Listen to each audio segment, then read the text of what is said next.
Hello and welcome to another stream of Alan Wake, the original 2010 version, doing a 15th anniversary playthrough. This is phase 1 and we're focused on playing the main game story, but at certain points reading from the Alan Wake Files book that was released and trying to cover those elements when they match certain things that have happened in the game.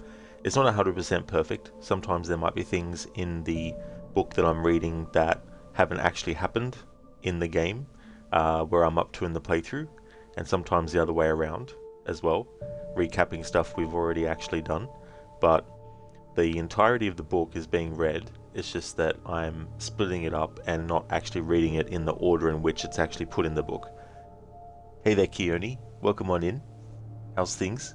First, I thought you weren't streaming today. Glad you are. Oh, absolutely, Keone. Yeah, definitely didn't want to miss doing another Alan Wake stream. That's for sure. We're up to episode 3 of the story, and so when we actually load up, I'll be going into the episode list and choosing episode 3, and it'll also recap what we actually saw as well that happened at the end of the previous stream, which also acts as like a refresher as well.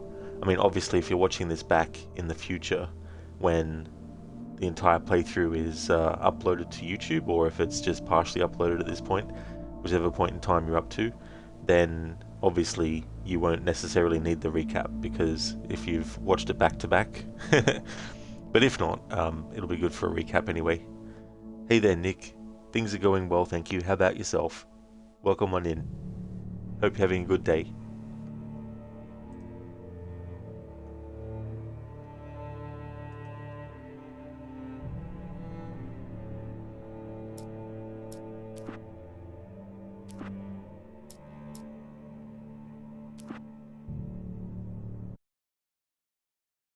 Previously on Alan Wake, Alice has been kidnapped. Alan, please help me. Alice? You'll do exactly what I say if you ever want to see your wife again. I can't tell anyone except my agent Barry. Damn it, Barry, they'll kill her. You're my best friend, and I'm worried that you're not right in the head. The ransom is a manuscript I supposedly wrote that's coming true before my eyes. It happened just the way it was on that page. So dark. I have found only a few scattered pages. I want the entire manuscript. The deadline is in 2 days. I found Mr. Wake's pages.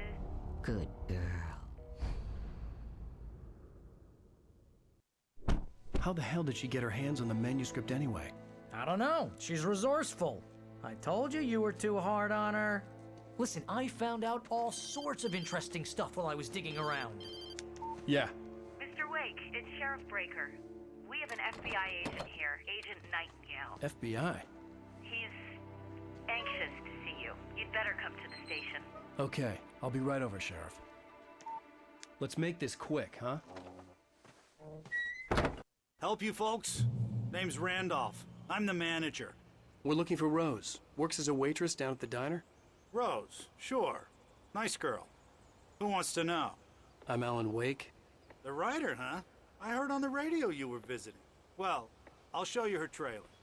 That Rose, she's a nice girl. Always pays her rent on time. As I was saying, Al, I found all sorts of weird stuff from the local newspaper's archives. This place is crazy. Disappearances, mysterious deaths, urban legends come true, and get this, most of this stuff takes place around Cauldron Lake. Well, you ain't wrong, mister. The Indians thought the lake was a doorway to the underworld. I'm the God-fearing type myself. I don't hold with that sort of thing. Yeah, okay. Anyway, there was an island there owned by a guy called Thomas Zane. Now, some of the articles I found about him make him out to be a famous writer, but I ran a bunch of searches, couldn't find a single thing he wrote.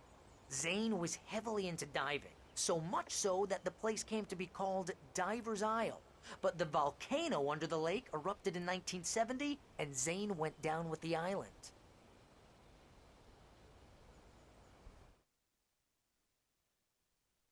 So this is where I'm going to go to the Alan Wake Files book and read about some of those events that Barry was just talking about with the volcano and Thomas Zane. Nick, thanks man. Things are well, thank you. Just going through the casting of Frank Stone. Fiona also says, hello Rod. Oh, awesome Nick. That's great to hear. I'm glad to hear that you're going well. hello to you as well, Fiona. I hope you're going well too. And with that game, Nick, what are you up to in it? Like, I saw a bit of it being played. I know it's set in the Dead by Daylight universe, and Supermassive, who usually do the Dark Pictures series, worked on it as well. So it's a similar kind of thing. How are you finding it? Do you like the game so far?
Put the lime in the coconut.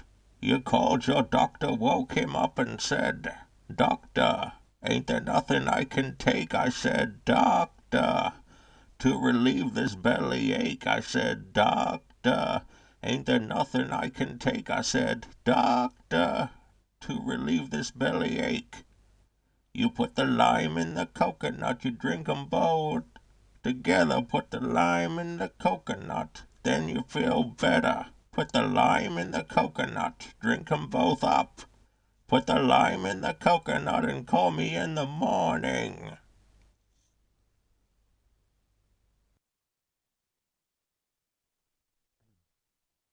Thank you very much, Dr. Darling, for redeeming that as a Bane impression.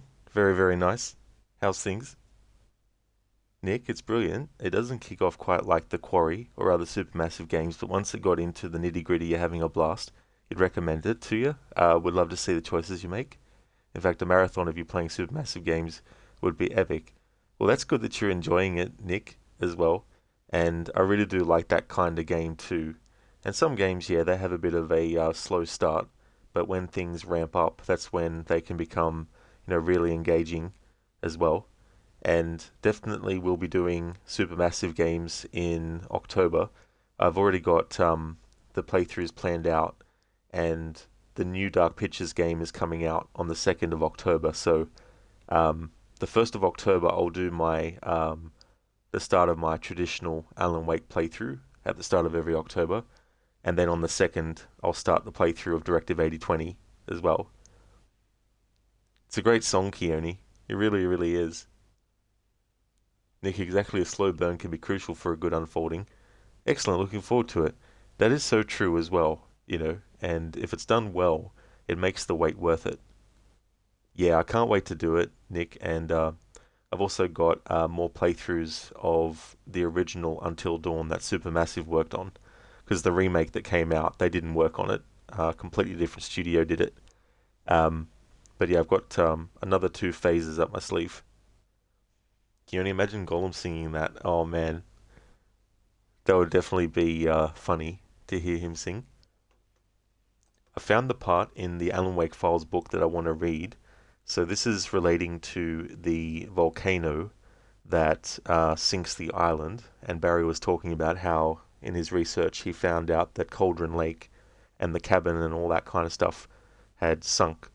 So The Bright Falls Record, page A1, Monday, July 20, 1970. Volcanic Quake Sinks Island, Damages Power Plant, by Cynthia Weaver, special to the Bright Falls Record.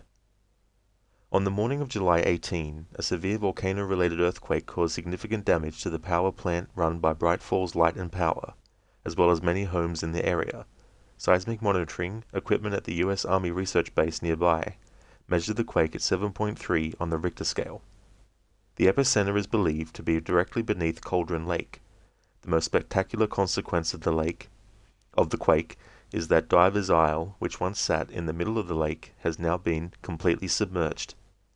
One of the deepest caldera lakes in the Cascade Mountains, Cauldron Lake is no stranger to seismic activity. This quake, however, is believed to be the most severe in the area in the 20th century. While some area homes were damaged, very few were considered catastrophic, and there were no injuries. Stan Fayetch, a structural engineer and resident of Bright Falls, explained that most of the houses are made from logs or they're otherwise wood-framed. That gives a certain flexibility that you don't get in more rigid structures. Brick houses might keep the big bad wolf out, but they're not so good in an earthquake. Those, expletive, just crumble like a expletive house of cards. The town of Bright Falls was without power for approximately 24 hours. Several of the turbines at the power plant remain damaged, but 3 of them are now operational. We've got enough hydropower for the immediate area, said C.J. Chapman, a spokesman for the Bright Falls Light and Power. We're just not exporting any outside our area, and that's a big source of our income. We'll all be glad when the structure checks out and we can get all the turbines up and running.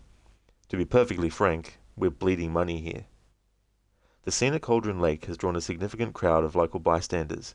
It's so strange, Diver's Isle being just gone like that, said Carol Troop, a long-time area resident. I used to swim there as a kid. We all did. We'd sunbathe on the rocks and then dive off the edges. It was so deep, even right next to the island, so it was safe to go in head first. And there was a cabin in the middle, though I don't think it belonged to anybody. I never remember going in it. Funny, because you'd think we would. Carl Stuckey, a local high school student, described his shock at seeing the island gone. It's weird to see all of these people around the lake talking and pointing at the empty water. I guess if you weren't from around here, you'd wonder what we were all pointing at. Diver's Isle lives on in our memories, and somewhere under the water, of course. No photographs of the island could be located for this story.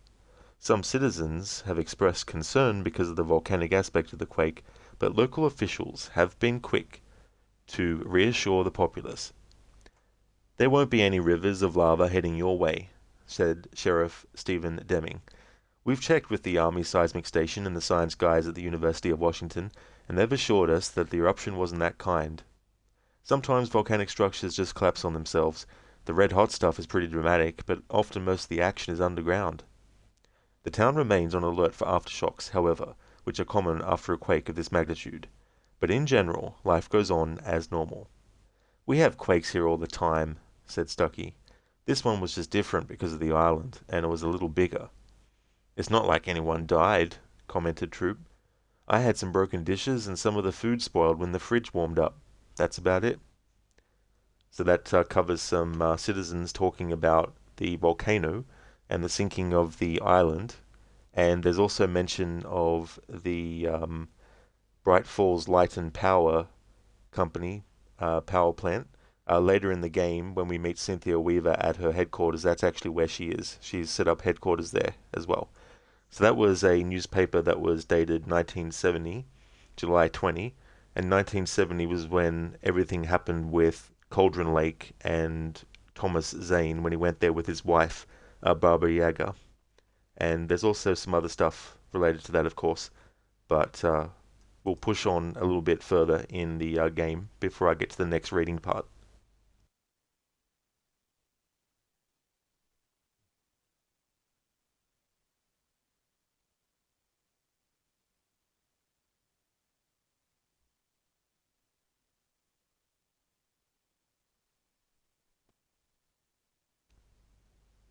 Yeah, Nick or Arnold singing it. That'd be so funny. Keone, you put the precious in the coconut. Nick, take out the papers and the trash. That's a great scene from Twins. Thanks for redeeming the Arnie movie scene impression.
Alright, so I've got a Arnie movie scene.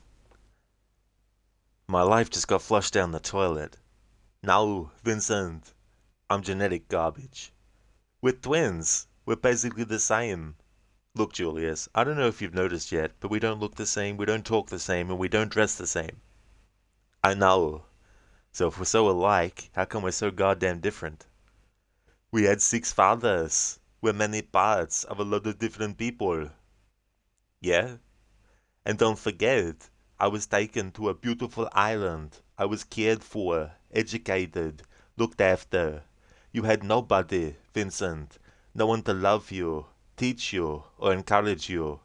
You see, Vincent, you're the missing part of my life, and I'm the missing part of your life.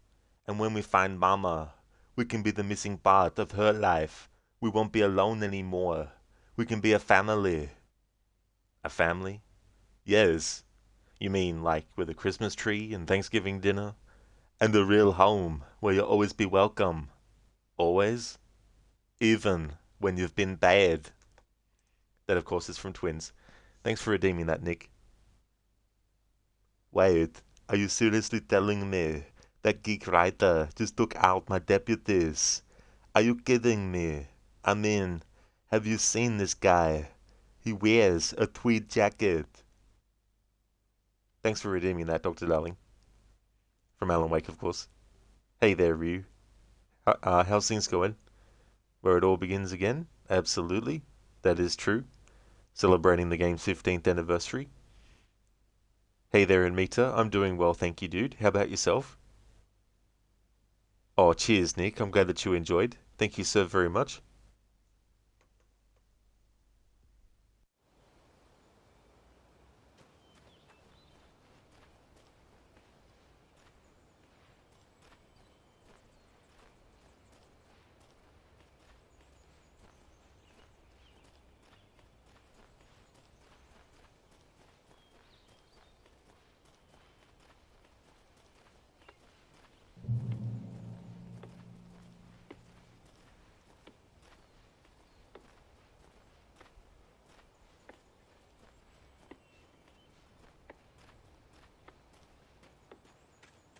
Yeah, how about that? It was there in the morning, as if it had fallen from the sky. But it would take a tornado to lift something like that. We're damn lucky it didn't crush any of the trailers.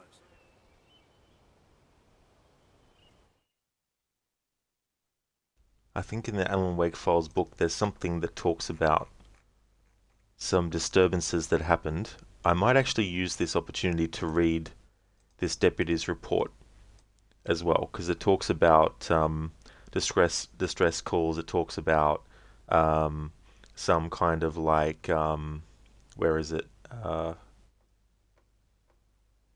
As though there are a centrifugal force in the center spinning everything outward. So I might actually use this as an opportunity to read this. Bright Falls Sheriff Department, Deputy's Report, Narrative. Code, Section and Description, 1131, Domestic Disturbance, Location of Incident, 34 Redwood Place, Persons Involved, Andrew Davis, Sarah Davis, Suspect, not applicable. Reporting Officer, Mulligan. Origin. The 911 distress call originated with Mrs. Janet Shaw of 28 Redwood Place, neighbor of Andrew and Sarah Davis. Mrs. Shaw reported shouting and smashing sounds, including breaking glass. Investigation. Officers responded to the distress call logged at 1:33 a.m. from Mrs. Shaw. Officers forced their way into the residence at 34 Redwood Place. After repeated attempts to speak to the occupants were met with silence. The house turned out to be unoccupied, but with major physical damage to the interior.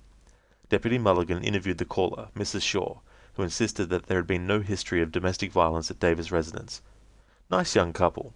They hadn't informed any neighbors of travel plans, and after midnight is an unusual time to run errands, so the Davises are now considered missing persons, with a likelihood of foul play. The physical evidence is puzzling.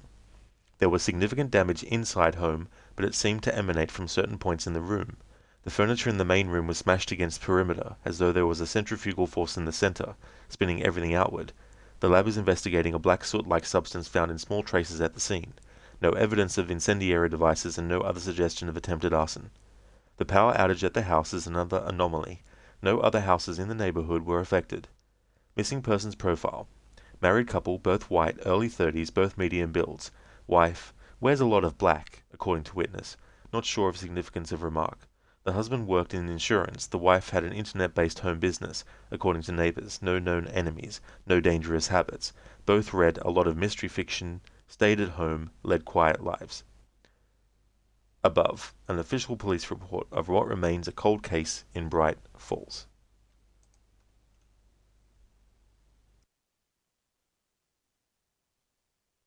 Review going well. Brainstorming another idea for something that could have happened. As a matter of fact, you just uploaded it to Discord. That's great to hear, Ryu. I'm glad to hear that you're going well. It's always good to be able to flex those creative muscles.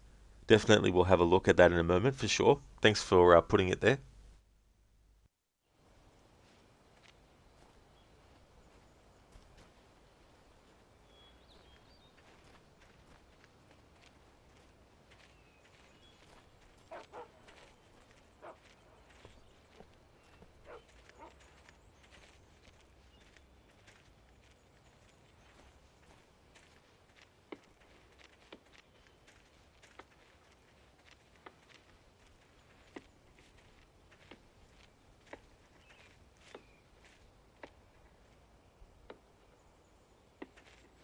It gets better.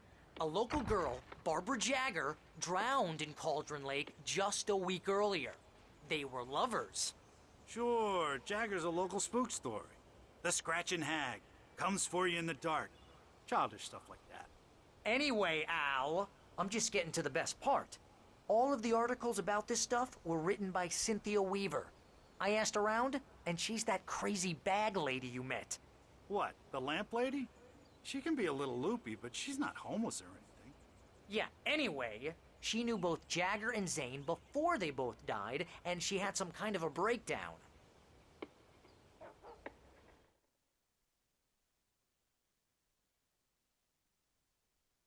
Amita, good to hear. You're doing well, feeling a bit better today, but still coughing a lot. Well, I hope that you get 100% soon, Amita. It is good that you're feeling a bit better, though. Hopefully, you're in the last stages of it as well.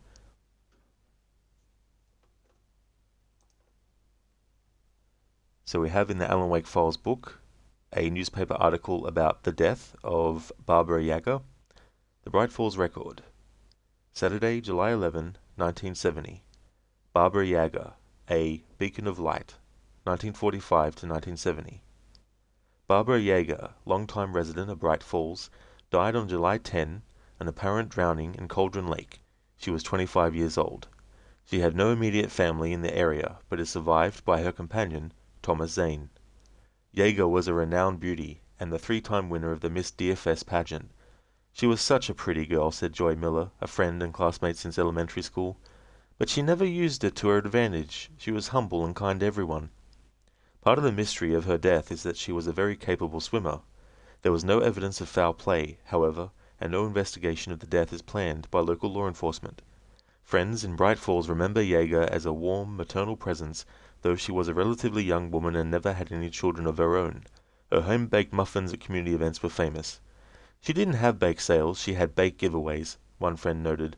Her generosity was amazing. She just warmed everyone around her. Wherever Barbara was, you felt at home. The obituary for Barbara Jagger is a bit of an anomaly among Nightingale's effects. The interest it might have carried for him is unclear. So that's talking about that. And before I go further, just want to see if there's anything else that is related to this that I could read now. Be right back.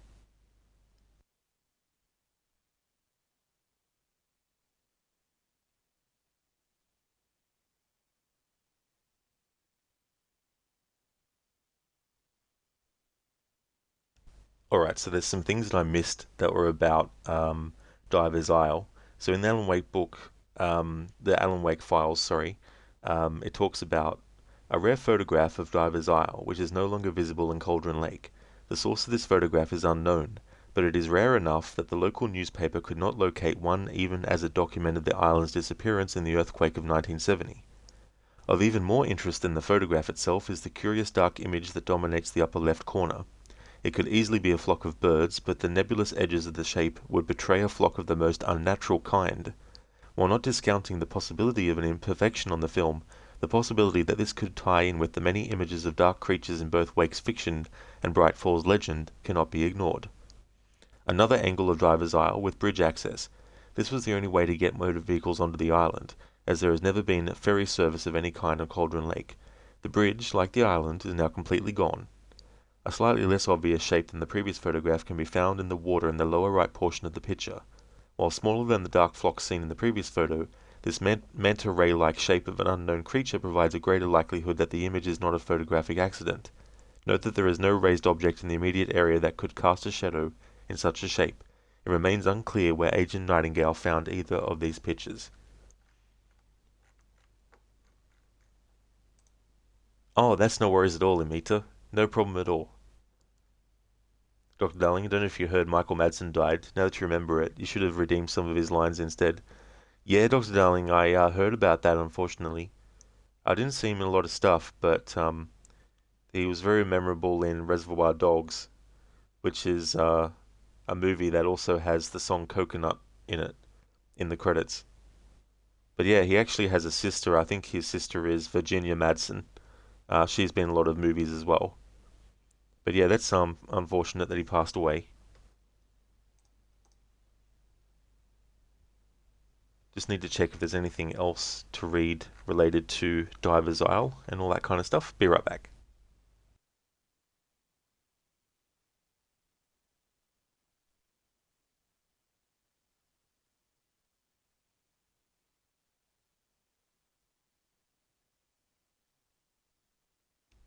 Alright, so in relation to what I've just read with Diver's Isle, I want to cover the exhibits. Now, it does mention Nightingale a lot, and I haven't actually read too much about Nightingale, but exhibits. The clippings in this section represent an array of artifacts spanning decades and ranging from obvious choices, those directly about Wake, to more obscure ones. It's clear why Nightingale would want an article about Wake's criminal past. But why, for example, would he be interested in a woman who drowned 30 years earlier with no apparent connection to Wake? And why note a natural disaster report roughly a week after her death? Did he suspect a link between the two? It's possible that there was a connection to some of the events only hinted at in Agent Nightingale's notes, or possibly he felt a need to put together a comprehensive portrait of the town he was studying, as though Bright Falls were as important a person of interest as Alan Wake. The true prizes, however, are the photographs of Diver's Isle. The interest for Nightingale is obvious. The origin of the photographs, however, is a complete mystery. Much of Nightingale's motivation with these pieces may remain an enigma, but publishing these as part of the comprehensive collection may light the pathway for one whose torch burns brighter than mine. Opposite the famous Buck-Toothed Charlie at the Elderwood Visitor Center, one local insisted that the mammoth itself had come alive and rampaged through the center on the night of the destruction.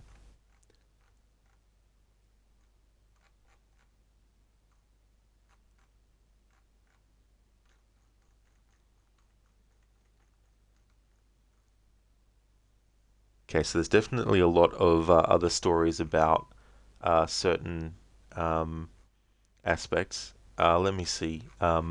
Randolph did talk about the scratching hag.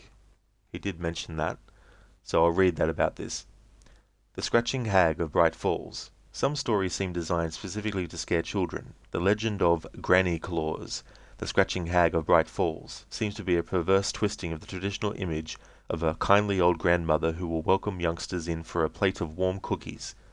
Variations abound, but the core narrative mirrors that of Baba Yaga, an old woman who emerges from the forest at night, sometimes walking, sometimes flying, on what appears to be a stone dish of some sort. The rumor is that she eats children, a detail of the story that resurfaces every time a child is reported lost. Her home, which has never been seen, much less photographed, by current town residents, is somewhere deep in the forest, and is said to stand on giant chicken legs. This allows the house itself to change locations at will, making it impossible to determine a single location in the forest for her residence. There are disagreements about her physical appearance, perhaps due to her penchant for darkness, but the various versions all speak of unnaturally wide-open eyes and extended claw-like nails from her withered old hands. If the weird eyes and claws weren't enough, she is said to carry an extra darkness around her, making nights even darker. Not many people believe this legend, whereas the other paranormal phenomena all have their true believers, This story is primarily perpetuated by parents who want to keep their children safe from the true dangers of the forest. It is also shared among children themselves who love a good ghost story and, as a result, the details appear to have been changed and wildly elaborated over the years.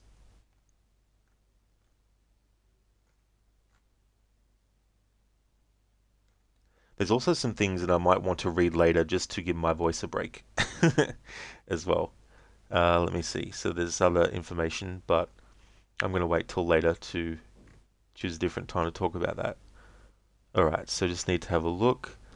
So there is something that talks about the creator's dilemma, but I'll read that once we actually get into the chapter with Hartman. There's also Alan Wake's first published story that I'll read, but I'll wait for that because that one is one that I can read at a later point.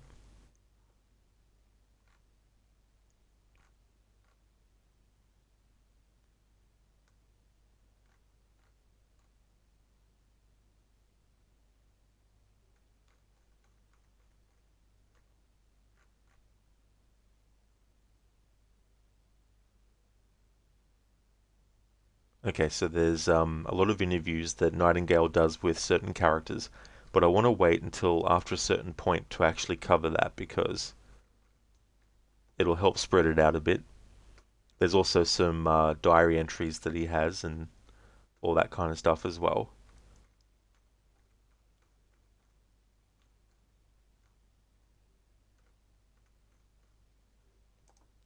Alright, so that is it for now.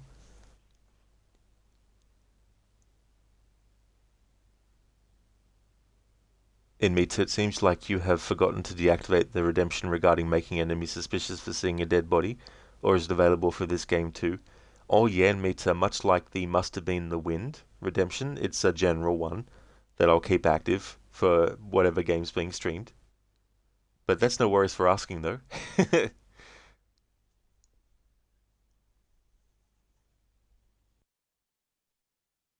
Before I continue on, I'll just check what you posted review in the Discord. Oh yeah, the Double Dragon movie we could have had with Brandon Lee with Mark Dacascos instead of the original. That's cool. PG-13, August 1991, 20th Century Fox. Did you see that trailer for the new Double Dragon game review? That looked pretty cool.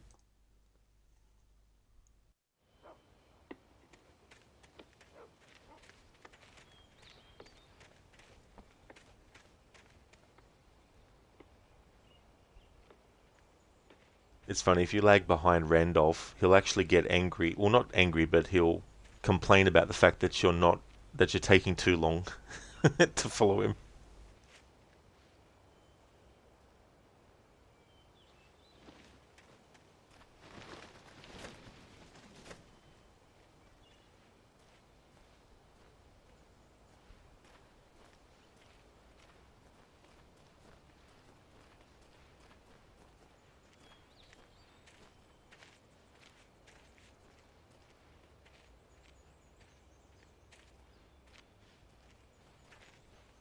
Well, mister, this here's Rose's trailer.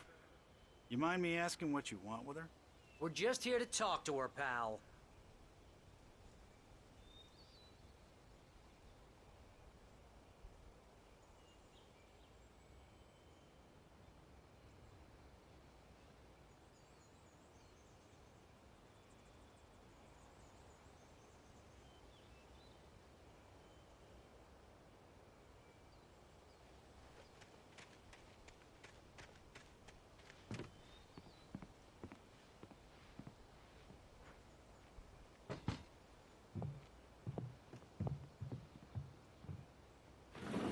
Welcome to... Oh dear, Mr. Wake. I'm so glad you're here. Rose, you have my manuscript? Oh. Oh yes. Yes. Please, come in. Hey, this is really good. Rose, Yes, my manuscript. I really need it. I understand. I know what you need. A muse to inspire you. Oh, for Barry? She doesn't have anything. Yeah, hey, Al? Al, what's... Oh... Barry! What? What?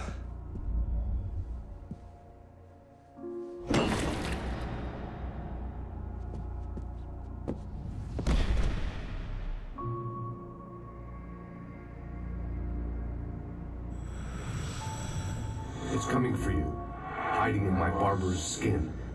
I'm too weak to stop it. You must turn the lights on. I promised I'd come visit you and your lovely wife. You must finish what you started. I insist. You must turn the lights on. Turn the light on. Back to work, boy.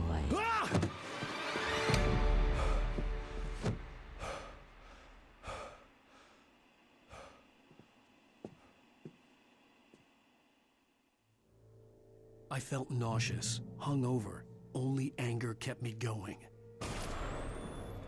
I can't tell reality from dream anymore, but it seems I have an imaginary editor to help me. She's an old woman in a funeral dress. I call her Barbara Jagger. She's very strict. I'm writing faster and faster. My manuscript is being heavily revised. The edits are getting very aggressive, and each day there's less of me and more of her. I hate it, but I know she's right. She promises me I can save Alice this way. She knows more of this than I do. About the complex incantation I'm attempting. About this place. She's worked with another writer under similar circumstances, Thomas Zane.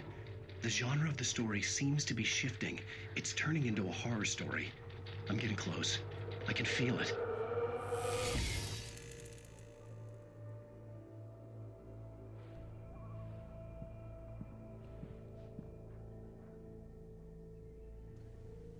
Correct me if I'm wrong, but I think Rose might actually be a fan of Alan Wake. I don't really know what makes me think that, but I think Rose is a big fan of Alan Wake, apparently.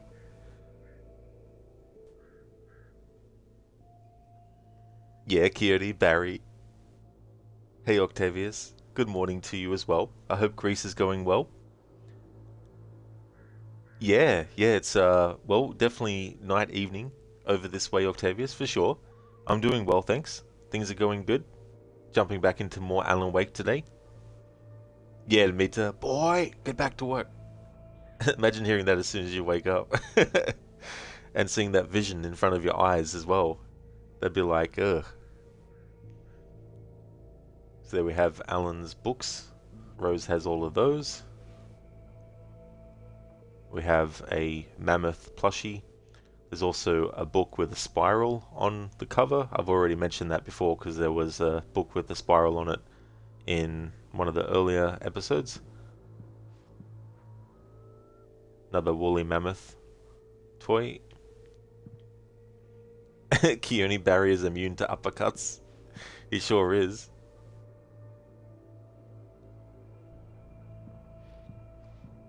I'm surprised Rose doesn't have a picture of Alan Wake directly on the roof, so that when she wakes up every morning she can look up and see him on the roof.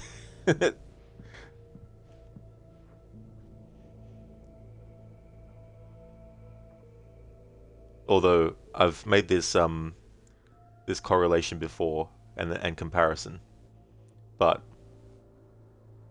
if I was a writer and I had an obsessed fan, I would rather the obsessed fan be obsessed in the way that Rose is versus obsessed in the way that Annie Wilkes in Stephen King's story Misery is a big fan of the author Paul Sheldon in that story.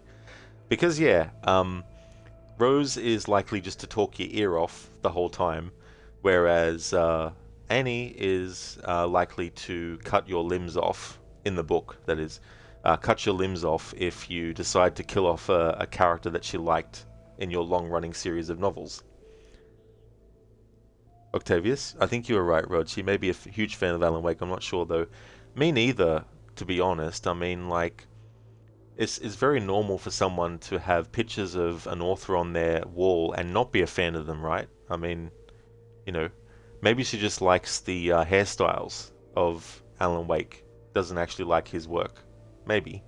You never know. Rose took a day from me. I had less than 12 hours left to meet the kidnapper. All I could do was get Barry into the car, work something out once I got on the road.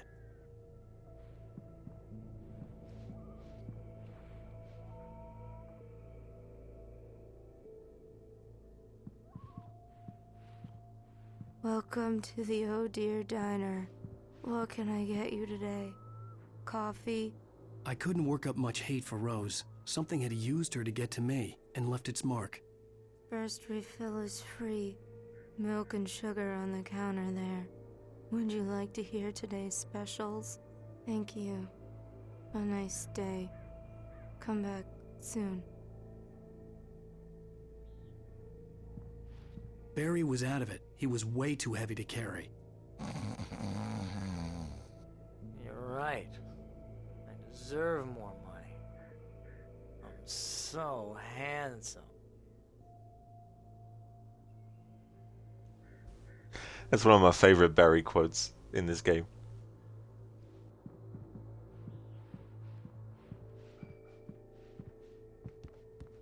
My gun and flashlight were gone. I'd have to find a way to get Barry into the car as quickly as possible. There was no time to waste.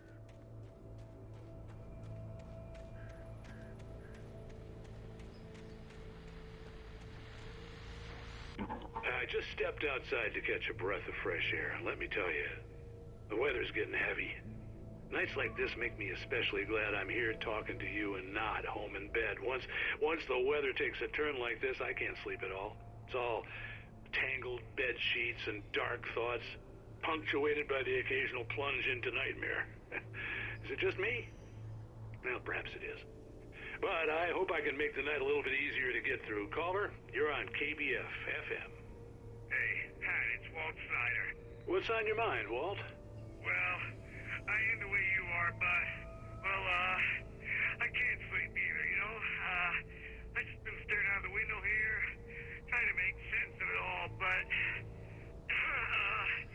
I ain't been drinking either, you know? I just... Well, you sound like a man with a problem, Walt.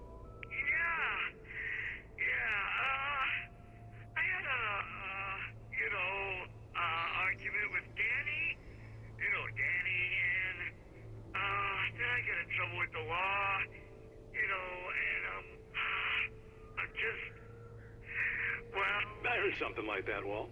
Yeah, well, you know, he's, Danny's my best friend, and, they let me out on bail today, and now I'm just alone here at the window, you know, waiting.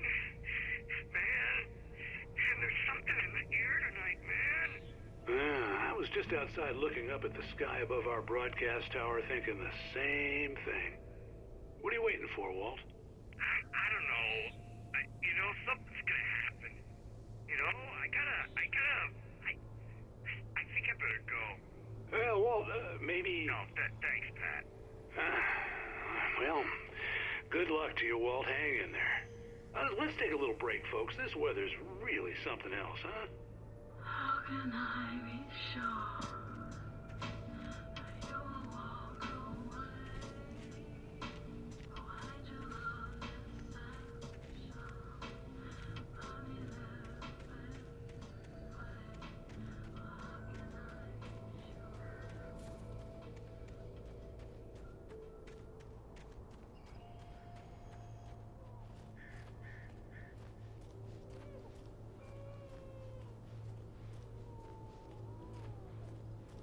Oh, you're gonna get it now.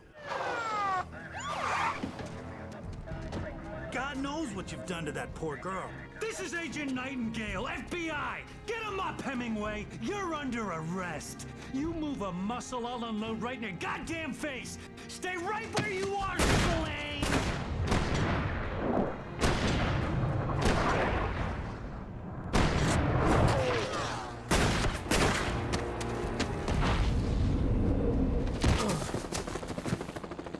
What are? I'm standing right here, you goddamn maniac!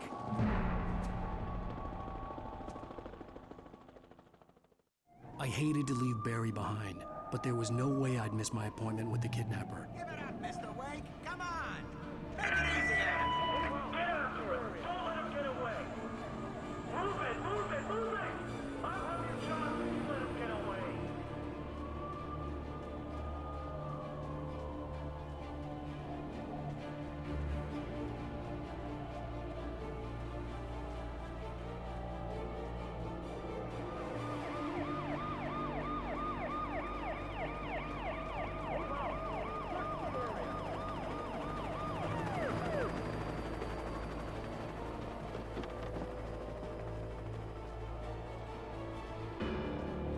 There he is! Freeze! Okay, men. Keep your eyes peeled. He's gonna try to make it through here. Oh, damn.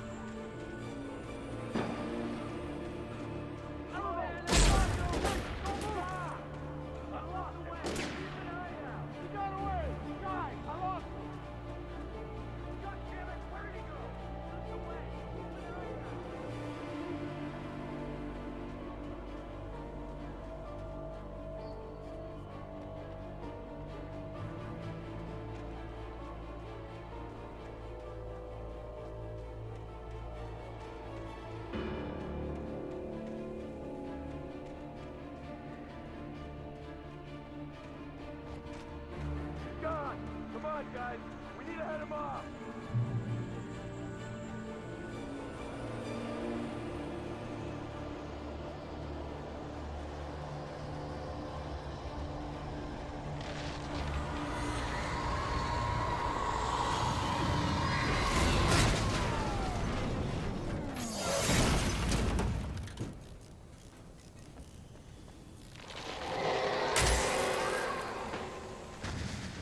Come in, Agent Nightingale. This is Sheriff Breaker. Over.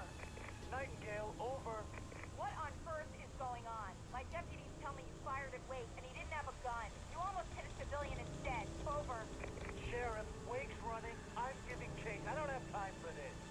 Well, make the time. You can't just go shooting at people in my town. Over. I'm a federal agent pursuing a fugitive. You want to discuss my methods, Sheriff? Make an appointment. Over. You stay right where you are, Agent Nightingale. I'm on my way. Out. The suspect was last sighted running along the gorge that leads westward from the trailer park. All units are advised that the suspect may be armed. Approach with caution. James out.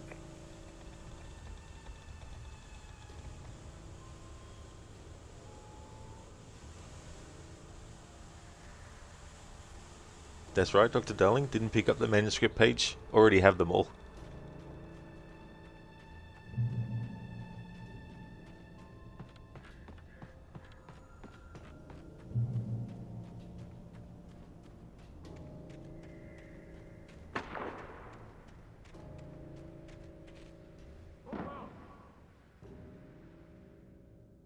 Search the area.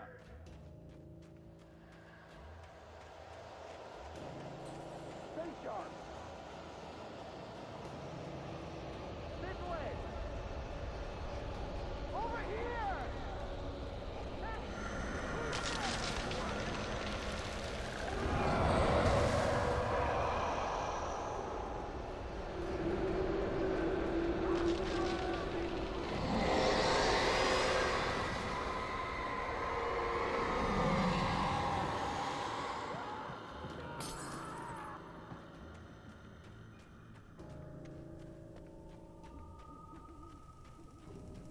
This horror was everywhere I went, circling me. The cops didn't stand a chance. They were after a writer, not a monster. Agent Nightingale. I've lost contact with most of the men you assigned to me. It's Wake's doing. Wait, are you seriously telling me that geek writer just took out my deputies? Are you kidding? I mean, have you seen this guy? He wears a tweed jacket. Over. He's the guy we're chasing. If it's not him, who then? Bigfoot? Over. I don't know yet, but I'm not in the habit of jumping to conclusions. That tends to come back and bite you in the ass. Out.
here.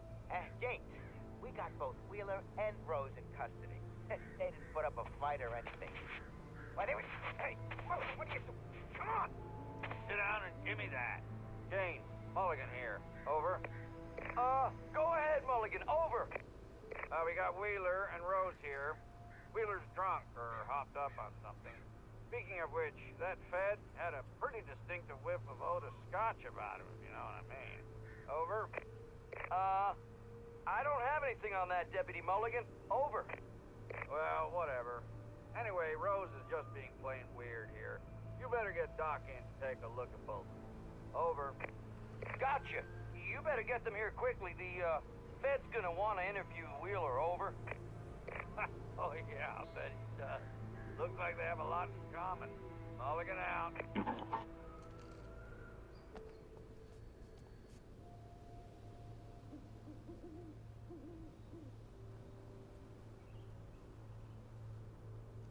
Octavius, you'll play this game in the near future. Any helpful advice I can give you?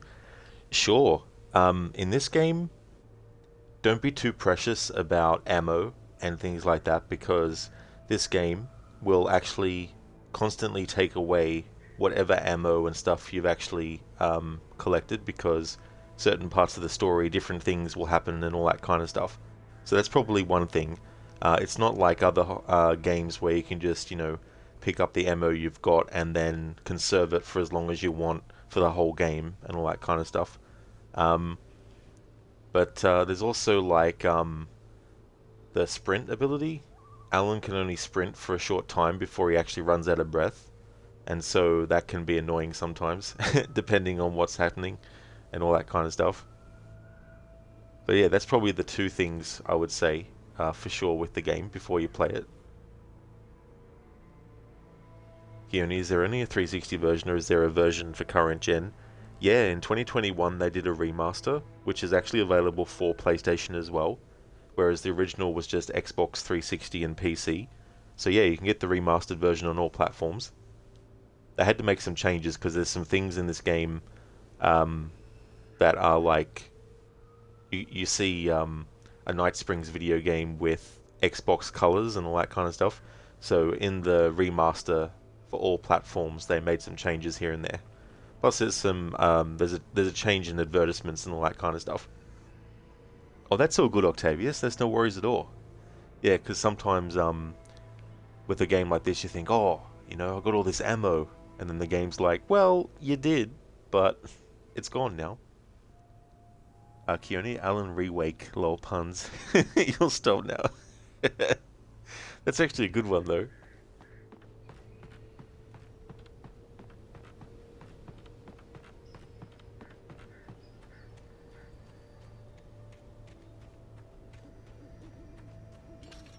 I imagine that the broadcast tower in the distance was part of the local radio station. Maine seemed like a decent guy. Perhaps he could give me directions to the coal mine.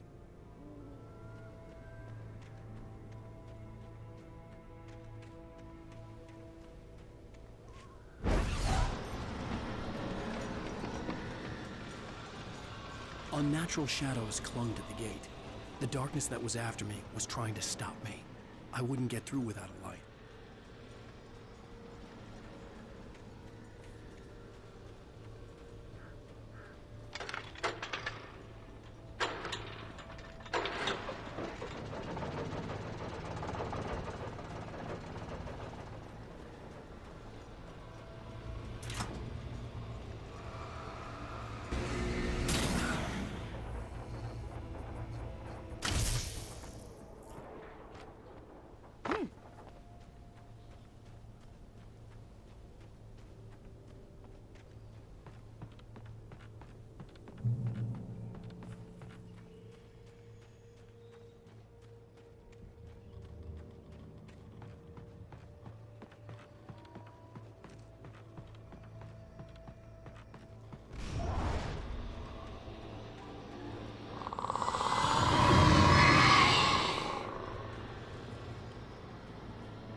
It took me a moment to recognize the flashbang grenades.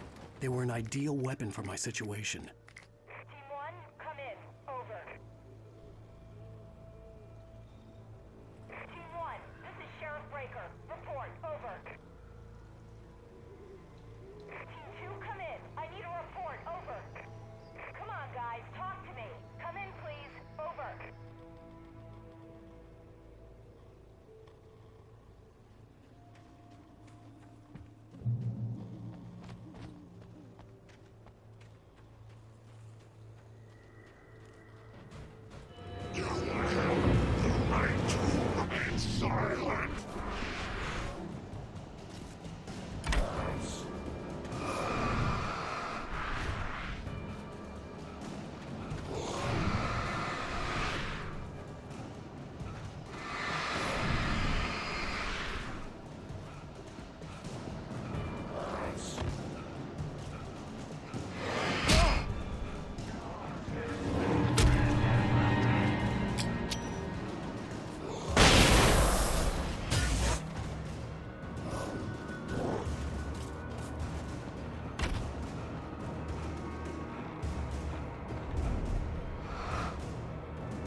I hope Maine could lend me a car to get to the coal mine. Oh, why, hello, Lorna. What do you have for us? Well, I just don't see why the cops bother with the trailer park. What do you mean? It's a trailer park. Of course you're going to have trouble in a place like that. I mean, what do you expect? The sheriff should be helping us normal citizens instead of wasting resources on those people. Well... Let the trash sort themselves out. I'm sorry, but my granddaddy settled in Bright Falls in 1911. Well, thank you very much for that compassionate viewpoint, Lorna. How can I be sure? 1911, the same year that Red Dead Redemption takes place in, and that game also came out in 2010, the same year as Alan Wake.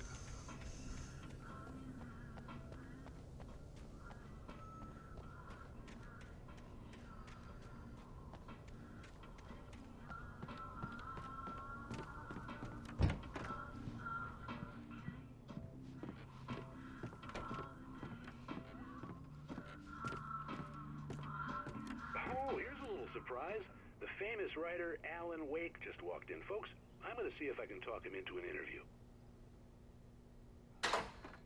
Come on in, Mr. Wake.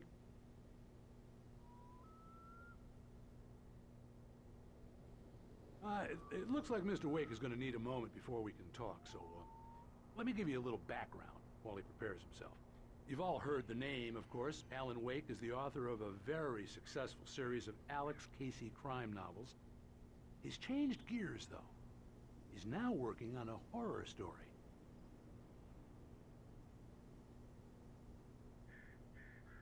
Now, you probably know that Mr. Wake is a somewhat controversial figure. Had a few ugly encounters with the paparazzi in recent years, although, speaking for myself, it's hard to blame him for that.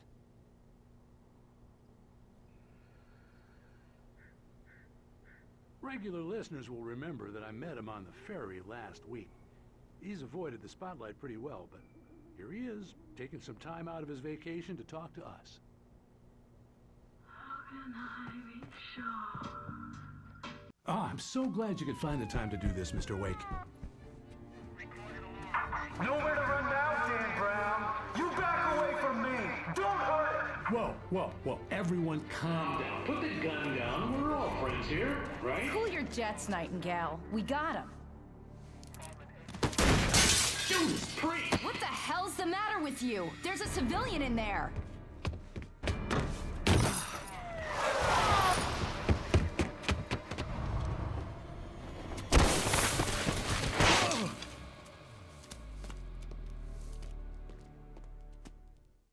I'll get you yet, even if it kills me. You hear me? You hear me, H.P. Lovecraft? I had fallen off so many cliffs it was ridiculous. That's what you get for naming a book The Sudden Stop. It was probably good I hadn't had the chance to tell Maine where I was going. I'd have to lose the cops and find my own way to the mine.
Oh yeah, Mita, that's no worries at all. Thank you for leaving the lurk while you charge your phone. No problemo, dude. Thank you for leaving that lurk.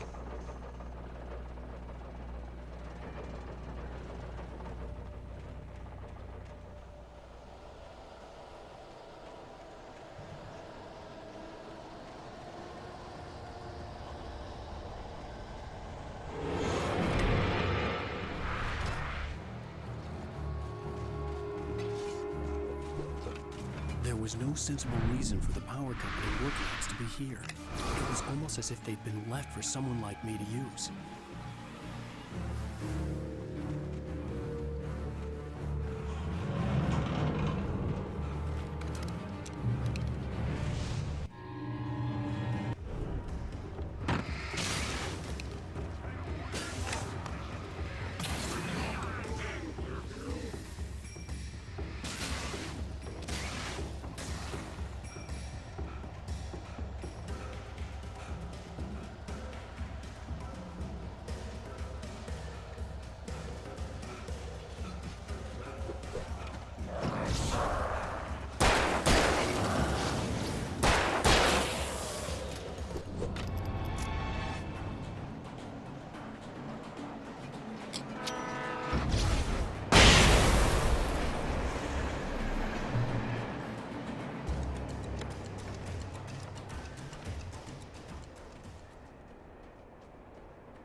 Hello? The most stubborn man I've ever met. Alice? Alice? Alan, I'm so afraid. He keeps me in the dark. Please help me. I look at you, Alan, and it's not you. Something else. Looking out from behind your eyes. Alice, I'm here. I'm so alone here. It's all gonna go to hell. You need to be careful. Cooperate. The connection had been terrible, but that wasn't the only thing that hadn't been right with the call. She sounded wrong somehow, but she had called me. Hey there, Shaky. Welcome. It must have been the wind. The wind is the cause of everything in Bright Falls. It's an altered wind event. How's things, Shaky?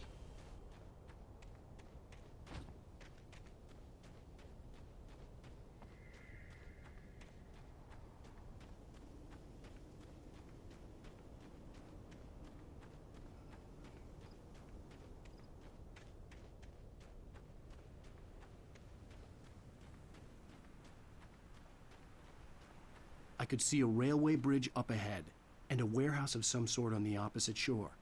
I hoped I could find a car from there.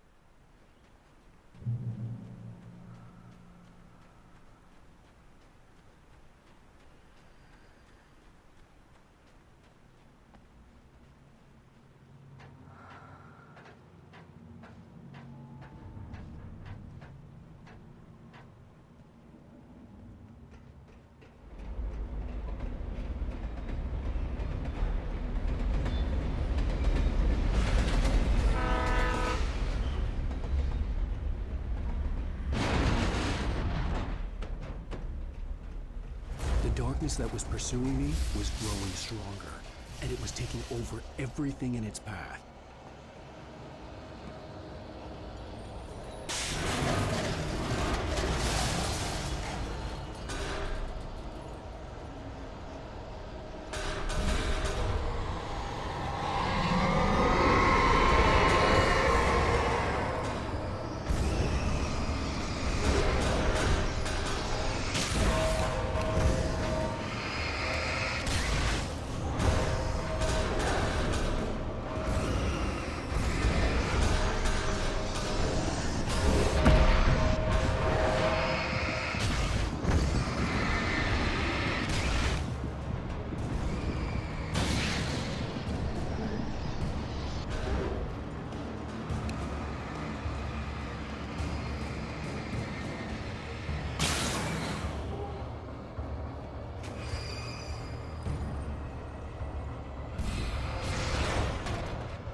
As a teenager, just starting to get interested in writing, Stephen King had been a source of inspiration to me.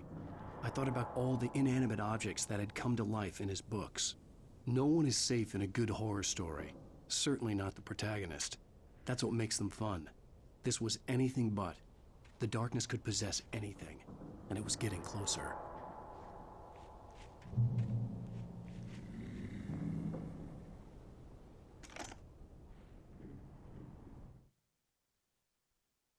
Alright, so I'm going to take this opportunity, with Alan mentioning his early years as being a writer, and it was published. So I'm going to go to this screen because it's going to be a long lot of reading, and I'd rather have some kind of background audio happening while I read it. Shaky, hanging in there for sure. Well, that's good, dude, as well. You just got to take it one day at a time, which is a very cliche thing to say, of course, but still, trying to take on everything at once is definitely difficult and not really recommended. So no real challenge. Basically there's a book called the Alan Wake Files that came out. You got it with the collector's edition, but I do believe it also came with the PC version as well.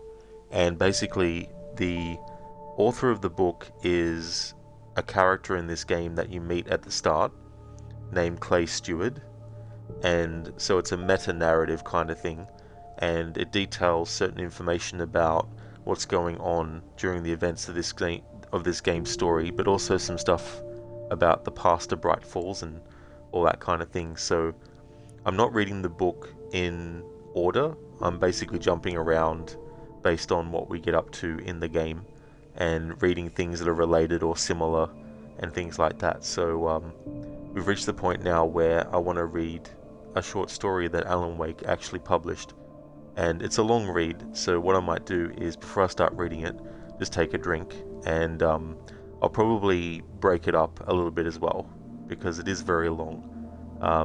It's quite a few pages in the actual book as well. So I'll be right back.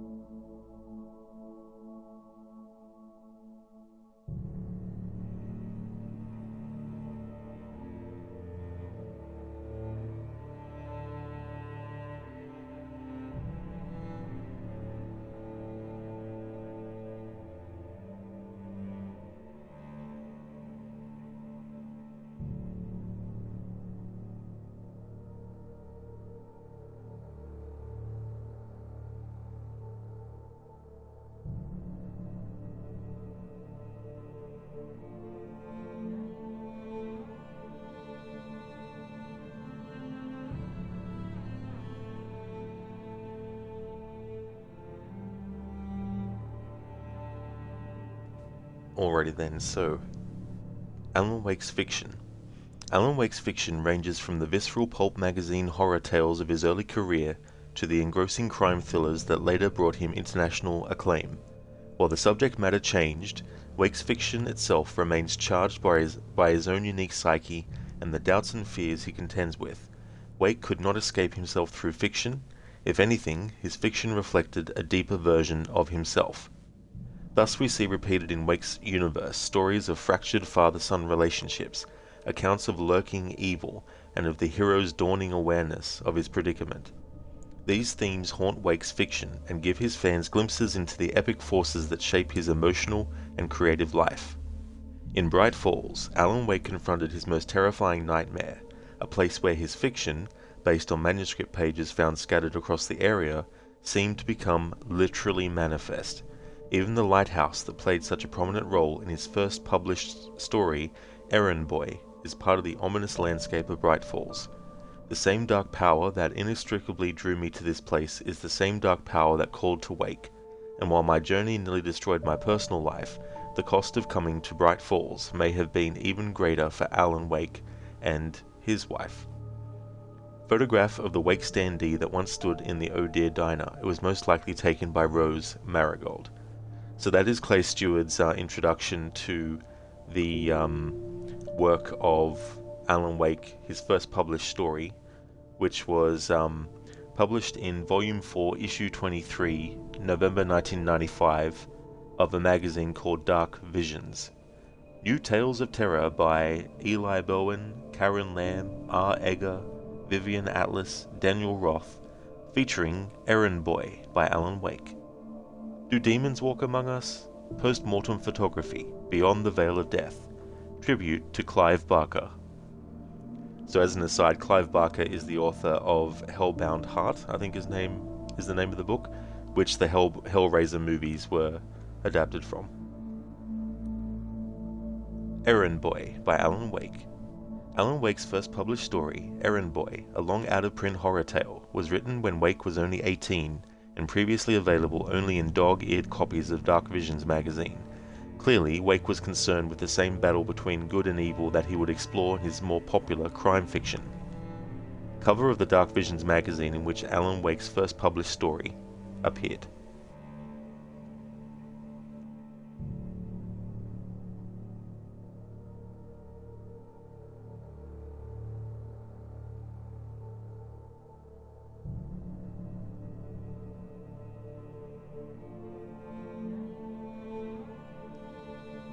Hard to drive with a fist gripping your heart, squeezing tighter with every passing mile, every minute getting him closer to the father he had never met. Daniel managed it. He always did. You tough it out, put the pedal to the metal, and never look back. Aunt Hannah, the woman who had raised him when his mother died, would have said to ignore the letter, let sleeping dogs lie, Danny. But she was broiling in a senior community in Arizona. And besides, how do you ignore a last chance? Dear Daniel, I hope you are well. I am not. Not sure how you will respond to this request, but I am very near death and wanted to see you once before the end. You are 18 now, and yes, I am aware of your birthday last week.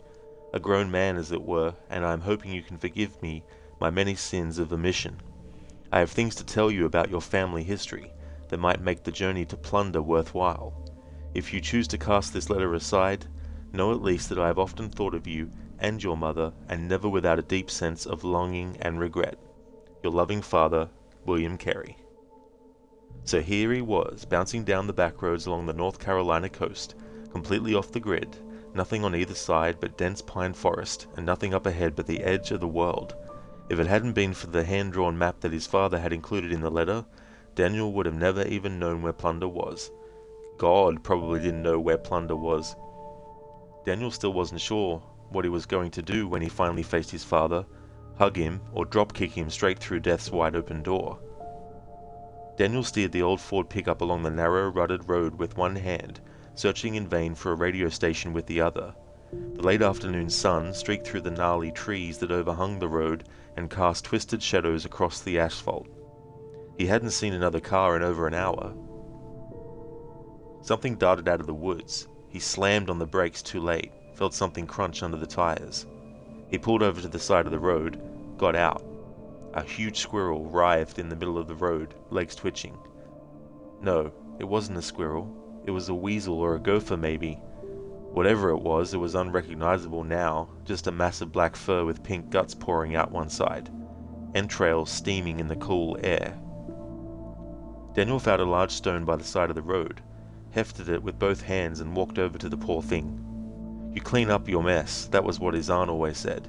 You clean up after yourself, you make the hard choices. The animal glared at him, the hate in its eyes like hot pokers. A bubble of blood formed on its lips as it thrashed on the road, flat yellow teeth bared. Daniel lifted the rock and dropped it down on the creature, crushing its skull. It shrieked, actually seemed to lunge at him before dying. He scooted the crushed body into the underbrush with a dead branch, wiped his hands and on his pants. He was almost back to the car when he looked around, realized that the woods had grown silent. Not a bird call, not the rustle of leaves from the wind, not even the buzzing of insects. Total silence. He walked slowly to the car, but once inside, he peeled rubber. Big mistake not to top off the tank an hour ago when he passed the Chevron station. The needle on the gauge was barely a quarter full now. Have to fill up in Plunder, which better be coming up soon, he thought. He had imagined this would be a simple day trip. Leave early from his dorm on the other side of the state, meet Willem Carey, and listen to his sad excuses. Maybe Willem wanted to teach him how to throw a curveball or tie a fishing lure before he died. Maybe give him some fatherly advice about women or a family album filled with strangers. It didn't matter what Willem Carey was offering. Daniel wasn't accepting anything from him. Too late now. 18 years too late. So why are you doing this, Daniel? Hard to pass up the chance to meet the man he had loved and hated, and missed, ever since he could remember. That's why. He pressed down on the accelerator, the truck racing forward, not sure if he was running away from ghosts or running toward them.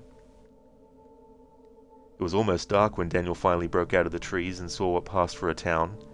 Had to be Plunder, since the road dead-ended just past two small buildings, a one-pump gas station and a weathered clapboard structure with Maritime Cafe painted on the side, letters dripping. A few derelict fishing boats bobbed listlessly in the harbor. A dozen shacks perched on the rocky hills nearby, looking like they were about to tumble down the slope.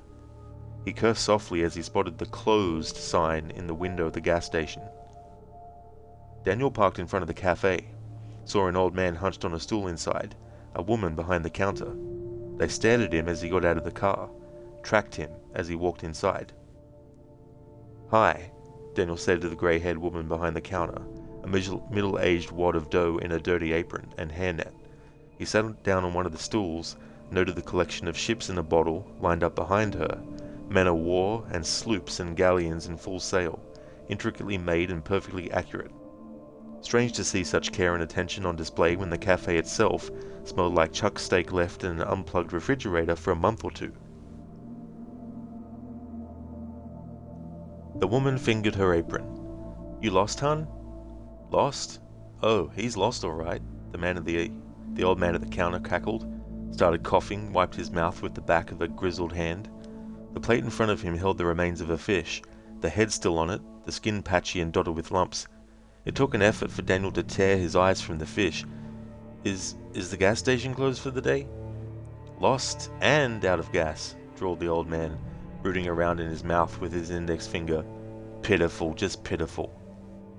Grayson's gone hunting, said the woman. Should be back sometime tomorrow. There's no one else who can sell me gas? Asked Daniel. Nope. The old man pulled his finger out of his mouth and stared at the tip. No cell phone, no television, no internet. He looked at Daniel, a burst capillary in the white of his right eye, like a thin red worm. You's on your own now, Buttercup, just like us. I got it. The woman pointed at Daniel. You're Willem's boy. He's been waiting for you. We's all been waiting for you, said the old man. The woman snapped at the old man with a dish rag. You looking for Willem? The old man said to Daniel. He held up the fish and shook it, sent bits of flesh flying from the backbone. Well, here he is. Go on, Ephraim, get out of here, said the woman. She waited until the old man shuffled out the door.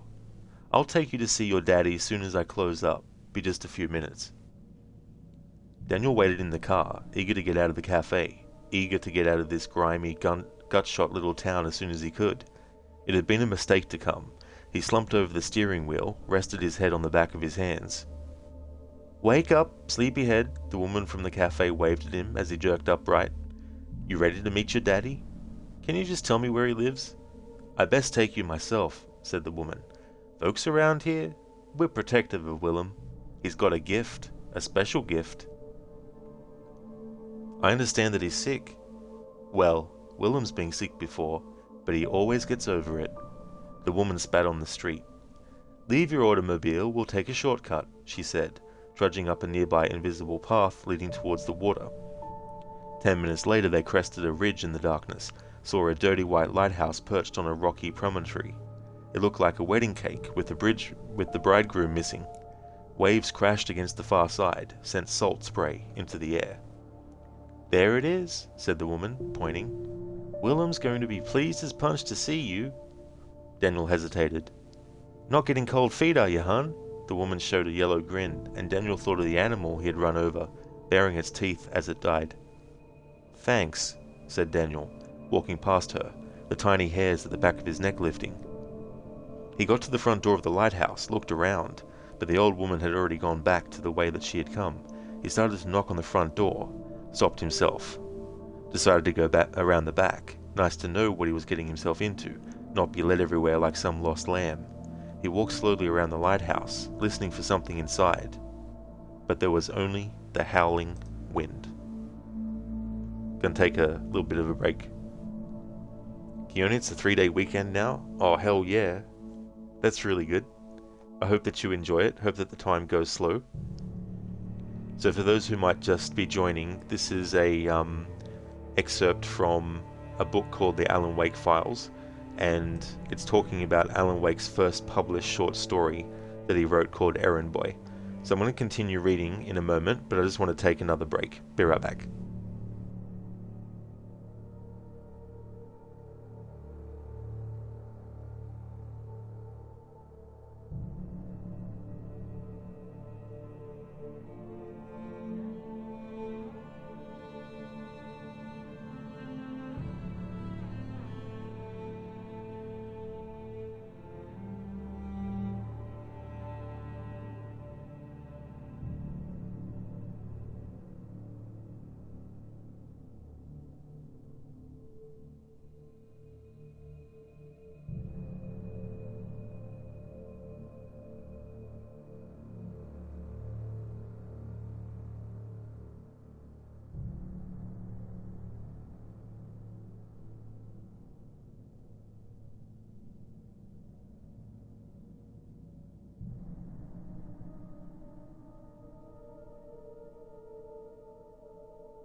Hey there, Lightus. Welcome on in, dude.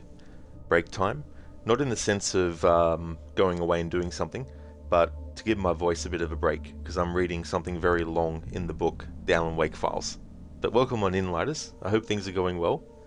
As for me, things are going good, continuing this playthrough. There was a book that came out with this game, the Collector's Edition, and it has all these things in the book that relate to in-universe stuff from Alan Wake. So at certain points in the gameplay, I'm stopping to read things related and all that kind of stuff.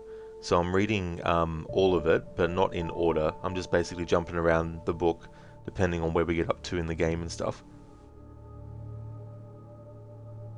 Oh, you going well, Lidus? That's good. You're a bit tired though. Well, I hope you get some good rest later on, dude. That's for sure. That can be annoying sometimes too when you're tired, especially if there's other stuff you want to do as well. The part in the book that I'm reading now is about a short story that Alan Wake got published when he was 18 years old. It was his first published story in this magazine, so just reading about that. Just catch up to where I am in the actual text.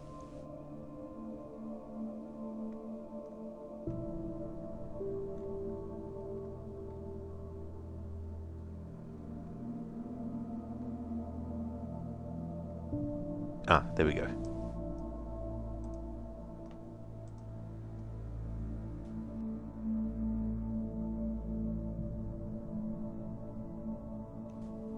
A sudden gust staggered him, drove him towards the water as though it was trying to push him in. He glanced down, unsure what exactly he was seeing under the waves, not believing it. Cars. What looked like 3 or 4 became 6, then 8, then a dozen cars at least.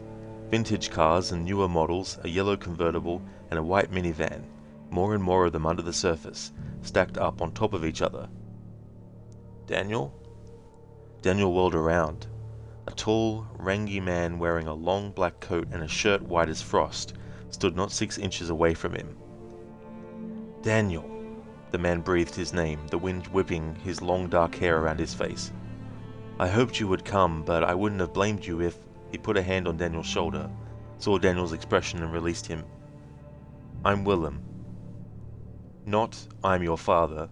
If he had said that, Daniel would have turned and walked back to his car without a word, would have driven out of town until he ran out of gas or got a cell phone signal. Willem didn't say that though. His greeting, an acknowledgement of the gap that existed between them, the snapped thread, the broken promise. Daniel stared back at the man, trying to see a piece of himself in that narrow, deeply lined face, searching for some recognition of what his mother had seen in the man, but all he saw in those sunken eyes was weariness and tension and overwhelming sadness. I know what you must be thinking, said Willem. You have no idea what I'm thinking. You should be grateful. Willem looked like he had been slapped. I suppose I deserve that. If he was waiting for Daniel to disagree, he'd be waiting until the lighthouse crumbled into the sea. Daniel shivered. Come inside out of the wind, said Willem. I'll make you some hot tea and... Daniel jerked a thumb at the submerged cars. Lot of lousy drivers around here.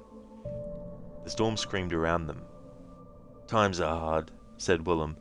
People drive their cars off the promontory, report them stolen and collect the insurance money. Times must have been hard for a long time, said Daniel. Longer than you can imagine. Willem ran a hand through his tangled hair. Shall we get out of this gale and warm your bones? Daniel didn't move. I understand, said Willem. You don't really want to be here. You think it was a mistake coming. Most of all, I understand how vexed at me you are. 3 for 3, Willem. The man didn't even look all that sick. His skin was blotchy, but he moved fast enough and seemed alert. The whole thing about dying was probably a scam to get Daniel out here and ask him for a handout. You've journeyed a long way to see me, said Willem, and I know it wasn't pity that drove you, but curiosity. I was the same way once. Well, here's your chance to learn some things. His long face split into a smile. Besides, it's easy enough to leave whenever you like. Daniel turned away, feeling as though he were trapped in one of the cars below, driving down into the darkness, where nameless things scuttled across the ocean floor. When Willem abruptly started towards the door of the lighthouse, Daniel hurried after him. Willem held the door open for him. It had been thick and solid at one time, a true bulwark against the raging weather that buffeted the lighthouse. But the wood was spongy with age now, worm-ridden from time and tide. Willem had to use his shoulder to close it afterward, didn't even bother throwing the heavy bolt. The landing was damp and dimly lit, the grey slate floor deeply worn. Another, smaller door was set into the wall under the staircase, probably leading to some underground storeroom. An iron staircase rose up in a winding, lacy spiral. Willem shrugged off his coat, hung it on a hook. "This way," he called, taking the steps two at a time, the iron creaking. "Mind you watch your step." Daniel looked at the front door again, then followed after him. The living area on the second floor contained a small kitchen with a 2-burner gas stove, a cluttered desk made of rough planks, and a sagging brown leather sofa. A pallet in the corner evidently served as Willem's bed, a worn quilt his only blanket. The sofa faced a small window that looked out at the ocean. Daniel could see the wind beating at the glass, white caps in the darkness. "Please make yourself at home," said Willem, as he busied himself putting a battered tea kettle on the stove. Setting out a mug, his hands huge and powerful, he shifted back and forth, glanced out the window that faced the shore. "Sorry for the poor accommodations. I don't receive many visitors." "The woman from the cafe said you're the big cheese in Plunder." Willem cocked his head. "Pardon me?" "A big shot. She said you have a special gift." Willem glanced out the window again. "Well, I do what I have to." Daniel sat on the musty sofa, sank in so deep that it felt like being swallowed alive.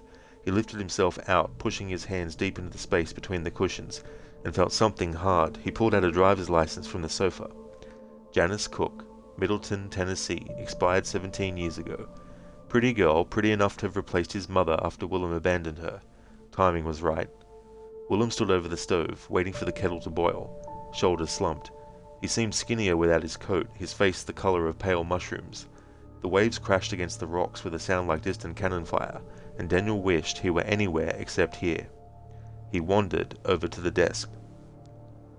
Willem put a spoonful of loose tea in the mug, poured in hot water, and handed it to Daniel. Daniel took a tentative sip, nodded.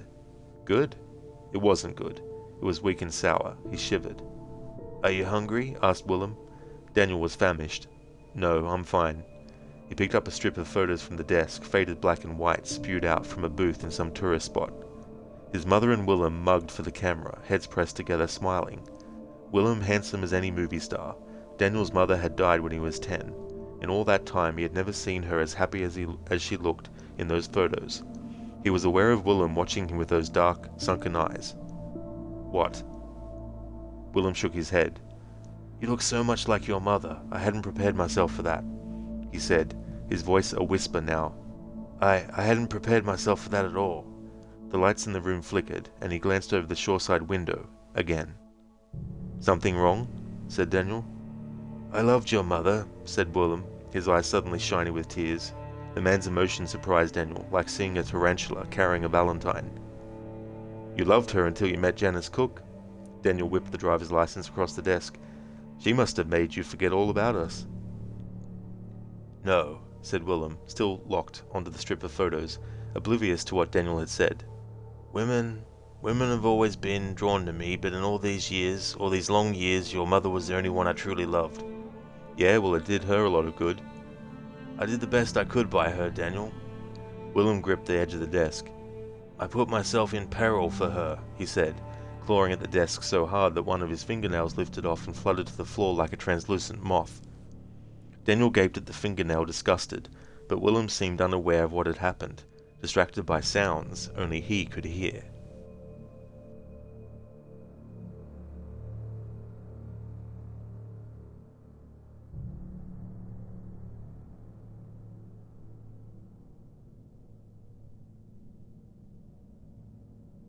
Taking another voice break. Gladys, you thought there was a link to read this? Oh no. Yeah, I'm just reading from the actual book, because I had the collector's edition of Alan Wake, so yeah. I'm actually looking at a book.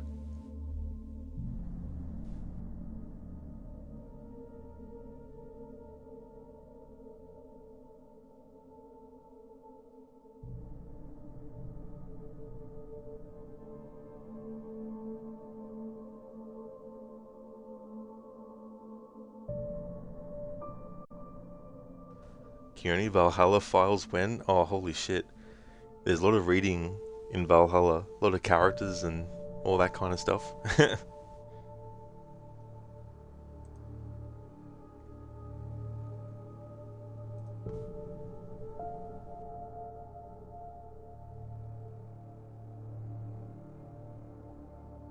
One of the things that I have a problem with when reading is you'll probably notice that when I speak as the character Daniel in this book I'm reading, I'll sort of like talk with my normal voice, and then when I'm speaking as Willem's father in the story, I'll try for a sort of like quieter, a little bit slightly gruff version, but you might hear a variation on that where all of a sudden, because this is the thing, right? Like, because I have an Australian accent, when I read stuff, sometimes it sounds like, because of the way I pronounce words, especially certain words that are normally pronounced a certain way.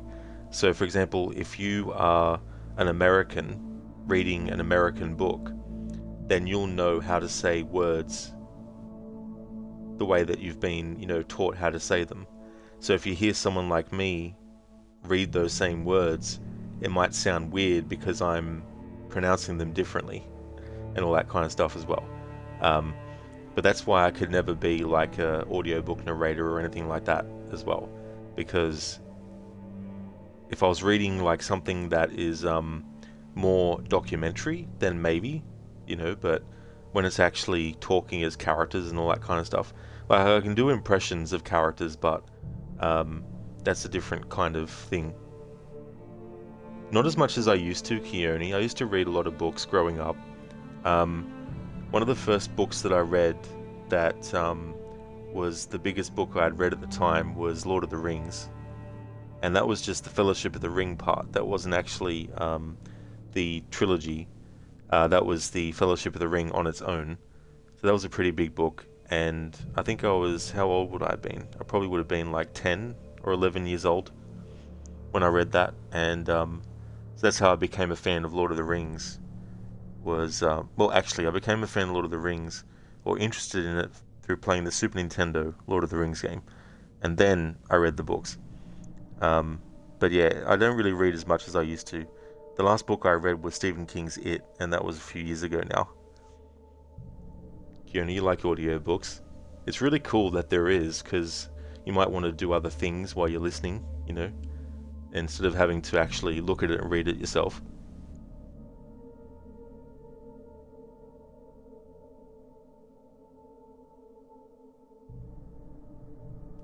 Okay, so I'm going to continue the story now. This is Alan Wake's first published story called Errand Boy. The lights flickered again. I need to go down and check the generator, said Willem, already in motion. Daniel listened to his footsteps fading, idly rifled through the papers on the desk. He picked up a leather-bound book, Manifest for the Brigantine Lady of Carolina, etched into the cover. The pages were wavy, as though soaked and later dried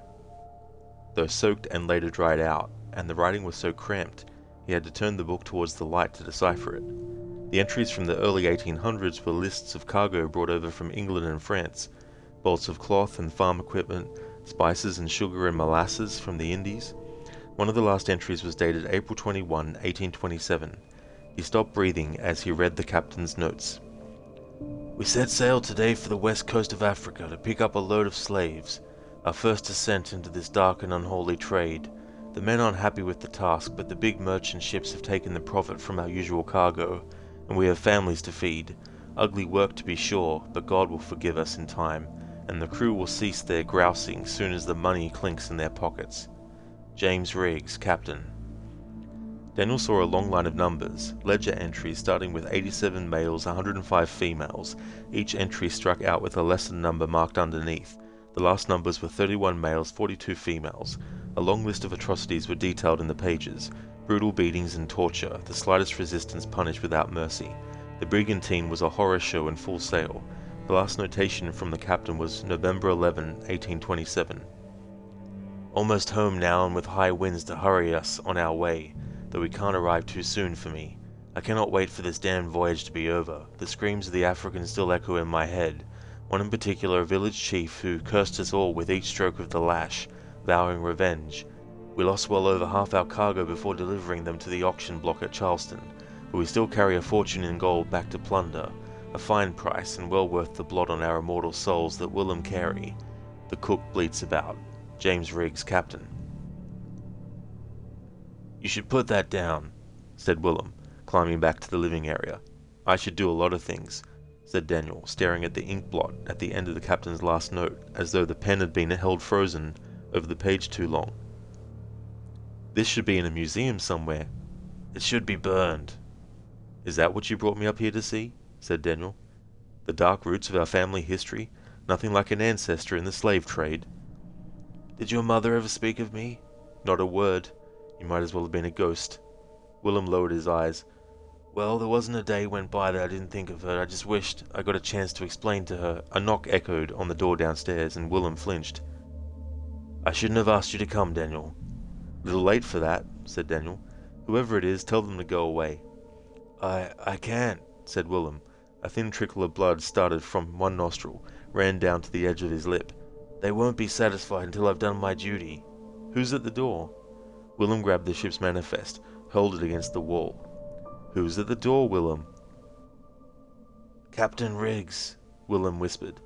Daniel started to laugh, but the look on Willem's face stopped him. You're serious? The pounding on the door was louder now, insistent. We have to hurry, said Willem. Daniel shook him off. You don't understand. Sure I do, said Daniel. Either this is some practical joke, or you really think some dead sea captain is knocking on your door. What else is there to know? Captain Riggs isn't dead, said Willem. Not exactly. None of them are. The sound of splintering wood echoed up the stairs.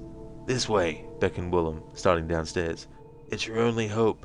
Daniel ran down the stairs and found Willem pressing his back against the front door, which was groaning under assault from outside. Daniel joined him at the door, did what he could to keep it closed. Fortunately, when Willem had gone to check the generator, he must have knocked the door and thrown the bolt. It still might not be enough. The Lady of Carolina went down in a storm just off the coast of Plunder, said Willem, straining against the door. Waves so high they snapped the masts like twigs. All hands lost, all of us drowned and washed up later that week. Bellies bloated.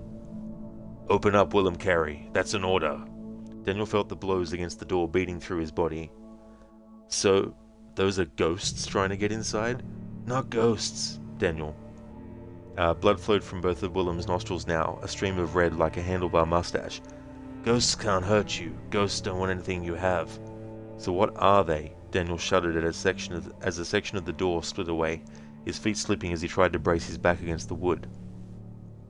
The village chief cursed us for our cruelty, said Willem, his voice different now, deeper, and with an accent that hadn't been heard in 200 years. We called the Africans cannibals, but they weren't. The chief taught us a lesson, showed us who the true cannibals were. He damned us to a wretched existence, midway between life and death, our monstrous ravening evil on full display. A section of the door burst apart in a spray of rotting wood, and a hand reached through, clutching at them. A hand, more a talon, the skin leprous and papery, the nails black and crusted, and the stink that seeped through that hole in the door. Stand down, William Carey, and let us in. Not you, Willem, said Daniel, squirming to stay away from that grasping hand from the other side. You weren't cursed, the manifest said. The bolt holding the door in place groaned from the combined weight from the other side. I was the best of a scurvy lot, but that didn't make me a choir boy, said Willem. A patch of hair fell from his scalp. The rest of them are bound to this small area around the lighthouse, but me... The bolt started to tear from the doorframe. Me, I had freedom to roam, freedom to find what we needed, said Willem. The hand reaching through the hole in the door clawed at his arm, peeling away the flesh in strips, his white shirt soaked with blood now. My gift! He spat onto the floor. I was an errand boy, sent to fetch and carry for the captain and crew, which made me as bad as any of them. Worse, even. His eyes were wide. Plunder was ripe for the plucking, but time goes by and soon there's less and less to choose from. Has to be maidens fair to sustain the beasts that we had become. Young ones ripe with promise fresh meat through and through. Daniel thought of the driver's license he had found, thought of Janice Cook, and thought of all the other cars piled up in the dark, deep water outside.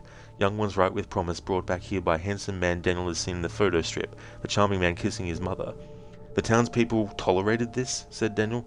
They had to know. Stacks of $100 gold pieces make folks forget their souls, lad. Willem lowered his eyes. It sure as blazes made the captain and the rest of us forget ours. The front door splintered, half torn from the frame. "You've seen the people hereabouts, lad," said Willem. "They're more dead than alive. Sucked clean." His feet started to skid across the floor, unable to hold back. The creatures on the other side. "I had to roam farther and farther afield to bring back what we fed upon." The door shuddered. We can't hold them," cried Daniel. "Aye," said Willem. "But there's a way out yet. The other door, the one under the stairs, leads to a tunnel that goes direct to the mainland. Supposed to be used at high tide when the lighthouse is cut off from land." Another chunk of the door burst in, and through the gap Daniel glimpsed a nightmare. Grotesque faces, puffed up drowned men with bulging eyes and rotting teeth, faces that could never have been human. "Now!" Willem carried Daniel along, pushed him into the emergency exit, and slammed the door. He flipped on a dim electric light. Their faces shadowed in the narrow stone corridor. Moments later the inner door was under attack. "Go on, lad, I'll hold him back long enough for you to get out the other side," said Willem. "Run to your car and don't look back." "Come with me," said Daniel. Willem shook his head as the door bowed in. "Come with me," said Daniel. "I loved your mother," said Willem, eyes half closed with the memory. "Loved her too much to do my duty. There was a price to letting her go, though." He looked at Daniel. "You were the price." Daniel pulled away. "The first moon after your 18th year, that would be your time. I promised Captain Riggs I'd deliver you like a fresh spring lamb." Daniel backed down the corridor. "That's it, go," said Willem. "Run." Daniel hesitated. "I would have gone ahead with it too," said Willem, voice rising. "So don't you dare consider me as anything better than I am. I would have offered you up on a silver platter and ate my fill, just like the rest of them, but then I saw you, and I saw your mother, saw her right there in front of me just as clear as the moment I met her." He shook his head. "No way could I allow the crew to have you, no way in Hades." The door groaned, hinges yielding as a chorus of howls rose from the other side, louder and louder. Ravenous. "It's over, Daniel. The captain and the crew, we're falling apart now, all of us." Willem looked straight at him. "Get out of here, you fool." Daniel ran down the tunnel, splashing through the moisture puddled on the stone floor, his head bent forward so as not to crack his head on the low ceiling. Just as he reached the opening at the other end, he heard a scream and looked back. In the flickering light he saw Willem wrestling with a dozen of them. Zombies, cannibals, slavers, whatever monstrous term fit he didn't know. But there was blood and brains everywhere as Willem beat them back, using the narrow doorway to his own advantage. There were too many of them, though, desperate with hunger, and he gave ground with every passing second. Daniel saw one of the slavers tear into Willem's leg with his teeth, heard Willem howl as ferociously as any of them, his face contorted, hair falling out in clumps as he ripped and tore at them. "Dad!" Daniel hadn't intended to say it, would have never believed himself capable of saying it, but as the word echoed down the corridor, Willem looked back at him. It was dark, barely enough light to see anything at that distance, but Daniel thought he saw Willem straighten, nod his head in acknowledgement, and then he was lost under the undead swarm, lost in a tumble of rotting flesh and bones bursting through parchment skin. Daniel ran out the end of the tunnel, ran up the hill, and didn't look back again. 30 miles outside of Plunder, a long way from the highway, Daniel's car finally ran out of gas. He listened to the engine gasp and die, the silence of the night rolling in like fog. Just him alone with the stars now. He tried his cell phone, still no signal. He sat there for a few minutes, got out, and started walking.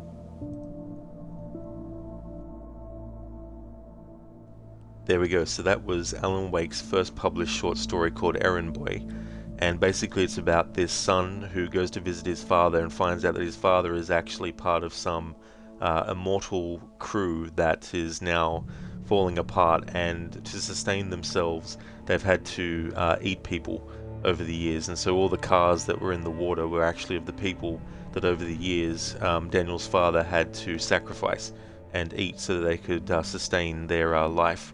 So there we go, that is that. Keone, something about it just seems more immersive.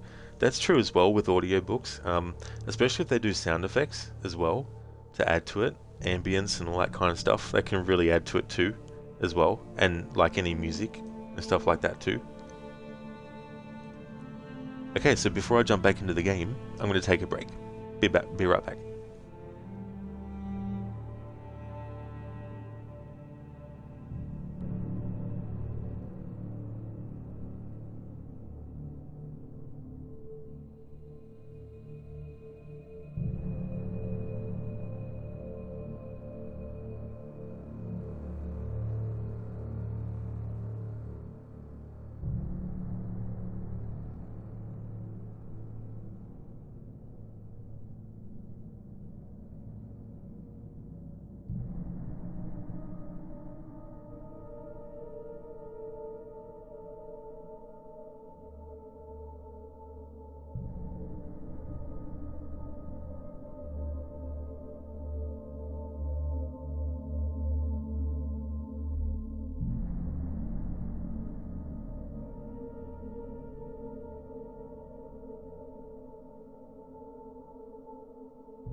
Right, there we go. I'm back. Okay, that was weird. The game didn't go to sleep or anything, but it just wouldn't let me move anything and all that kind of stuff. So I don't know if what I actually said came through or if I read the whole story or what now. Great.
Did you call 911?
We take the facts of our existence for granted, unaware that they are merely a thin veneer of desperate self-delusion covering a vast cosmos of madness and horror.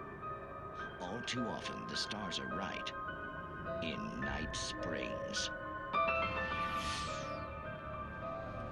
Tonight's episode, A Family Occasion. Journalist Alvin Derlis' trip to study the local customs of an insular community in Night Springs has been less than successful. Until tonight. Well, I'm glad you changed your minds about this. Ancient customs, local mythology. My editor loves this kind of stuff. Well, Mr. Derleth, we don't want to feel like we're on exhibition, but you have demonstrated the seriousness of your intent. Oh, I am serious. Really, just do your thing. I'll stay out of your way and observe. Actually, I thought you could assist us. I'm afraid we are a man short. It would provide you with an intimate perspective. Could I really? Of course, Mr. Derleth. Well, I guess that's the least What would I have to do? Oh, here. Let me show you with a kiss.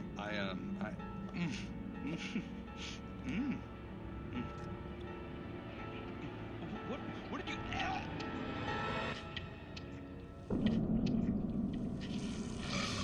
Oh, Mr. Derleth, you have well pleased Nixie Perka, the dweller in flesh. Your body shall host his 1,000 young, and all shall be glory.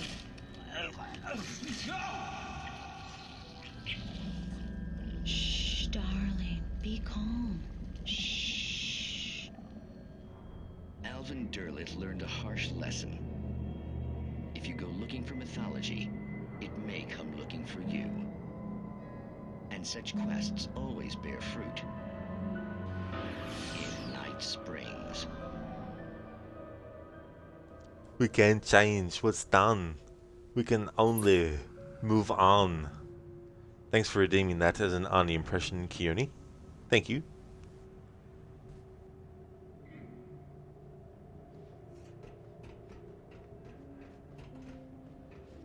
Hey there, Sona. Welcome.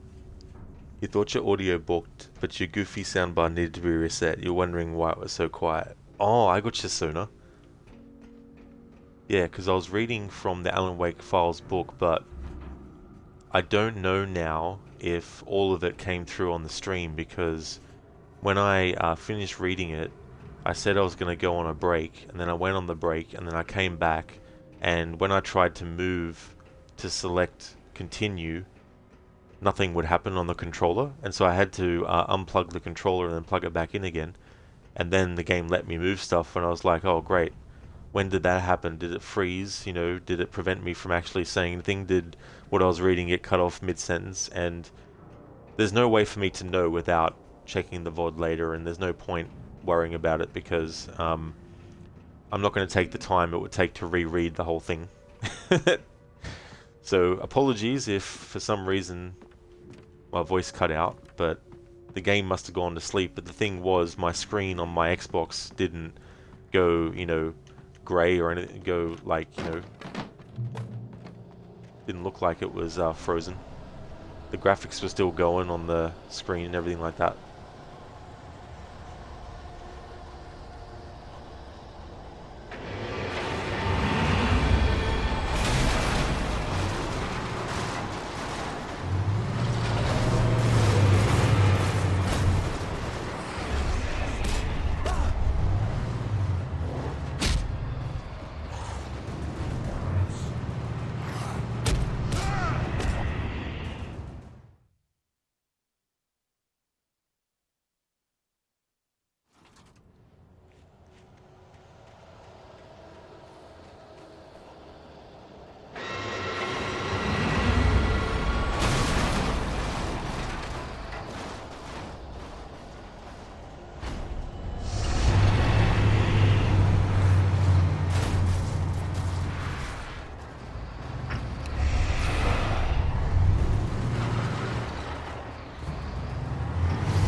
Keone, what's your most memorable quote from Red Dead Redemption 2? There's just so many great quotes and stuff like that.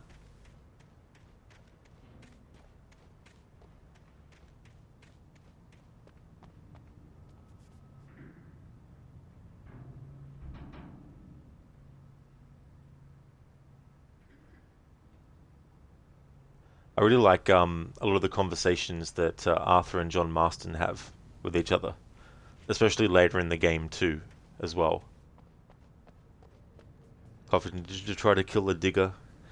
Yeah, that's one of the possessed things that you need to fight in this game. In this game's story, the Dark Presence can also possess inanimate objects. Keone, the vampire in Red Dead 2 freaked you out. Oh yeah, I don't blame you. That was quite interesting, actually, that they would put something in there like that. It made me wish that they did an Undead Nightmare 2. I know people want the zombies, but I think they could have also done the vampires as well, because they're undead as well.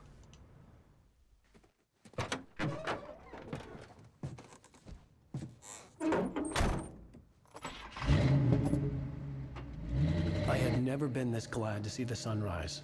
I had a couple of hours to get to the coal mine.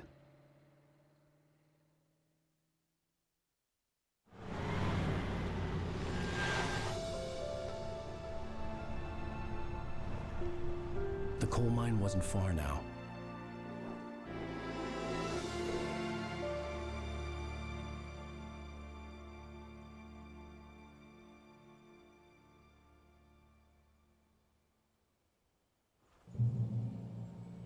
Today, I would meet the kidnapper, and he would give me Alice. I wouldn't give him any other choice. A drowning man will clutch at a straw.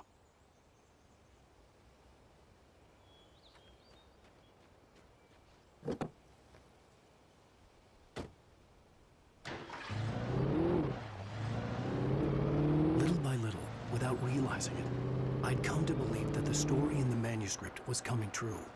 The current of its narrative had taken me deeper and deeper into dark waters. Alice had been taken from me. Barry was probably in jail. I was a fugitive from the FBI. The whole world taken over by the Dark Presence was trying to destroy me. It all felt real, but it matched a textbook case of insanity.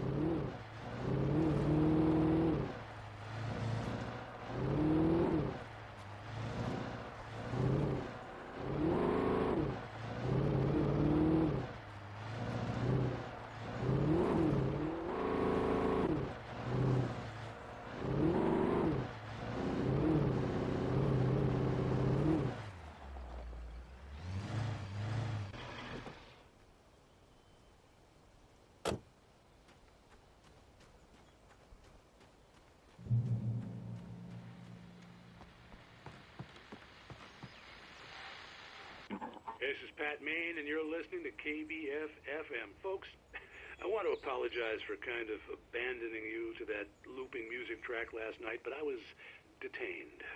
You see, I encountered a big-shot G-man with an itchy trigger finger who could use a lesson in manners and a boot in the ass. Not necessarily in that order, either. Now, folks, I know I'm not being very informative here, and I apologize for that.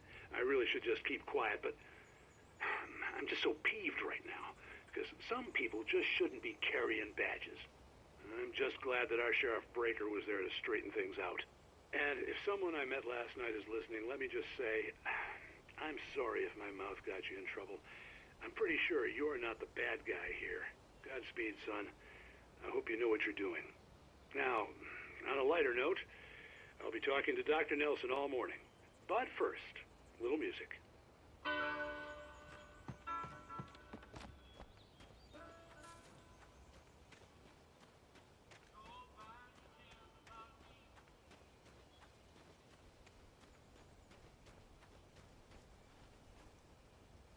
Alrighty then, so what I want to do is now cover from the Alan Wake Files book some of the interviews that Nightingale had done with certain characters, and we just had Pat Main talk about his experience with Nightingale, so I'm going to read the interview that Nightingale conducted with him.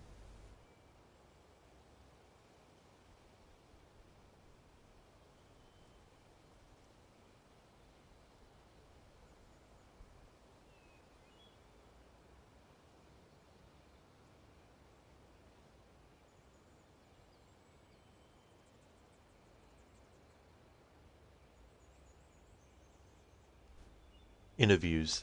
The following interviews with various citizens of Bright Falls were conducted by Agent Nightingale over the course of 3 or 4 days. Nightingale recorded each of them on microcassette, and I have transcribed them myself.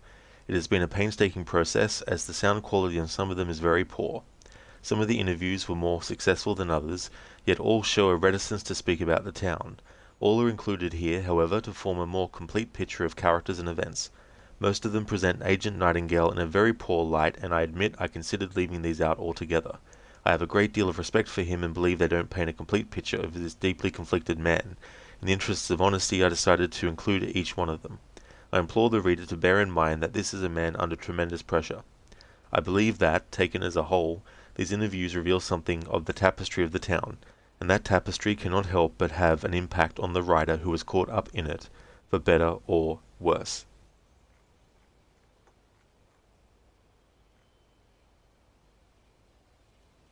So there was actually a interview with Paul Randolph. He was the guy that owned the trailer park. So I'm going to actually read his interview first, sorry, because he's a character that we met, and this point in the game is taking place after the event. Paul Randolph is the manager of the Sparkling River Estates trailer park, where some kind of incident involving the police and Alan Wake took place. This sequence demonstrates Agent Nightingale's interview skills and professionalism as he manages to coax an obviously reluctant witness into cooperating with him. I can't help thinking that this is an echo of the man before the loss of his partner and the events that led to it. Paul Randolph, avoiding eye contact as he stands in front of Rose Marigold's trailer. Nightingale, interviewing Mr. Paul Randolph, manager of the Sparkling River Estates trailer park. Randolph, I'm not sure I want to talk to you. Yeah, I've been getting a lot of that around here. Tough luck. We need to sort this out. You could have hit me. Sir, I'm a highly trained federal agent. You were in no danger. Yeah, but someone said you were drunk. Who said that? Do I seem drunk to you, huh? I guess not. These goddamn people. Okay, look, sir, I know you had a scare, and I'm sorry about that. I mean, you're the one who called the police. I know you're the good guy here. It's just that the man I'm after is real bad news. I had to take the shot, you know? I know you were just concerned for the girl. Rose, right? Yes, sir? Well, you know she's not doing too good right now, and if we're going to help her, we're going to need all the information you can give us, okay? Yeah, I guess.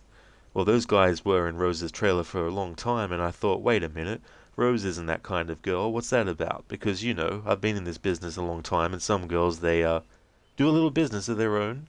Yeah, and I don't put up with that, you know. I tell them to move on. I'm no prude, but I don't want that in my place. But I knew Rose wasn't up to nothing like that, so it was weird, these guys staying in her trailer like that. And those guys were... Yeah, Wake and the loudmouth in the puffy jacket. I don't know that guy, but I recognize Wake straight away, because Rose is always going on about him. She gave me a couple of his books to read. He's pretty good, but I read the papers too, you know, so I know he gets in trouble a lot. Anyway, they were in there the whole goddamn day. Nobody even came out for a smoke or nothing, because I was working outside the whole time and I would have seen them. You hear anything? Talking, arguing, any noises at all? No, sir, I wasn't that close. I mean, the way these trailers are built, I'm sure I would have heard if there was any shouting or something, sure. But there wasn't nothing, and I knew she'd skip work today too, so I got worried. I mean, it's not my business what people do in their own homes, but I know Rose pretty well, and I got to thinking that maybe she's in trouble. And the way you guys showed up, I guess I was right, huh? Uh-huh, go on. Well, I just got a real bad feeling about the whole thing, you know, like a hunch, like something nasty was going down at a trailer and, Okay. So I called the sheriff. Well, you did the right thing, sir. The recording ends. So that was Nightingale's interview with Randolph, the guy who owns the trailer park. I may as well read the one with Rose as well. Rose Marigold. Ms. Marigold appears to have great difficulty focusing on the topic at hand, and it's only with persistence that Agent Nightingale manages to reach her. It's unclear what happened to her, and the identity of the woman she refers to remains unknown. I do find it touching that even though Nightingale appears to be unrelenting and brusque in his interactions with people, he is clearly affected by Miss Marigold's distress. He genuinely feels her pain, and for a brief moment he seems to put away his obsession with his case. The blank stare of Rose Marigold in her trailer following an obviously traumatic event, her repeated references to "that lady" and "the woman in the black" indicate that Wake was not the perpetrator. Following is an interview with Rose Marigold, 21, an employee of the Oh Dear Diner in Bright Falls. Rose, Rose. Okay. My name is Nightingale. I'm a federal agent, and I need to ask you some questions. Okay. I hear you were seeing Rusty. Is that right? The park ranger? I like Rusty. He never shouts at me. I give him free coffee at the diner. Don't tell anyone. Or, I think maybe they know. Everybody likes Rusty. Something happened at Elderwood. We can't find Rusty. Do you know anything about him? Rusty. Hey, Missy, I'm losing patience here. I need some goddamn answers. Is it day or night? Why is it dark in here? Rose, this is really important. I need to ask you about Alan Wake. I'm his biggest fan. Yeah, I heard. He was at Elderwood too. You know anything about what happened there? Why was he at your place? His new book's going to be the best possible roller coaster ride. Uh-huh. What did he want with you? What happened? Am I awake? Is this a dream? You're awake. Just answer my goddamn questions. I can't. Who was that lady? Oh, God, she made me do it. What lady? What did you do? Did Wake hurt you? No, he wouldn't. I hurt him, didn't I?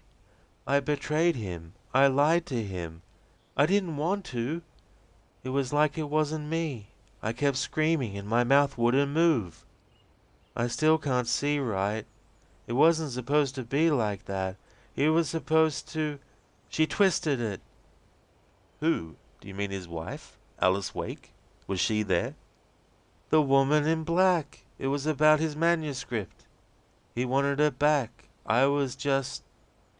We were supposed to talk about it. Discuss it. A literary discussion. With me. Are you screwing him? No. No, why would you? And he's married. He wouldn't do that. He's not like that. So what were you up to in your trailer? Marigold breaks down and starts to cry. I'm not a bad person. I didn't want to hurt him. Marigold's crying becomes more and more hysterical. She can barely speak.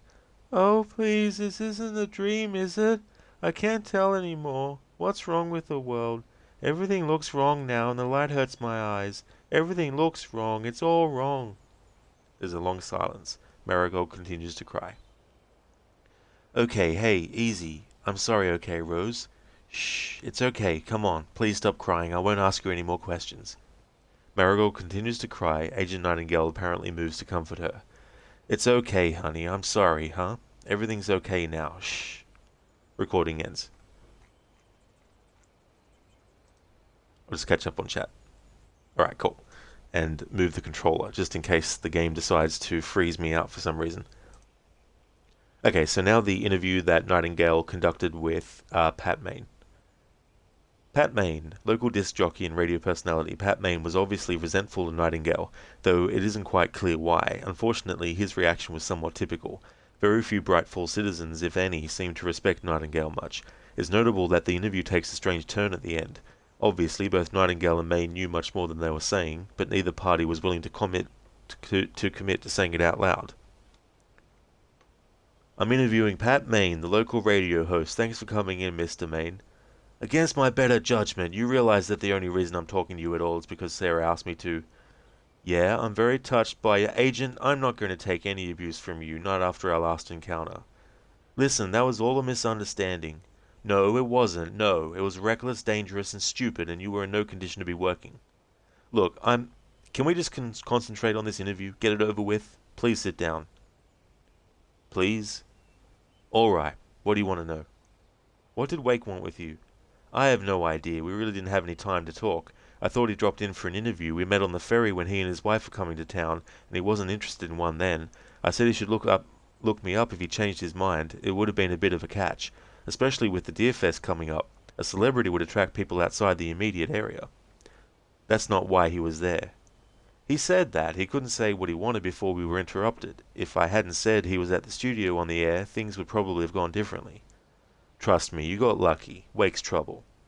Really? I think I'm a fair judge of character, Agent Nightingale, and that's not the impression I got. Suit yourself.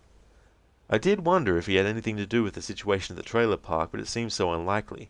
I suppose I was wrong about that. Even so, I really can't imagine that anything Mr. Wake has done could be worth all this effort.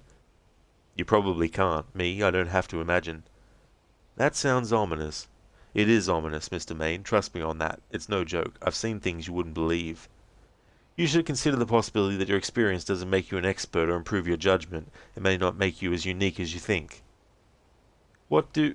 Are you telling me that you know what Wake is up to? Is that it?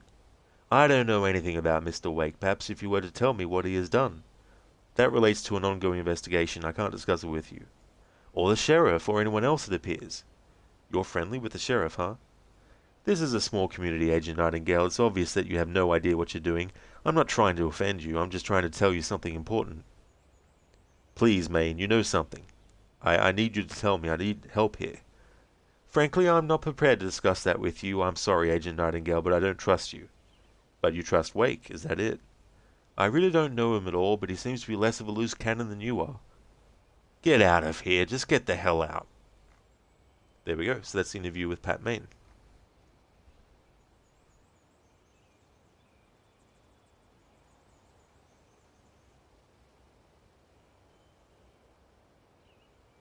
So there are interviews that he has done with Barry, as well as Mott, as well as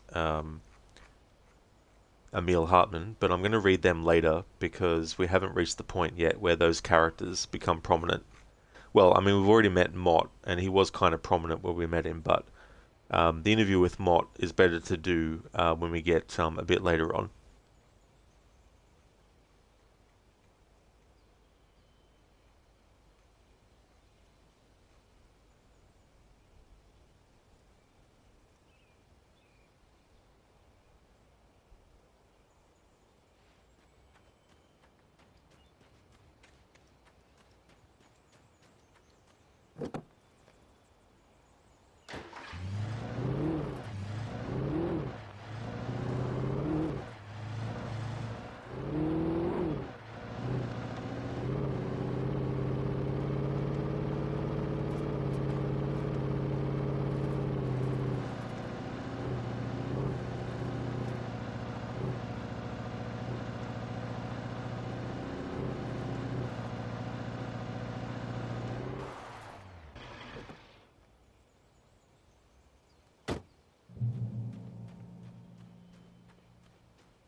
Welcome back to KBF FM.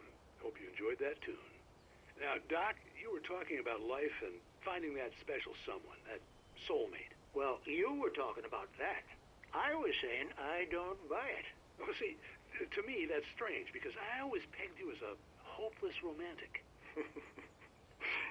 You got me there, Pat. But I think love's where you look for it. And you need to do a lot of looking, sure. But the idea that there's that one special person out there for you, and if you miss that chance, it's gone forever, and you're forever incomplete. I mean, isn't that depressing? Or, heck, childish even? Hey, there's plenty of fish in the sea. And apparently a fisherman has a fishing analogy for everything. But what you're saying, isn't that a little harsh? Well, no. What I am saying is that your potential for finding that connection isn't limited to what's essentially a chance encounter. How is that harsh? Yeah, well, I guess that's a nice thought, but let me say something personal here. Okay. Now, well, I don't disagree with you exactly, but I can't really fit that together with what I feel, what I felt for someone, because she was the one. She was. And I let her drift away from me. Maybe I didn't put in the work, I don't know, but well, since then, and it was a long time ago, but since then there hasn't been anyone, not like her. And I'm not saying I dwell on her or haven't moved on. I like my life. I'm not living in the past, but I do miss the way she completed me. You can't argue with the heart, Pat. I'm sorry, folks. I had kind of a scary experience last night, and let's just say shaking a few things loose.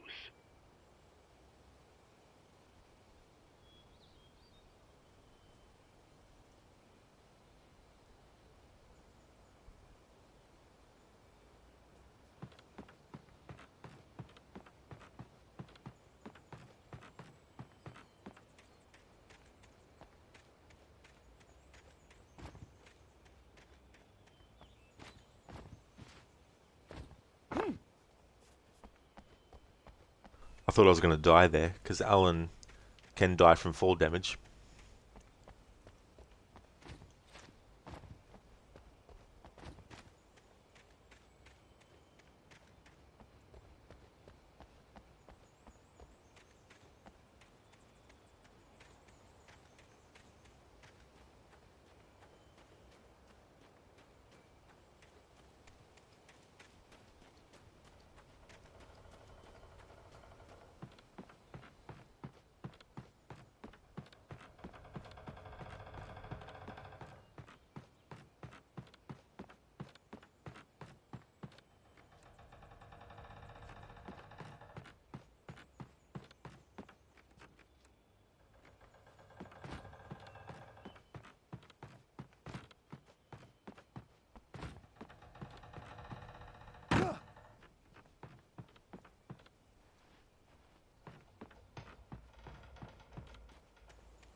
I was early.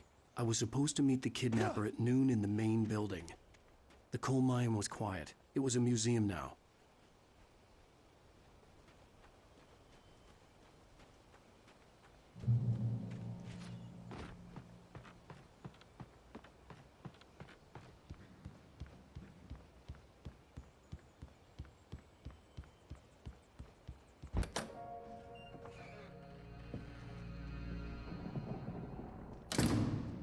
I didn't want to go outside.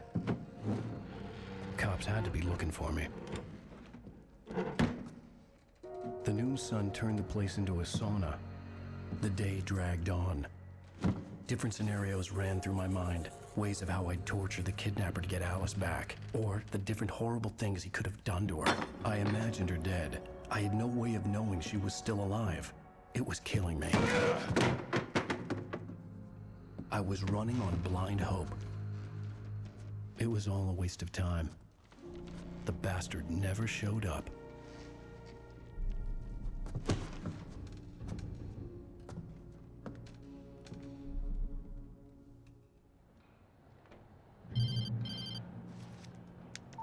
Wake. Where the hell are you? Change of plans.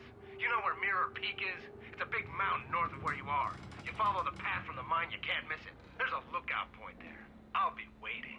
I'm through being jerked around by You you. want to see your wife alive? Because if you do, you better watch what you say to me. Do we understand each other? I want to talk to Alice. Yeah, and I want the manuscript. Don't keep me waiting, Wake. Hello? Hello? Ah! I'm gonna kill him. I had to get to Mirror Peak. Alright, so I want to actually read that interview that Nightingale did with Mott now, before we get to the point in the story where he dies. In the Alan Wake Files book, he gets referred to as unknown subject, but the character's name is Mott.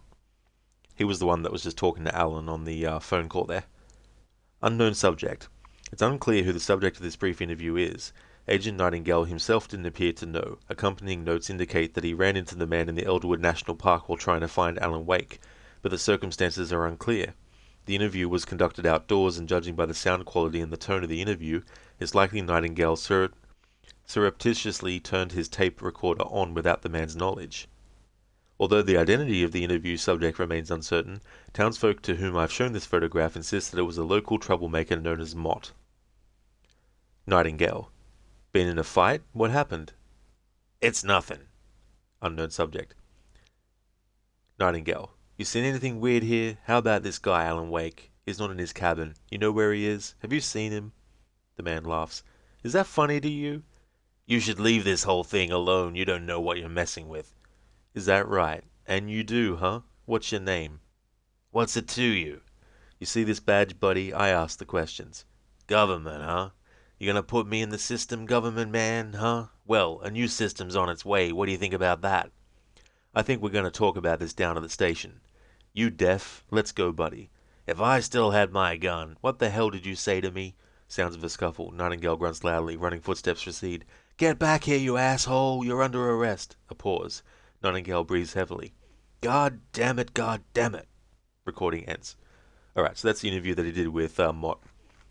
Now, with these interviews, the only ones that I have left to read is the one with Barry and the one with Emil Hartman. I may as well read the Barry one now, and then read the Emil Hartman one when we get to the point where something's referenced to him.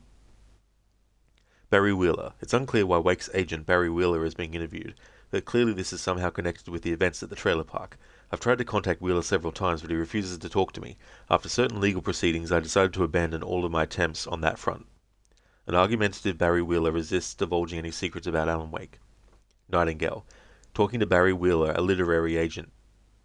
Wheeler. What's that? Nightingale. I'm recording this. I told you. How you feeling, Wheeler? How do you think I'm feeling? I feel like shit. Did you arrest Rose? That's an ongoing investigation. Can't discuss it with you. You just worry about yourself here, Wheeler. Why? Am I under arrest? Not yet. Let's see if you can keep it that way. I've got some questions about Wake. You're his friend, right? And his agent? We go back. Yeah, good guy. So you know where he is. How would I know where he is? You just said you're his friend. And agent? And I don't know where he is. You don't? What about his wife? You mean Alice? Yeah. What does he have? What? Does he have other wives? No, I was just, well, you know, she's missing. I know she's missing. You're friends with the Wakes, aren't you? Sure, I told you. Al's an old friend. But not her. What? No, she's a friend. Look, we don't see eye to eye on some things, that's all. You sure you don't know anything? I mean, this whole thing, the way you're acting now, I start to get ideas. For example, say there's a marital problem. Maybe she stepped out on it. Wake found out, took it out on her. You're covering up for your meal ticket? What? Hey, happens all the time. I mean, I know you're not the other man, right? I can't see a woman like that going for you. Hey, I get plenty, buddy. Look, what's wrong with you? I got some bad coffee from Rose and passed out. Suddenly you're in my face with this crazy shit? Listen, I'm the injured party here. I'm the victim. I don't care about any of that. I just want... You don't care? What? Is this below your pay grade, Mr. FBI? Well, my lawyer will make you care, pal. God damn it, just tell me where Wake is. Am I psychic? Do I have a map in my pocket with a big X on it? Does he post status updates? Hell, by now I wouldn't tell you if I did know, because I think you're batshit crazy. Believe me, I know how crazy when I see it. Listen, doughboy, how would you like to be charged with obstruction of justice? Oh, it's on now, man. It's lawyer time. I want my phone call. You haven't read me my rights. You're not even under arrest. Oh, well, you're still a jerk. You're not arresting me? No. Well, then, I'm out of here. Jerk. Wheeler gets up and slams the door. Recording ends. So that's the interview that he conducted with Barry. So the only other interview that I've got to read that Nightingale did was with Emil Hartman. And he mentions, it's mentioned that, sorry, I'll start again. In the lodge, you hear a recording of Hartman being interviewed by Nightingale. It's less of an interview, more of Nightingale trying to get access inside and Hartman denying him. So I'll read that when we get to that point.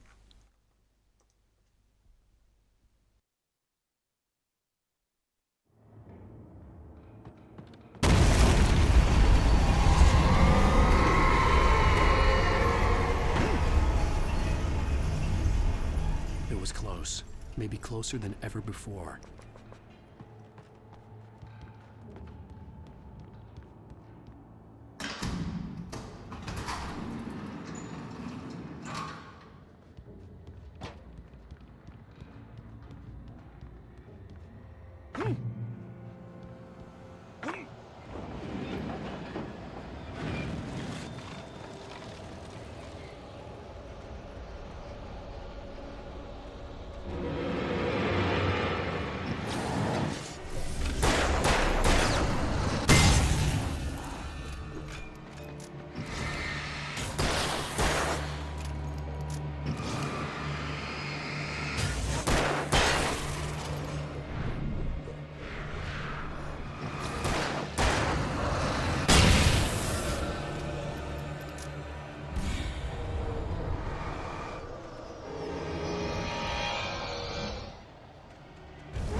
Hey there, listener. Good morning to you as well.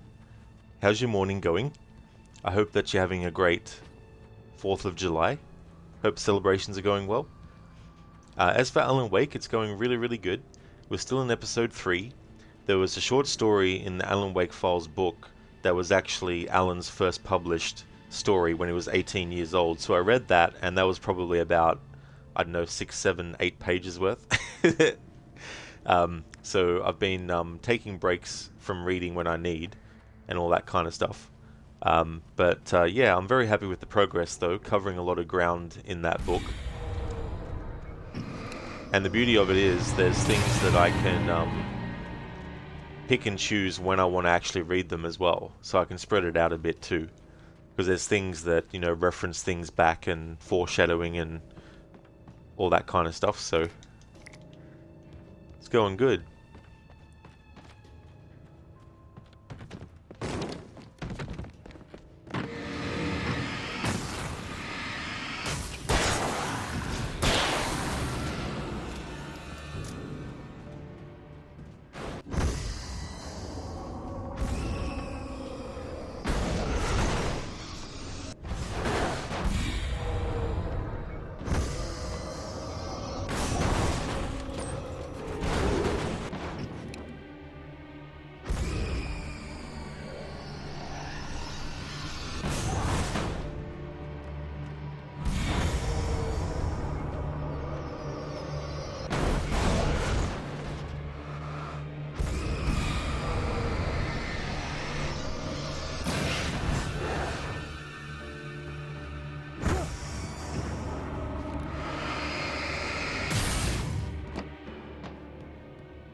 Listen, they're just waking up, so no celebrating yet, unless you count not having to get ready for work.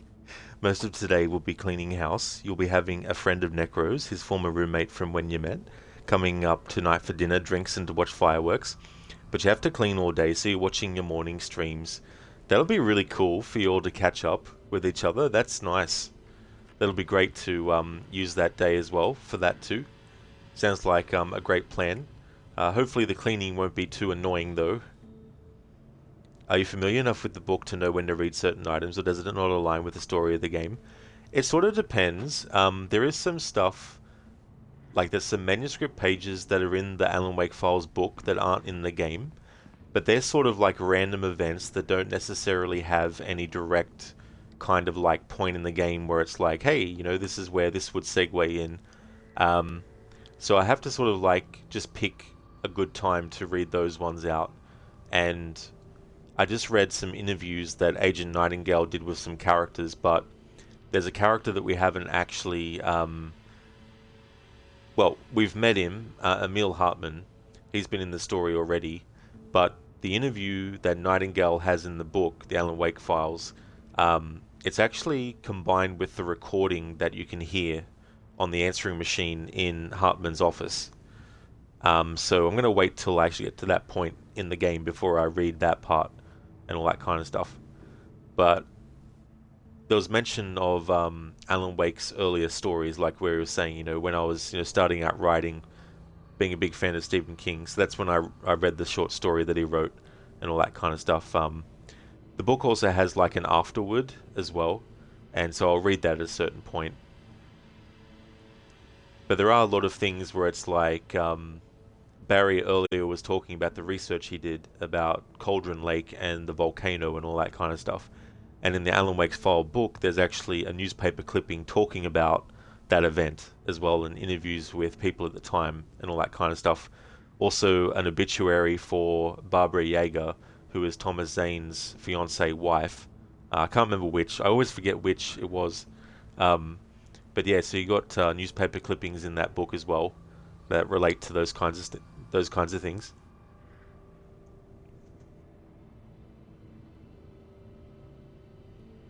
Omega-3 fatty acids are good for your heart. Only that after I'm done with you, you won't have a heart. I will eat it with fava beans and a nice Chianti. Thank you, Dr. Darling, for redeeming that Bane impression. What a combination of dialogue the Taken say in this game and Silence of the Lambs. Yeah, Lucinda, so it's sort of been like jumping around. I do have some like quick notes and stuff that I can refer to as well, if there's anything I need to double check.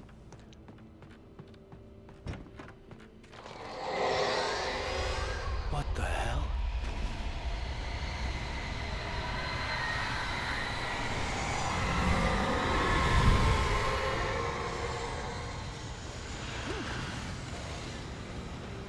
The only way to reach the hillside ahead was to go through the building. I had to find a way to avoid electrocution.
Listen, do you mean you keep up with day-to-day stuff just fine? Dishes, laundry, etc. But you hate dusting and vacuuming, so you wait until it gets bad to do it and just do nothing but that for the weekend. But it's more pressing since now you have someone coming over. You got to get a lot of it done today. You probably do a deep cleaning every couple of months. I mean, that's totally fair too, as well. You know, having to take that time and if it's only every now and again that you have to really push, you know, to get it done in a short time, then that would be good too as well. You love the flares in this, little get out of jail free cards. Absolutely, Lucinda, like the amount of times you can just drop one and then use it as like a distraction in a way, where you just drop it and then you can just run off. Or if you're going to use the generator, you can drop a flare so that when you're trying to do the QTE, at least you don't have the Taken attacking you while you're trying to do it. Things like that too. There was no way the flashbang grenades were standard power company equipment.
Listener, if it was just you, it'd be one thing, but you have a whole 3-bedroom house to clean instead of some apartment.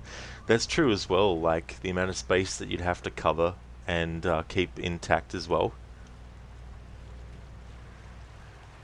I had no real plan. I was going to give the kidnapper all the manuscript pages I had for Alice. If that wasn't enough, I'd hold him at gunpoint and make him talk.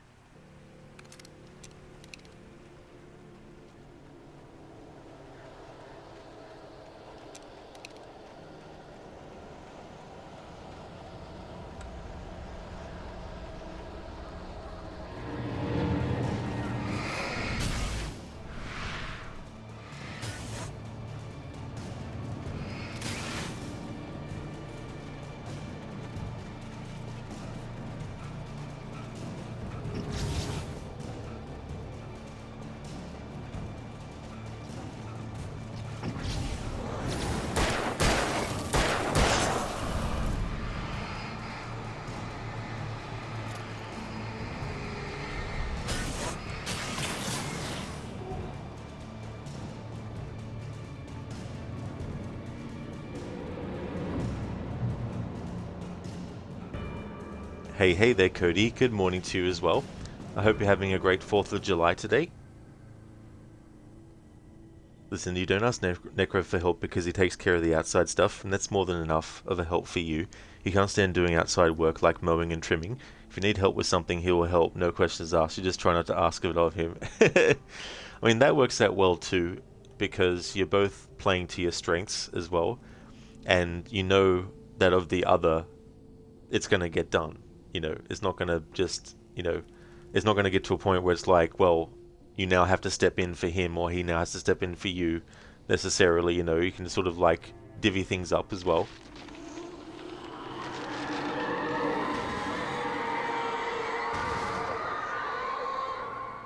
The dark presence was moving ahead of me in the same direction I was going. A cold feeling settled itself in the pit of my stomach.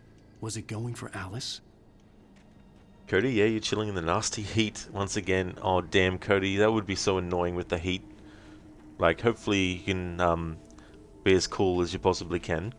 As for me, things are going good. Got the opposite thing here where it's cold.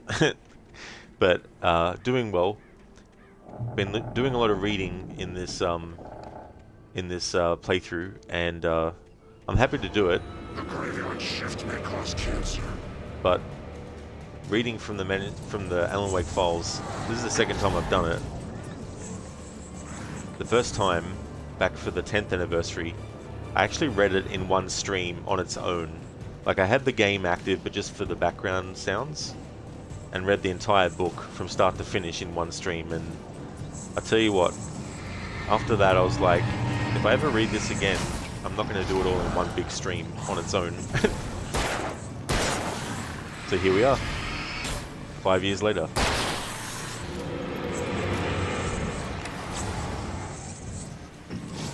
Lots of reading, Lucinda, for sure. Absolutely. Is like, some of it is short, like the newspaper clippings, but then you get like Alan Wake's first published story, which is like, you know, 6 to 7 pages long.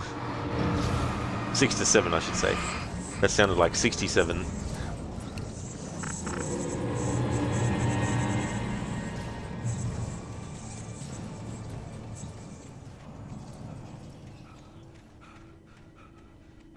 Oh yeah, Lucinda, you read it. You thought about reading the tidbits that you unlock in Resident Evil 5 and 6, but it's just so much. You haven't even read them all yourself in your own time. There is just so many. Like, I think some of those entries have 60 pages, somewhere around that for Resident Evil 5. You know, that's definitely a lot to have to read. Cody, glad to hear that. You just upgraded your Diablo 4. Dead. A ghost town.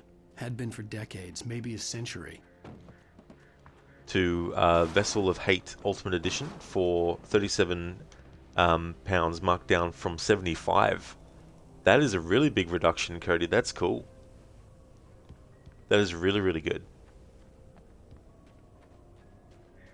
Listen, to 60, I remember when you did that for your playthrough, lol. That's true, yeah, because, like, if they put it differently, it probably would be less pages, but the way that they do it, the text size and everything.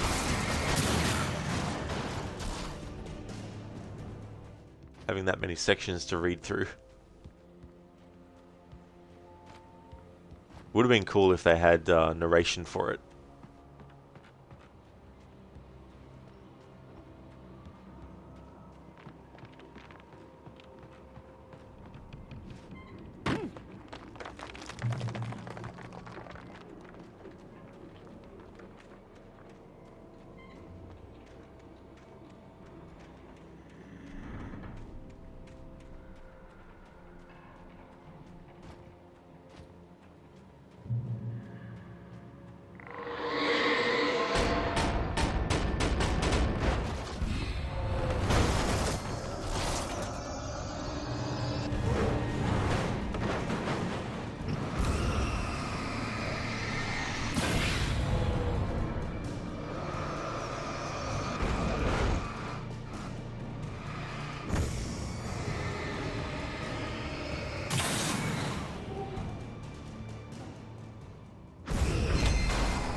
Yeah, that would have been cool too, Lucinda, if they had different actors for the for reading like characters and stuff that they played.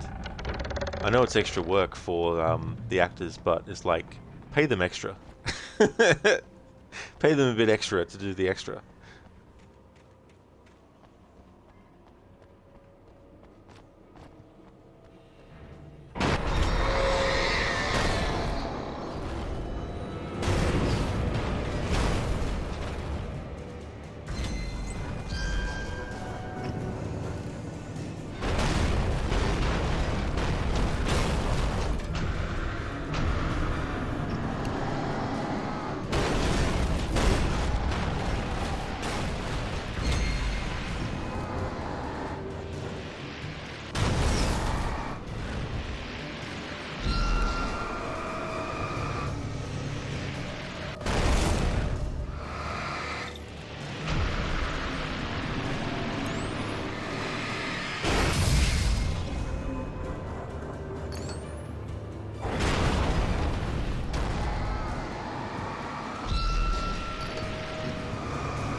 Anything outside of riding is a struggle.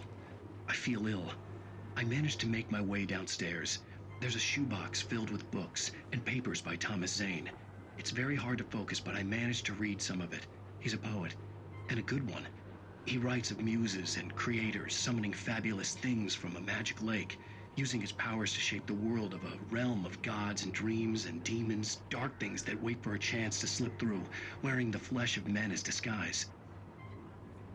Zane writes about himself, his girlfriend being taken over by a dark presence, about growing scared of the lake. Zane believes it's a mirror to the gaping void of darkness above, where some Lovecraftian presence lurks. I crawl back upstairs.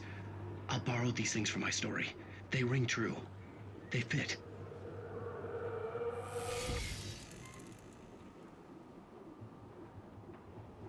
Lucinda, you got thinking yesterday. You wonder how much the voice actor for the main character in Alters got paid, since he plays like 8 different characters in a single game. He does a really good job though. You can tell the nuance between the character voices pretty well. That is really cool. 8 different characters, like, that's very, very, skillful, because it's sort of like also trying to keep in mind which character you're playing to make sure you continue to voice them in the same way that you were. In Meter Raider yesterday, and immediately picked up on the guy voiced by Geralt too. Oh, nice. Yeah, very, very distinctive voice as well. Yeah, every one of the alters in the game is the same voice actor. That's very clever too, because it plays into, I guess, the thing about the game with copies and stuff, isn't it? You know, that's really cool, like creating different variations and all that kind of stuff. It's like, you want me to play 8 characters? 8 times the paycheck, please.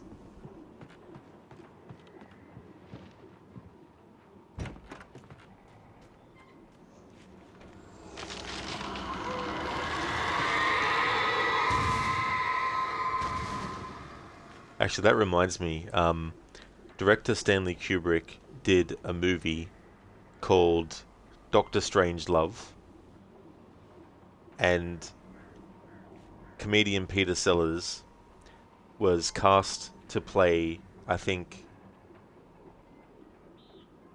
3 different characters? No, 4. They wanted him to play 4 different characters. And apparently, he didn't want to play one of the 4. And so he did some kind of like thing to get out of having to do that other character or something like that. But the 3 characters he did, like he plays the president. Is it the president? Yeah, I think he plays the president of the United States. Then he plays Dr. Strangelove, who is an ex-Nazi scientist who has been reformed, but not fully. He still tries to do the salute and keeps on grabbing his hand and pushing it down to stop him from doing it. And then he also plays this, I think, RAF, Royal Air Force General or something as well. But yeah, I think he was supposed to play a pilot or something, but then, that's right, I think he pretended to break his leg or something so he could get out of the other role or something like that. Listen, at first you thought he sounded like Solid Snake, but you think it was due to the radio type noise you hear since it's a communication call. When you looked it up, it was Geralt. That's fair too as well, you know, like David Hayter, who plays Solid Snake, and actors who play characters with gruff voices, you know, there just seems to be this sort of like through line between them all that is understandable if you think, oh yeah, that might be that, but then it's not. Oh, that's cool. In a physical movie, imagine all the different outfits and makeup. Exactly. Oh yeah. And very, very distinct from each other, very different nationalities and accents and all that kind of stuff.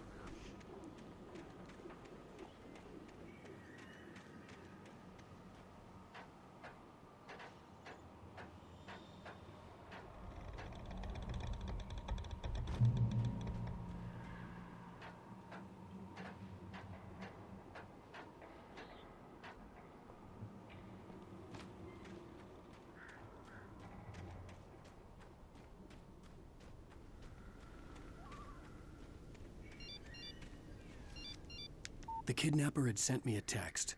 The message was full of spelling errors and insults. It was telling me to hurry up.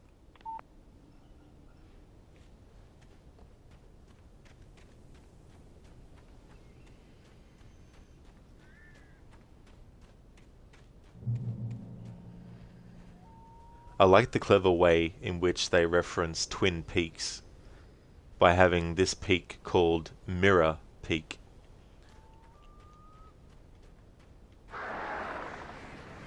Birds. These things might seem obvious, but when coming up with stuff,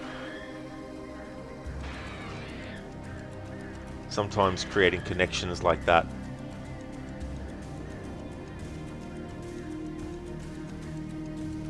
can be quite clever as well, because it's taking something and it's thinking, okay, how can we reference this without directly naming it as such, but still in a way that people who know the thing will actually pick up on it.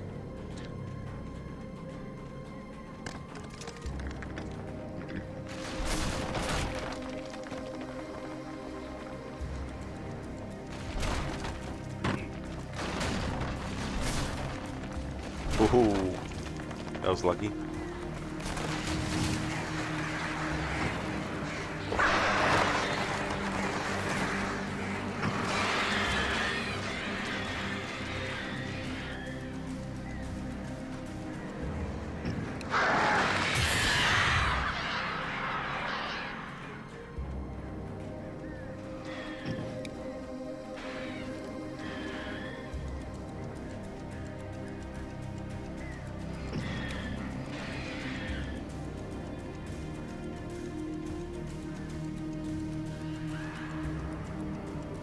Lucinda, you've heard Twin Peaks referenced by multiple streamers across multiple games. You've never seen it, but you swear so many games take some kind of inspiration from it.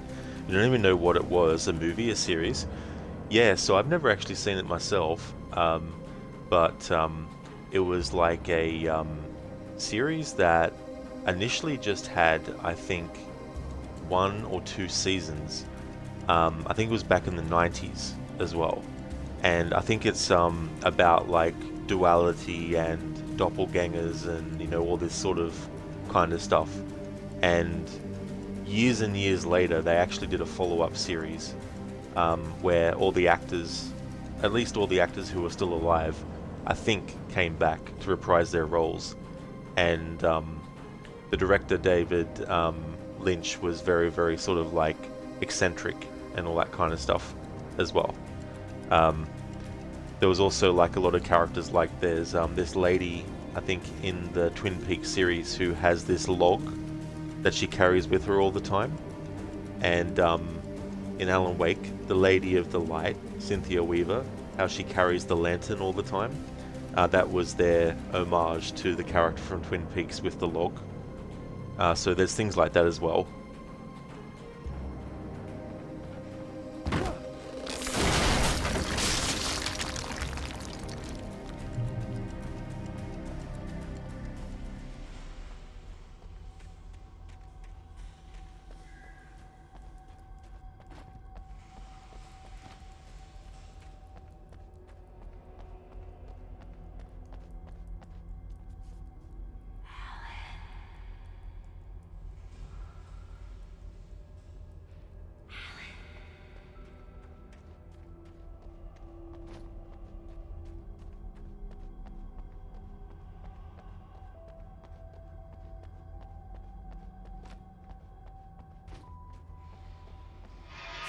Without warning, the headache stabbed at my brain.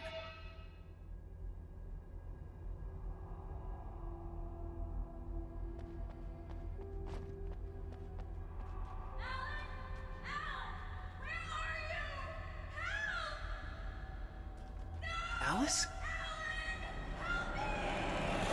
Alice?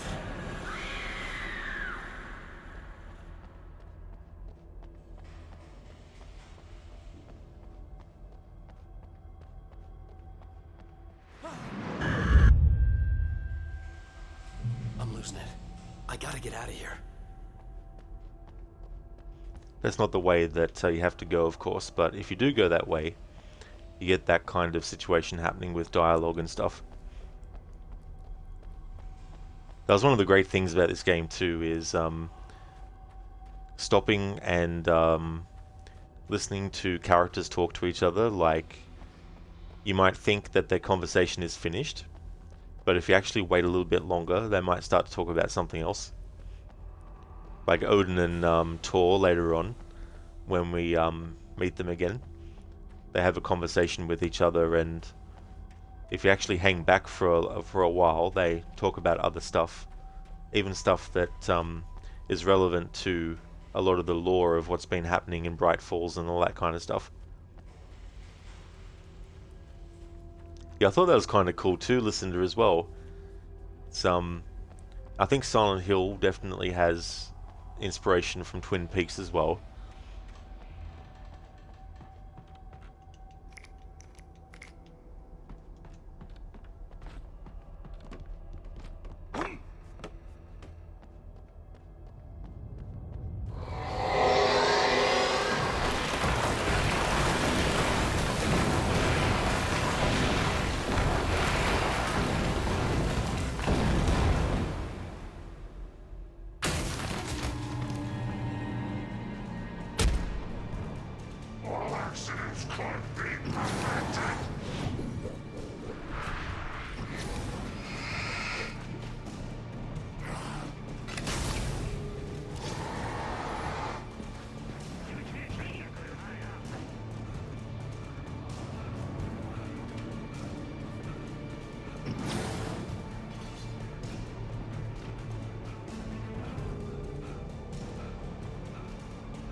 I'd have to make my way up this mine shaft in order to go on.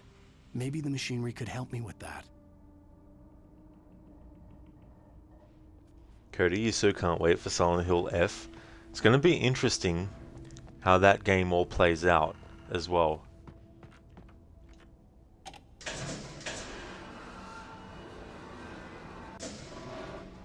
So I'm kind of curious, you know, what the link is going to be between the location in Japan and the actual Silent Hill in America.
Great. Another cable car.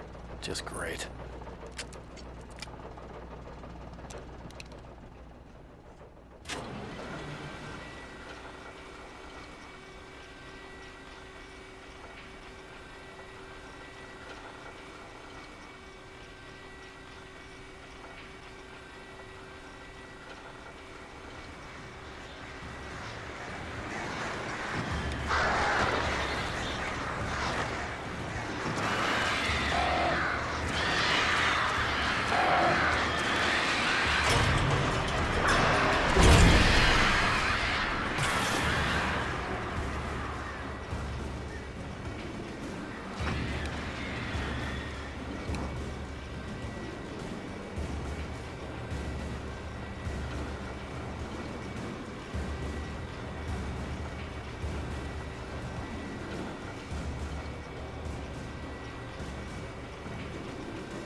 Listen, did you check yesterday and you're 17 hours into Alters and you just got to Act 2 of 3? That's definitely a fair chunk of time. to get up to Act 2. It's interesting too how they decide to divide up acts of stuff, because like usually the original sort of like, well, not the original, but usually stories follow a 3-act thing, but also a 5-act thing. But usually Act 2 is supposed to, like if you're doing 3 acts, I think Act 2 is supposed to be the longest one, and then Act 3 is supposed to be really short. Hey there, Ogorki. How's things going? Welcome on in. Listen, now that counts all the hours you've sat at the main menu, etc. So it's not that entire time. It's still that is true too. It's like in games where you have like a timer where it keeps track, but you might die and then have to reload your save, but it only counts from the time it was when you saved last. But you've literally spent more time. You're going great, Ogorki. That's excellent. I'm glad to hear that.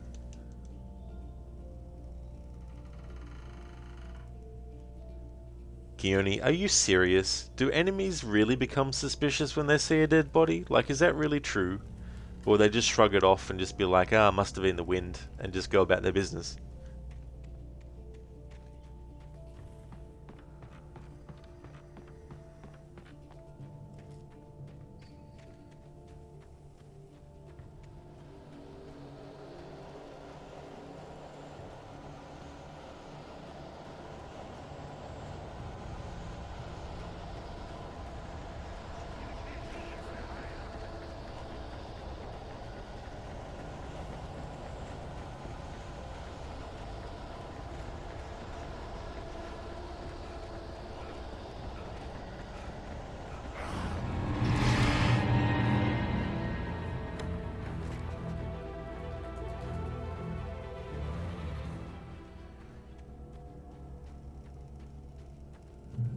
Listen, yeah, you don't think the game counts time. You're only going off of what Steam says about the game being open. And Steam is like, 17 hours. This many of those hours was spent actually playing in the game. This time was spent in the menu. Be cool if they actually kept track of that kind of stuff. Be curious just to see.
CW Cynthia Weaver and TZ Thomas Zane. Hey there, Adrian.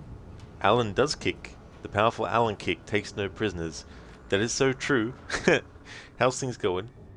You talk to me on TV, Tom. I miss you, Tom. Did you write this?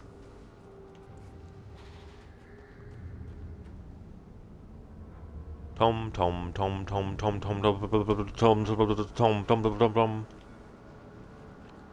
Adrian, the metal gate around this house makes a wooden door sound. Oh, does it, Adrian? Yeah. It's funny that. Yeah, listen to tom.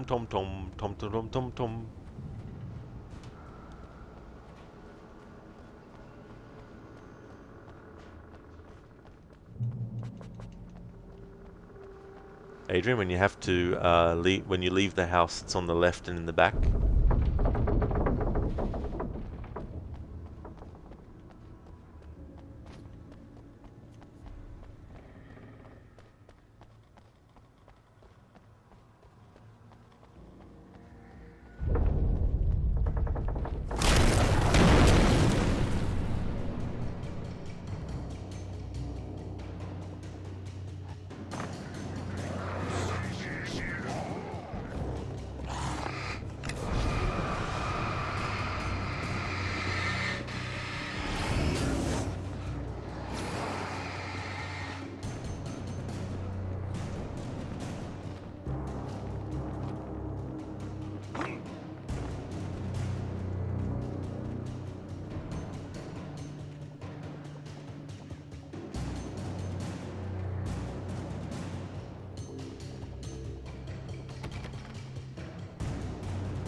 Is that the one, Adrian? Surprise, Thriller Sucker.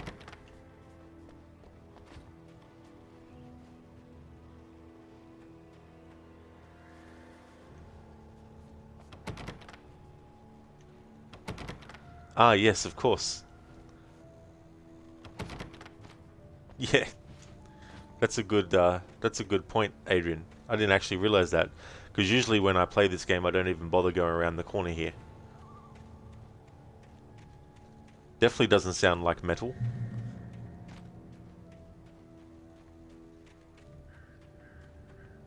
Maybe Alan just did a typo, and when he wrote this story, instead of saying that the metal gate had a metal sound as Alan tried to open it,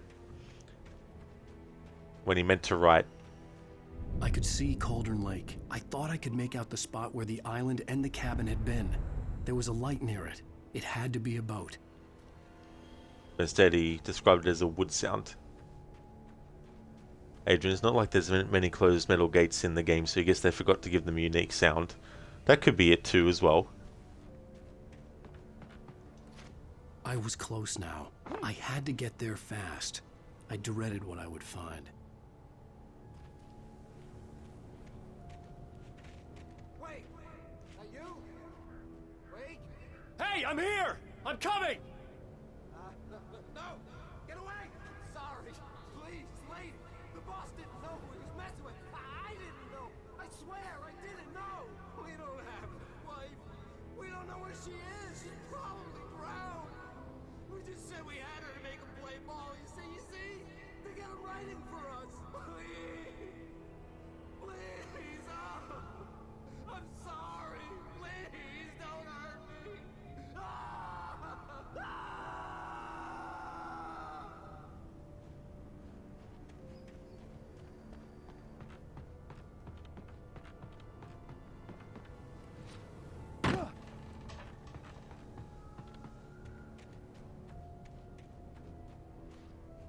One of my favorite shots is in the game coming soon. There's a really extreme wide shot as Alan falls down into the water, and I really like that kind of shot.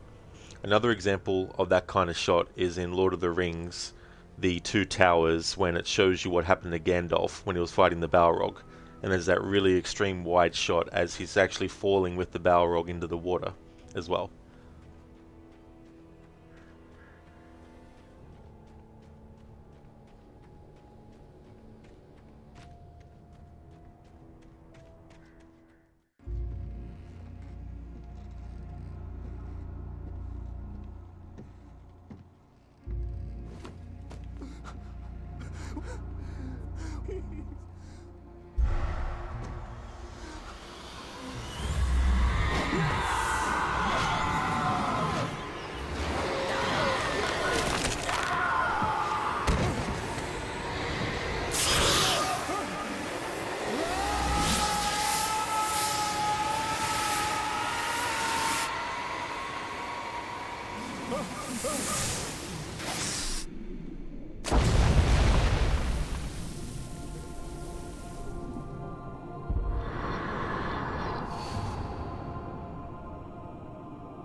Previously on Alan Wake.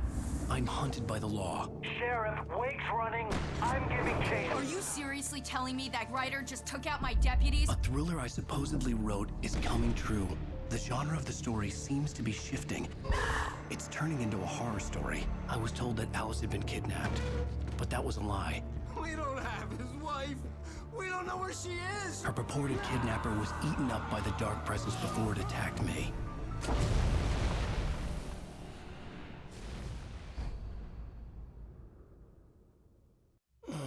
Alan, shh, baby. It was just a nightmare. Alice. There you go, Alan. Hartman, I fell. I had to give you a sedative. Don't fight it. You went through another rough period. What?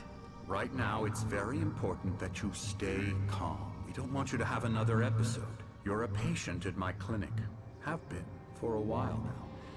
The shock of your wife's death triggered a mental illness. No, you're lying. You're suffering from various symptoms of undifferentiated schizophrenia. Bastard. It's okay, Alan. Just let go.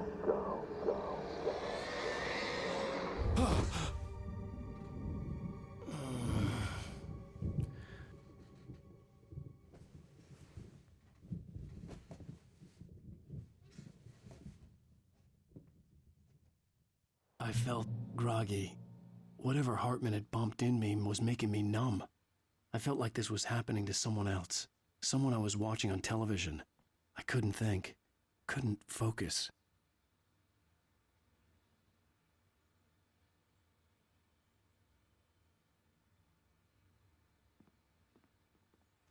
Sona, is he retelling the events? Is that why he's narrating to himself to give story context? Well, that's the thing. Like, one way I would explain it is, in a book,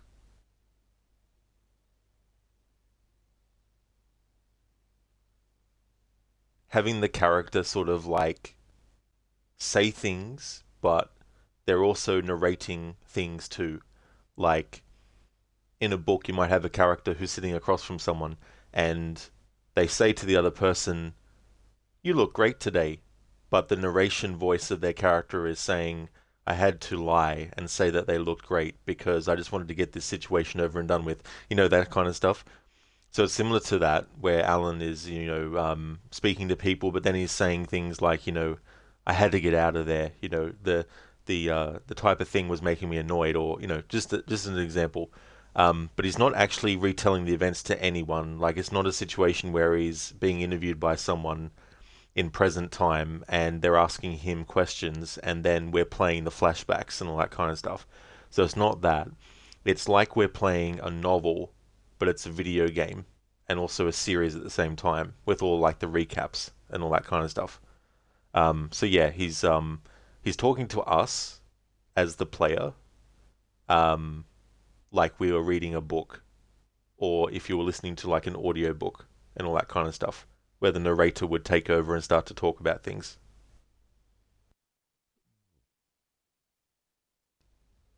That's true, Adrian. Time in Alan Wake is relative. It really, really is.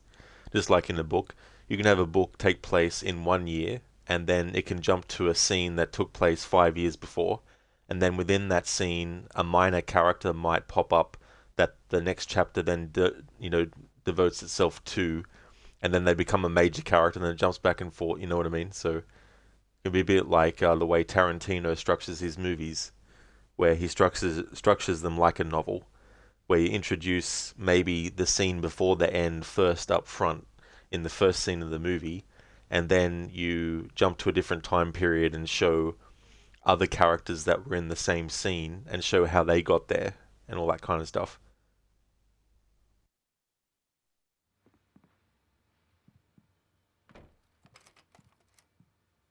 Good evening, Alan. Are we feeling better now? Feeling calm? Yeah. I see you brought your pet gorilla with you. So sure, I'm calm. I get the message. Loud and clear. Why, right. That's the spirit. You're being very brave, Alan. I understand you're confused. I would be more concerned if you weren't suspicious of me. I don't blame you for it. Big of you. Now, why don't you come with me? We'll reacquaint you with my clinic and go over everything you might have forgotten. Little walk and some fresh air? Yes, it will do you good.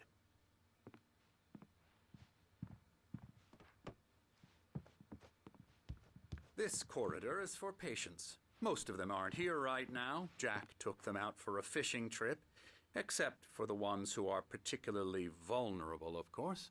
I encourage creativity as a part of the recovery process here at Cauldron Lake Lodge. I specialize in treating artists. I bet you do. Splendid, Alan. I honestly believe we can get this thing under control if we work together. This way, Alan.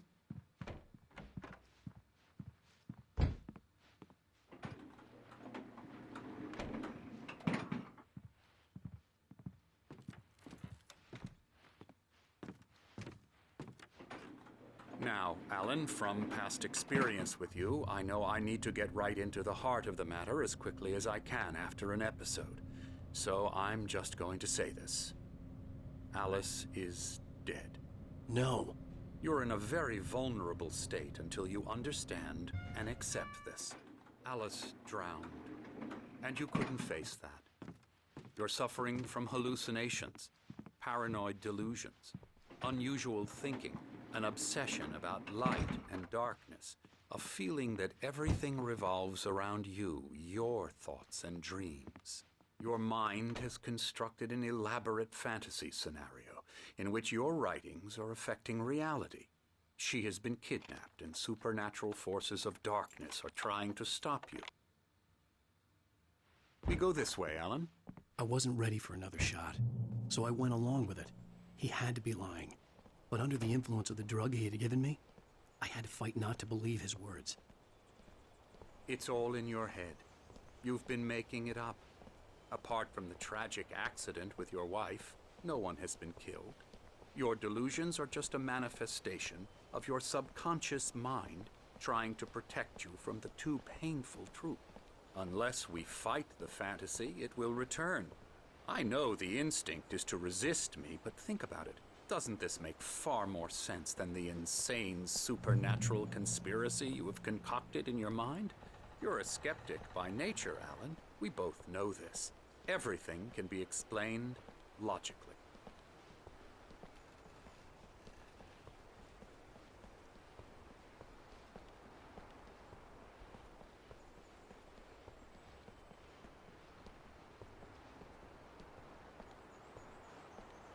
I never get tired of this view. Very inspiring, isn't it? Cauldron Lake spread below us. I could see Mirror Peak on the other side of the lake. I thought I could make out the spot where Diver's Isle had been when I arrived with Alice. Now there was nothing but waves. It seems there's a storm coming. Funny, I don't recall there being a mention of that in the weather forecast. Well, no matter. This way. Follow me. Alan, what I'm telling you is good news. Right now we're in control. Every time you have a relapse, it gets more and more difficult to resurface from the dark depths of your imagination. Not surprising, considering your profession. Imagination is what you work with. After all your nightmares, this should come as an immense relief to you. If it doesn't, why is that? Because I'm lying? Or because you don't want to admit that you're not well? It's very natural for you to think of me as your enemy. It's part of the illness. I let him talk. Hartman obviously loved his own voice. His words echoed madly inside my head. I dug my nails into the palms of my hands to stay focused. You need to work with me. Once you accept that, we can begin the journey towards your recovery. Come along. Let's go inside.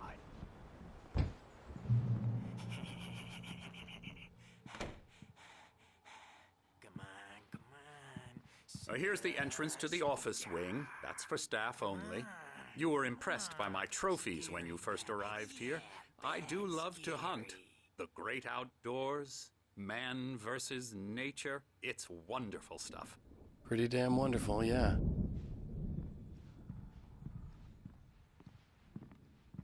Scary, scary, scary.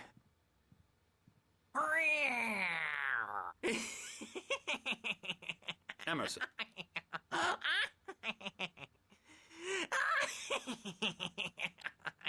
I'm a real bad dream, mister. You should be afraid of me. Don't want to run into me in the night, that's for sure.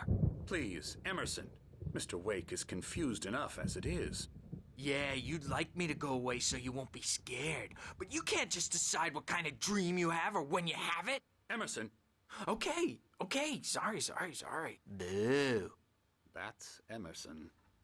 We're actually making some progress with him, I'm happy to say.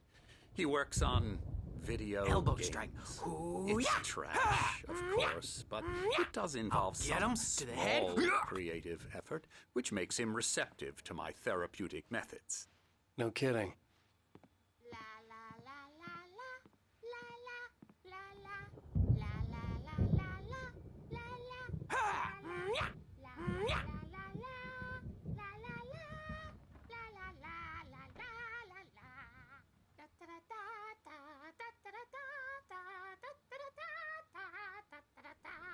Alan, please, this way.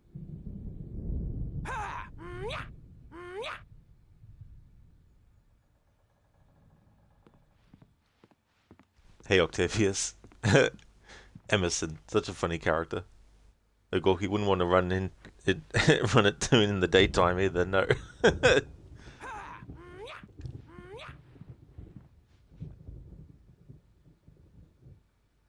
So this character here, the painter,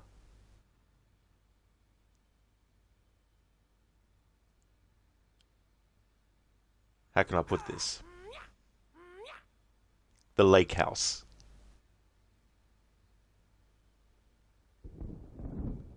This painter. Redacted.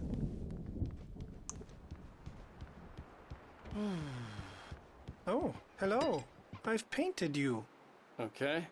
I was just struck by inspiration a couple of days ago. Dr. Hartman wanted me to paint landscapes, and that's what I was doing. But now I've been doing these things, a lot of them. The images just keep coming. Dr. Hartman likes them. He has them in his office. Yeah? He's very proud of me. He says I'm getting much better. I think I'm getting better. Well, I guess I'd better start wrapping this up. The storm is almost here. Look at that. I'd hate to be out there tonight.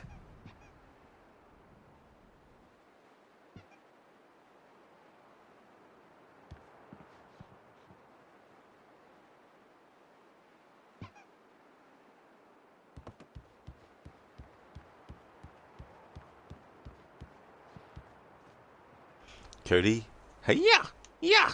He likes his moves. He definitely does. There's some really funny dialogue referencing bullet time from him as well.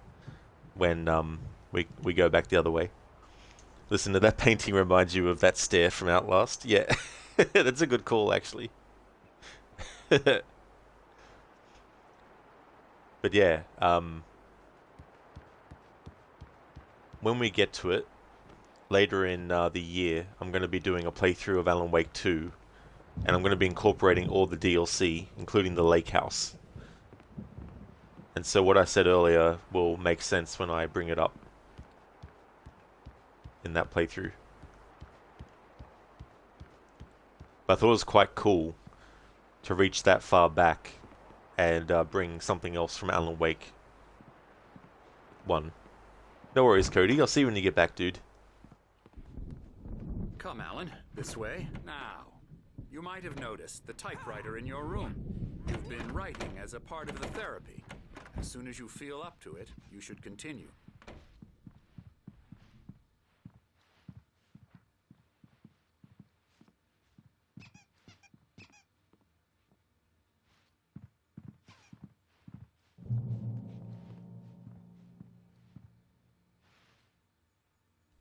Welcome to Cauldron Lake Lodge. We're here to give you the specialized help you need. However, please observe the following. Please ask friends and family to schedule visits beforehand to ensure they don't interfere with your therapy and/or periods of creativity. Also, please respect your fellow patients' need for privacy and personal space, especially when they're engaged by their creative processes. Be patient. Typically, our patients have long-term creative problems, and they won't be solved overnight. Give yourself permission to take the time you need. Bear in mind that you're voluntarily receiving treatment that has been specifically tailored for you. Engagement therapy trademark and its sister method, the flow trademark, work best when you are actively engaged in shaping them. If you have any concerns, please don't hesitate to voice them. Now I'm going to read from the Alan Wake files something from this actual book, The Creator's Dilemma, that Hartman had written, talking about engagement therapy and the flow. A checkpoint just popped up, so I'm going to go and go to while I read this excerpt. It's probably a couple of pages, maybe 3.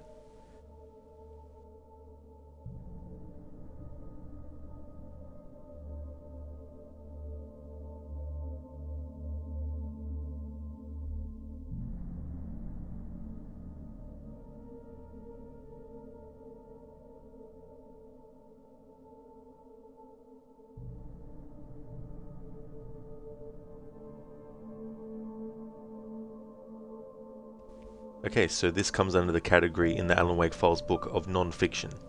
The following chapter and essay were part of Agent Nightingale's dossier. It appears that while his recent visit to Bright Falls was the first time he had actually set foot there, in fact he had been investigating the small town for some time. Whether it was persistent and recurring dreams that led him to the town, as they did myself, or whether his research was part of a more formal investigation by the FBI, I have only hints and suppositions. The dossier itself is equally puzzling. One can only surmise Nightingale's rationale for including an account of the treatment options at a Bright Falls clinic specializing in the care of artists and a litany of bizarre local events dating back more than 100 years. What I do know was that Nightingale's dossier was not a capricious collection of unrelated data, but the work of a trained law officer. Though emotionally unstable, Nightingale was a meticulous researcher, a man desperate to discover the dark secret of this town, a secret he feared was about to metastasize, a secret inextricably tied to Alan Wake. The Creator's Dilemma by Dr. Emil Hartman. Dr. Emil Hartman's The Creator's Dilemma was an unusual publication in that while it targeted a mass audience with its promises of creative growth and renewal, it was underpinned by vaguely cosmic theories relating to the powers of artists. His insistent caveat that one could only hope to benefit from these methods by becoming a guest at the Cauldron Lake Lodge suggests, in this editor's opinion, that he was motivated by an ulterior agenda. Whether it be financial or another, darker purpose remains difficult to assess. Preface: The Instruments of Creation. Art is not merely an imitation of the reality of nature, but in truth a metaphysical supplement to the reality of nature. Friedrich Nietzsche. The artist is a chimerical, contradictory figure, revered and despised, worshipped and persecuted. He has been called shaman, trickster, priest, madman, blasphemer, and fool. Sometimes he has been all these things at once. We sense somehow that the greatest artists are possessed by a vision that is beyond their ken. They venture to places the rest of us would not dare. They risk everything in pursuit of their goal. They bring back treasures, and occasionally they unearth objects that should have been left buried. It is in the course of their adventures, however, that these heroes of desire are occasionally injured, or, as is so often the case, they injure those closest to them. Such are the occupational hazards of this creative craft, and it is to these problems that I dedicate the following pages. 35 years ago, I began my training as a garden variety psychotherapist at Tullan Memorial Hospital in Vermont. I administered daily relief with a kind smile and a handful of pharmaceuticals. While these encapsulated therapies had their place, for they pacified and calmed so many of these troubled souls, they did not allow our patients to overcome their various psychological challenges. They often withdrew and became lost inside themselves. I had certain patients in my care who exhibited signs of artistic ability.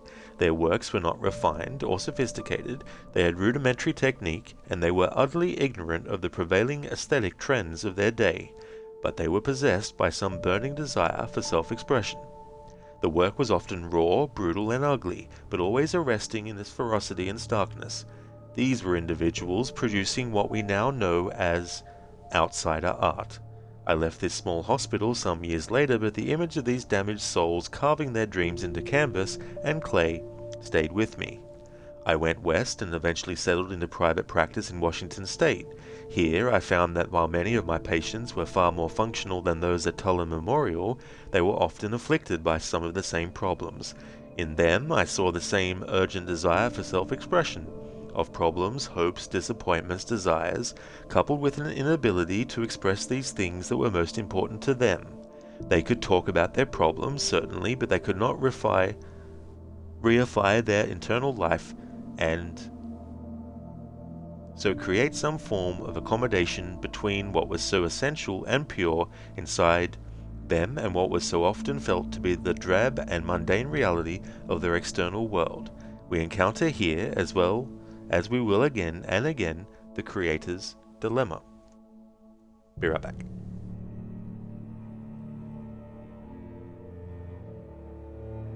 Adrian, you're always a sucker for main menus that show different places, in particular the one you're currently at. Half-Life 2 also did it.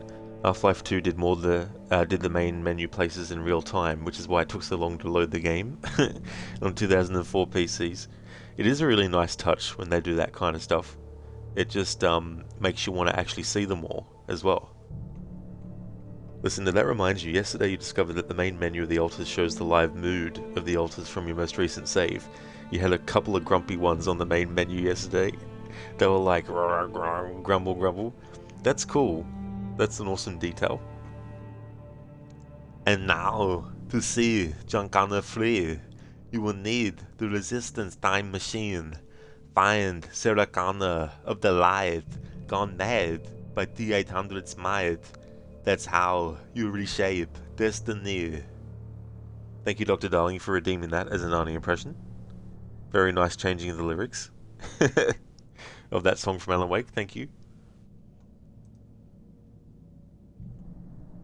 Be right back.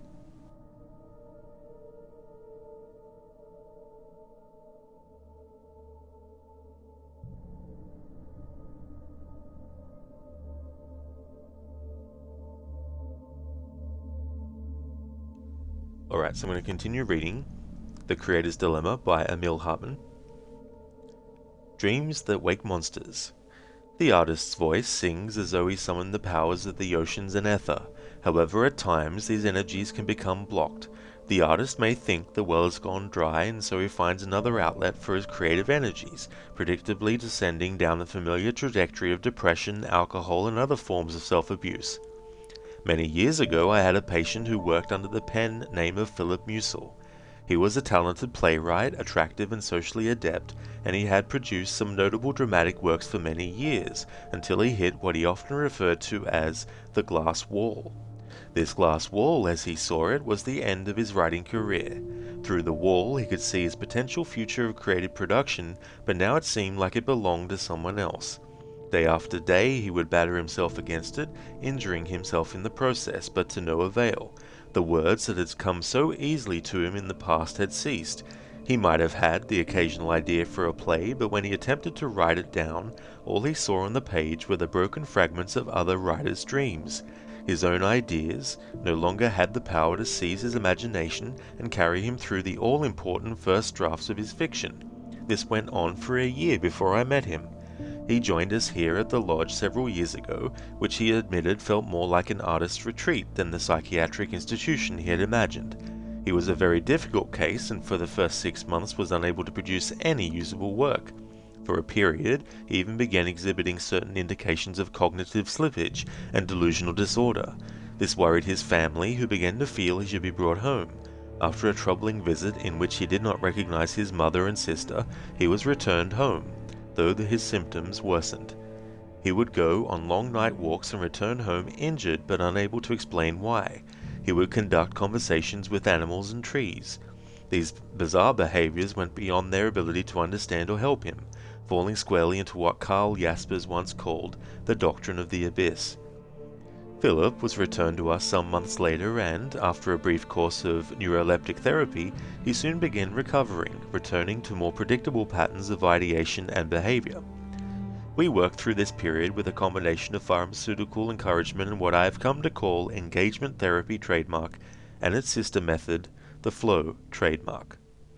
It wasn't easy, but we persisted, and Philip began producing some amazingly imaginative work.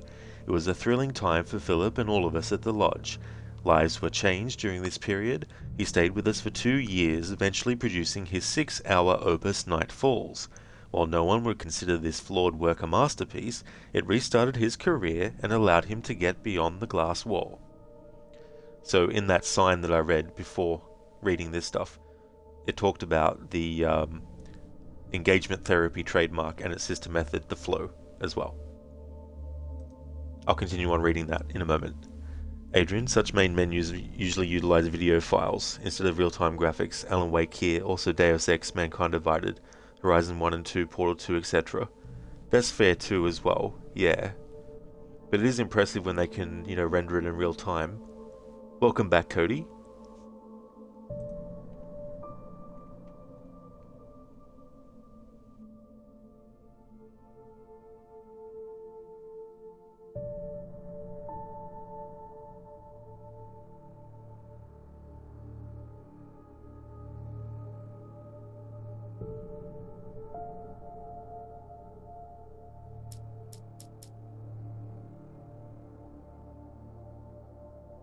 Okay, so the creator's dilemma continues. Of course, it would be disingenuous for me to suggest that all psychological and creative problems are solvable. At times, there are those who are beyond help. One of my greatest professional disappointments was the now famous case of Daniel Sanders, the monumental sculptor from Oregon. His storied career was only 6 years long, and in that time he had produced 6 immortal sculptures. These were highly sought after pieces, both for their rarity and the fact that each of the 6 had been quickly purchased for undisclosed amounts by institutions and collectors in such far-flung locales as London, Rome and Kyoto, all places where he was regarded as an American master. A methodical worker by nature, he would rise each morning at 5 and walk directly to his studio in a little wooden cottage behind his home. On the day in question, he was to begin his 7th work. A 3-ton cube of rough white limestone had been delivered to his studio the previous evening, and it stood there like a solemn mourner, awaiting its transformation. He had assayed and quarried the block a fortnight before, and had had numerous visions of how he would shape the alabaster surface of the stone. He saw dancing children, prisoners in cages, piles of dying dogs, the gentle faces of long-dead lovers, fantastical sea creatures, and obese copulating couples entwined around each other. The limestone block could have become any of these things, but this morning, when he went into his studio and picked up his chisel, he found himself faced with his end. The images he had imagined beneath its surface faded away, and he saw only a 3-ton cube of limestone staring back at him like a bemused stranger. He persisted and told himself that this was a white-hot box of potential, and possibly that stood before him. He had only to strike it and realize his vision. But instead he sat down and stared at the block. He walked around it, slapped it for good measure, but inevitably returned to his stool. He sat there for an immeasurable time. 3 days later he was found on the floor by his neighbor, still staring at the white stone. He had shat his trousers and reduced himself to a dehydrated and wasted state by the time the EMTs were called. He lay on his side, perfectly still, perfectly conscious, still staring at the white block. He was brought to us by relatives, and I worked intensely with him for a period of 3 months, but to no avail. We used charcoal to draw figures on the stone and encouraged him to cut it. We tried a battery of drugs and hypotherapeutic methods, cyclical psychodynamics and integrative approaches, phenomenological methods, electroconvulsive therapy, sensory deprivation, daily multi-theoretical psychotherapeutic counseling, and tough love. Finally, I threatened to destroy the thing, exploded into 1,000,000 shards, fearing it had become some psychic anchor around his neck. But he howled like an animal and swore it would be as though I were killing him. He had become physically bound to this object. We ceased all therapy at this point, and he was isolated in his own wing. He was allowed visitors, but chose to live a solitary existence. After a month, ideas began to return to him. He saw ocean waves, trees, dark clouds, ravenous birds, and a secret country to which he might travel, but only through the stone. He had become convinced that this project would be his masterwork, that this stone was his door into that secret country where his future now lay. He saw the image of what he would create so precisely, but feared that it was so complex he did not have the skill to execute it. Paralyzed by his perfectionism, the vision he held became an idée fixe that returned him to his apparent stupor, as he awaited the precise and perfect moment for the first strike. The pharmaceuticals had no effect, the therapies did not work, and I am sad to say that Mr. Sanders remains with us at the lodge, sharing his basement room with his white monolith, transfixed by the vision of this door to a secret country. Again, as before, we see the Creator's dilemma. I continue to hope that we will break through to Daniel using a long-range therapeutic approach I am currently developing at the Cauldron Lake Lodge. His case may indeed lead to the final fruition and perfection of my 2 patented therapeutic methods. See? A lot of reading.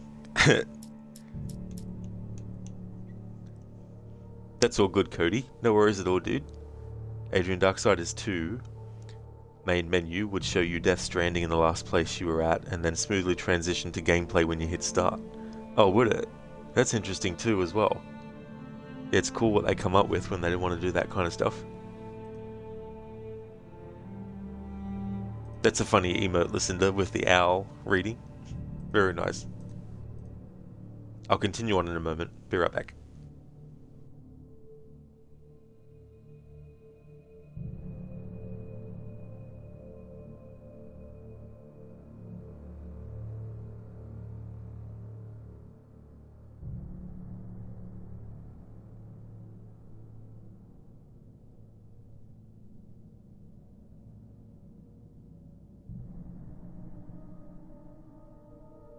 Okay, so let's continue.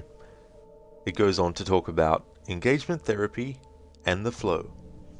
I hope this book will serve as an introduction to engagement therapy and its sister method, the flow. I would like to caution, however, that this humble term cannot replace actual treatment with an accredited therapist from our lodge. The unfortunate truth is that these therapies cannot in fact be captured in a book any more than you can learn dancing or swimming from a book. Creativity is like the deepest of lakes, and this book will only skim atop its glassy surface.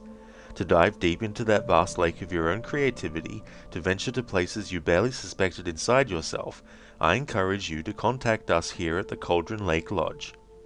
That said, I will show you, the artist, a rough sketch of how to break free of the resistances, conflicts, and blockages that have stalled your creative maturation using engagement therapy and its companion method, the flow. The problems of the working artist are manifold and can involve complete blockage, obsessive perfectionism, creative and technical plateaus, libidinal inversion and negative sublimation, rigid thinking, insomnia, distraction and unfocused attention, detachment and disengagement, cathexis and anticathexis, creative impasse, anxiety and ideational hysteria, traumatic mnemic traces, diffusion of instincts, identity failure. These are but a sample of the problems I have worked on with our guests at the Cauldron Lake Lodge.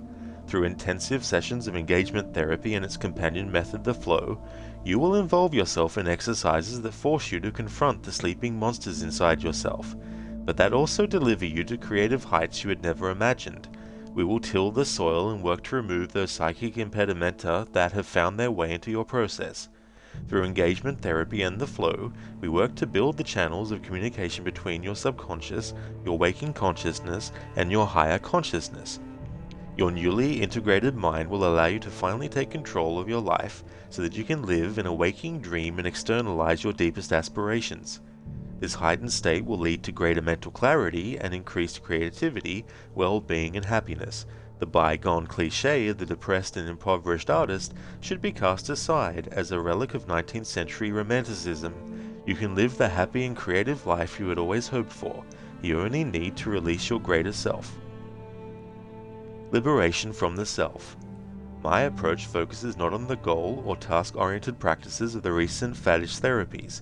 There is no 12-step, no plan, no formula that can be applied to any and all. Herein lies the importance of joining us here at the Lodge. Our practice relies on a very basic suspicion that has been held by artists since time immemorial.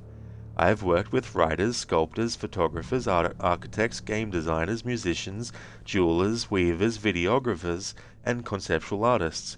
When I ask them to tell me about the most creative period of their lives or a work that they are particularly proud of, A hushed silence falls upon them, and they tell me their secret. They'll admit that they are imposters. They tell me they are fakes. They concede that they did not write or sculpt or compose their greatest work, but they were simply the instrument of a larger creative force, an author who took possession of their bodies and minds to create their greatest works. It came easily and as if by no effort of their own.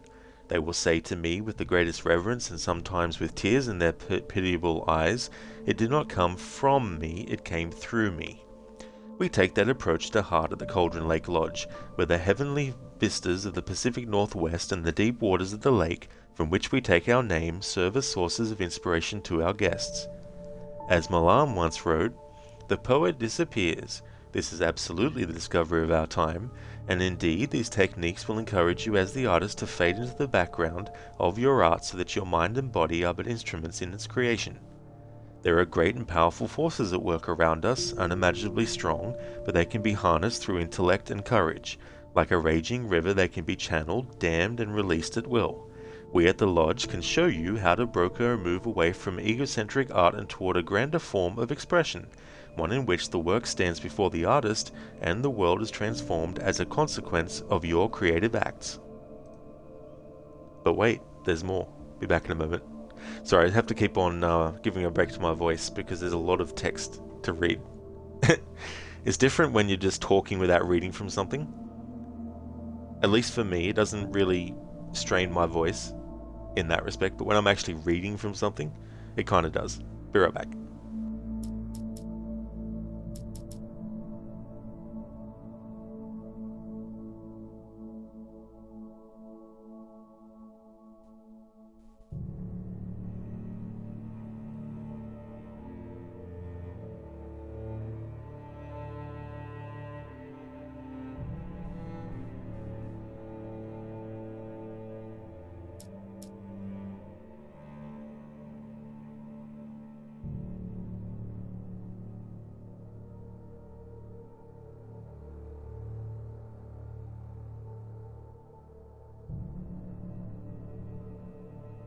Alright, so there's not much left to read of this part, so let's read the last part of the Creator's Dilemma. Creatio ex nihilo. I've spent some time discussing the tenet that the artist must disappear in order to create, but let me encourage some cognitive dissonance for a moment with a contradictory idea, and it is the core problem I will discuss in this book. It is what classical theologians and philosophers have discussed through the rubric of creatio ex nihilo, creation from nothing, or what I have variously referred to as the Creator's Dilemma, the God problem, as it were. Let us leave the theological questions behind us for the moment and consider this experience, this fleeting moment in which a writer like Philip faces a blank page, or when Daniel looks upon his white monster. I would like you to put yourself into that trembling silence a dancer feels in the penultimate moment before she launches her body upon the brightly lit stage. The artist understands that in this fragile quantum of time and space, anything can happen. Moreover, in this moment, which my patients have described as magical and electrical and otherworldly, there is the possibility that one can create, like a god, something from nothing. But it is also in this moment that a little thought may creep in and whisper, "No. What has been will be again, what has been done will be done again. There is nothing new under the sun. You cannot possibly delight, instruct, inspire, or surprise your audience. Your words, your hands, your deeds are dead. You cannot create something from nothing. You are not a god, you are but a mortal." If allowed to grow, as it so often does, this seed of doubt can destroy a creative life. I firmly hold the belief that artists are gods, perhaps gods of lesser universes, but divine authors all the same. They create something from nothing, creatio ex nihilo. Engagement therapy and the flow will be your pathway to working daily as a creator of your own universe. Trust me with your creative recovery, and we will build something grand and beautiful together. At the Cauldron Lake Lodge, the Creator's Dilemma is our dilemma. Now let's begin, shall we? Alright, so that's all of that. So that's related to Hartman's book, The Creator's Dilemma.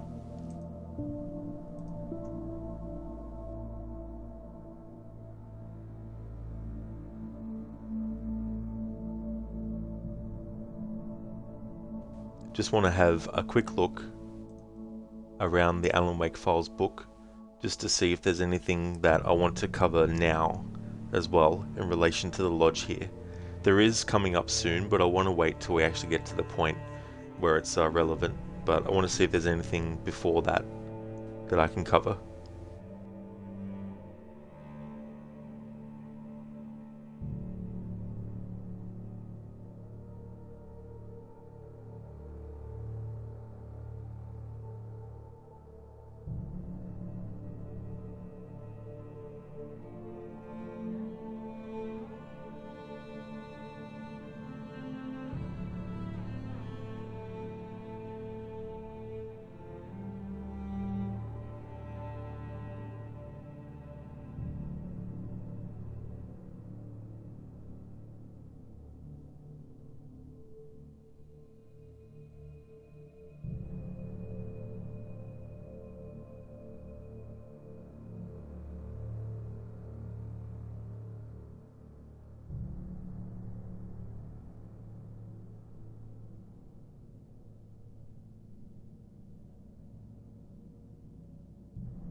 Alrighty then, let's jump back into the game.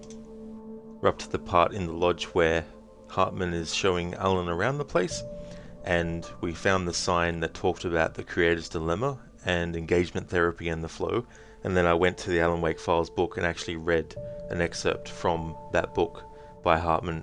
So now let's jump back into this episode.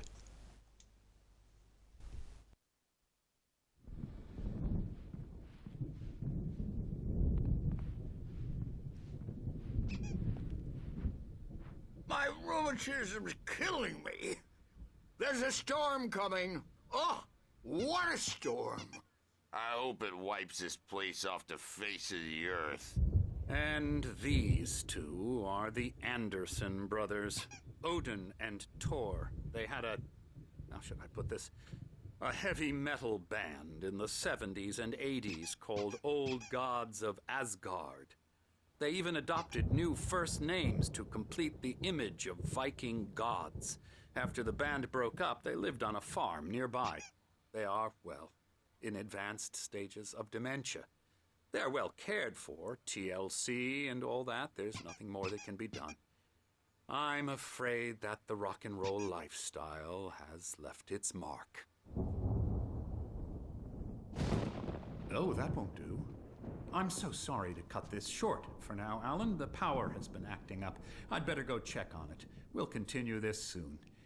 Meanwhile, when you feel up to it, return to your room and try to write. It really is for the best. Don't you think?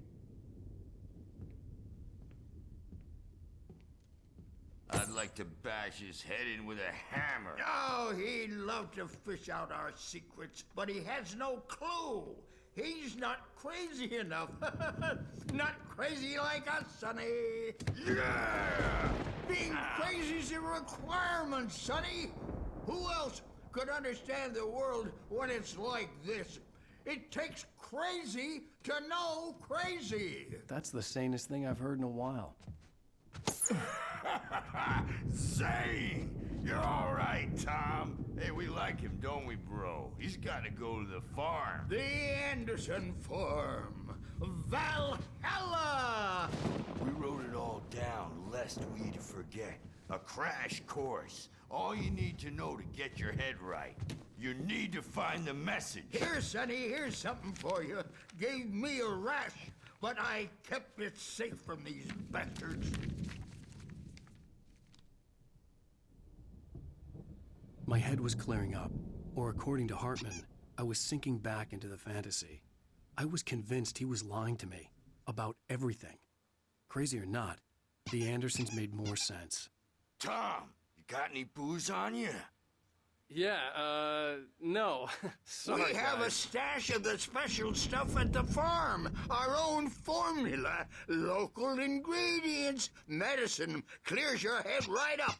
Makes you remember like moonbeams on the brain. Oh, I just noticed. Leather patches on the elbows? That's not very rock and roll. Tom's just lost is all. Baba Yaga got to him too, the damn witch. She used us all. Taken from all of us. Took my thunder, the witch. And my ravens, what were they? Memory and thought, the hag. She took something from you too, didn't she? That's what she does. We're better off. This place, the lake, it gives you power. If you're a creator, an artist, haga. Nightmare shifted in their sleep in the darkness of the lake. Yeah, that's the one. She makes sure it comes out twisted and wrong. Just ask the lamp lady. She knows what happened to that other rider. She's been using you, boy, and you let her. You went and opened the door for her, didn't you? Now, it was already open a crack. And whose fault is that? We're morally corrupt, disease-ridden, old and stupid. Doesn't mean he had to open it all the way, goddammit.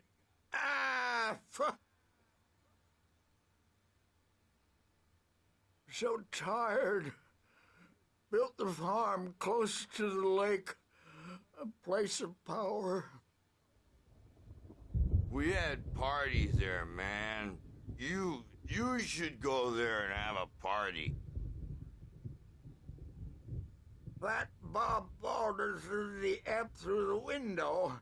Hit that hippie chick in the back of the head. 15 stitches and a concussion. Bob's dead now. Leukemia. Stitches, snitches, and narcs, man. Bad scene. I am tired, man. So tired.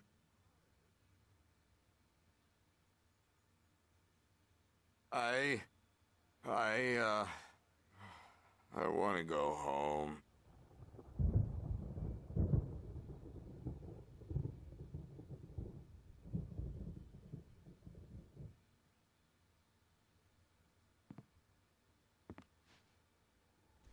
So that's all the dialogue you hear if you hang back and wait near them.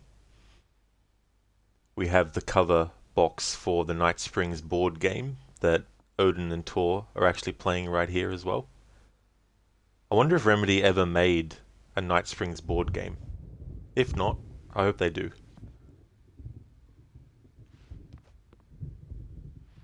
And that's the front cover of the Creator's Dilemma. In the Alan Wake Files book, there's an excerpt that I just read not long ago from that.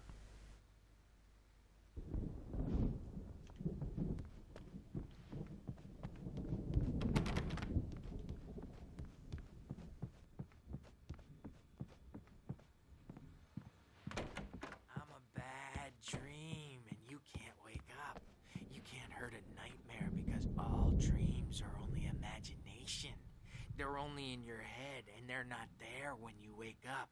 So you can't wake up because I'm in charge now, and I don't want to disappear. My nightmare is the publisher people who want to make a contribution so they can say they made a contribution. And then we end up with mullets in there because they think mullets are funny, but it wasn't supposed to be about mullets, and now it's about mullets. And when it's in slow motion, they call it mullet time because the numbers came back from marketing that mullet time is the hook we needed to go big in the target demographic. And they're not even kidding. They say it all like serial killers with straight faces and smiles. My nightmare is the writers who want to make everything from the characters to the toasters talk all the time and express their feelings so they won't shut up. And the writers won't shut up either because they have feelings too. And I have to listen to them because they're not scared of me. And everyone should just shut up. Shut up. Shut up. But I don't see nightmares anymore because I'm too scary for them. I take 2 pills every morning and 1 with every meal and 4 when I go to bed. And that makes me the scariest nightmare of all.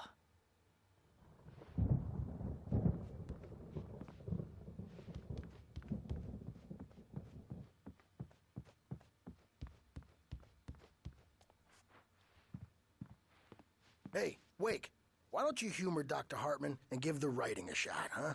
Typewriter's in your room. You can get to your room by those stairs, Wake.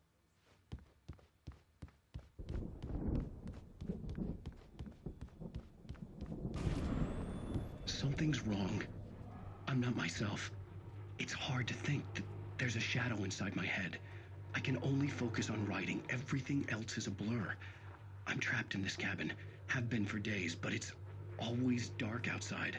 My editor is real. I saw her again. She's not human. It's not human. A dark presence is wearing the old woman's face. She was covered in clinging shadows. There's a hole in her chest where her heart should be. I think I've made a horrible mistake. I don't think I'm any closer to saving Alice. It's been lying to me, using me to get the story it wants, and the story will come true.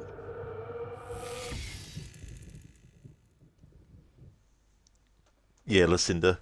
That's where I got the emote from. That particular one. It's proven to be a really fun emote to use too. Like, it's very, like if you were coming out of a lurk or something like that. Where it's just like, you know, sticking the head up.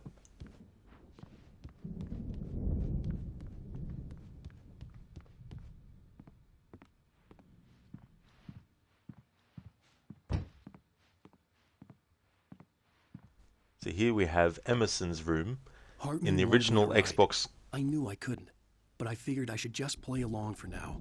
It was the only thing I could do with Nurse Birch watching me like a hawk.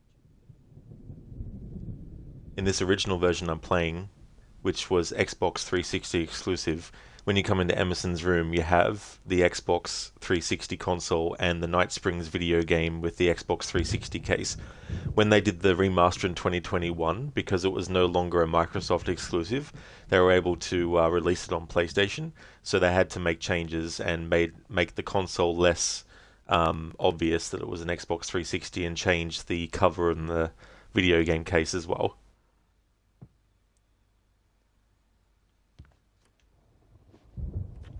Then we have Death Rally, which is Remedy's first video game.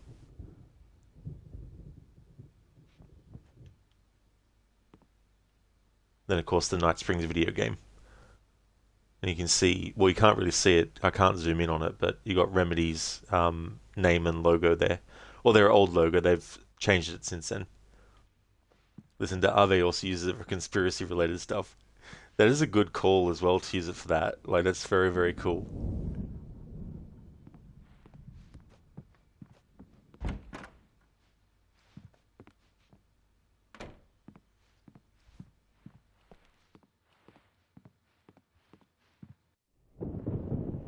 The white glare of the blank page in front of me hurt my eyes. My hands began to shake uncontrollably. Everybody, calm down. Put that down. Bert, I need help. Hey, Wake, you stay here. I'm gonna go see what's up. You just keep doing what you're doing. Be cool, okay?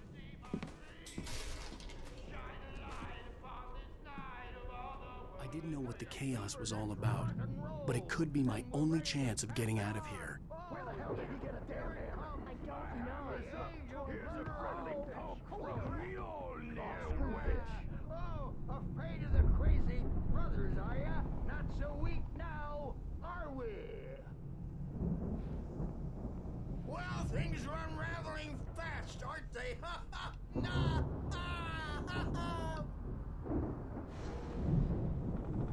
That's my store. I'm taking it. We're on a comeback tour, baby!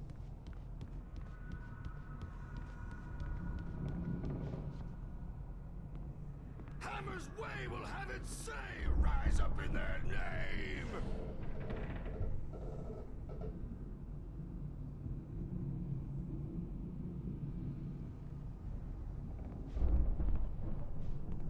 Sinclair looked bad. That wasn't a love tap. The crazy old fart hit her hard. And if she was one of Hartman's goons, she had it coming. I could get the key to the office wing from Sinclair. The backstage is all yours, Tom! Seize your destiny!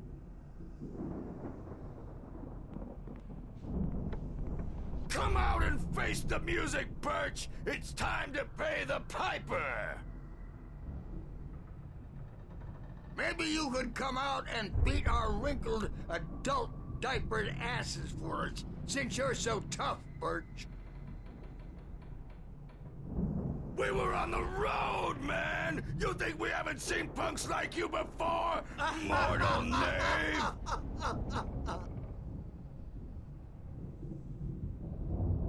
Yeah, you better hide, Birch. My wrath will break you.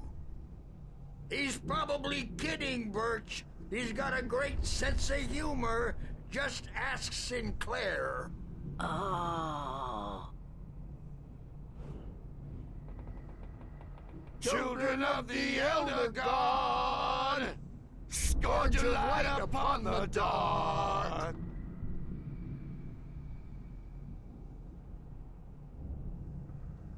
Wow, wow, wow! I wish I had my axe. Oh, memory and thought, get black and clawed!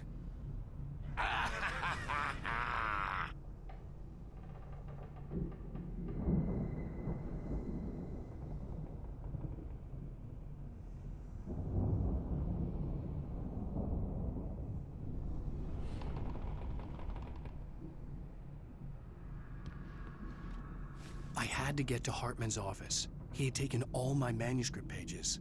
That's where he'd been keeping them.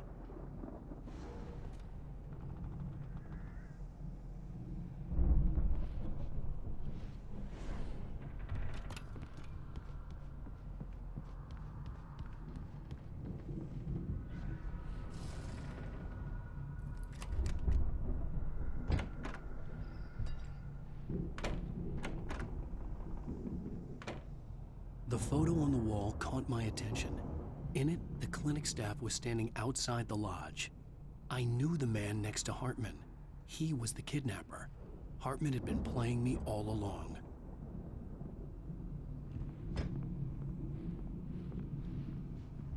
The markings on the tape said they were recordings Hartman had made at the sessions with his patients. I saw Alice's name on one of them. For a moment, I couldn't breathe right.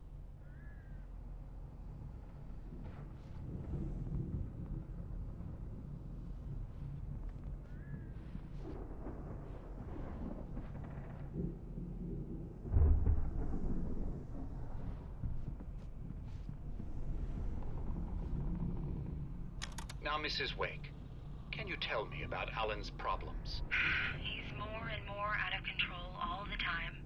The parties, he's so angry all the time. He's getting violent. Do you mean with you? No, not with me.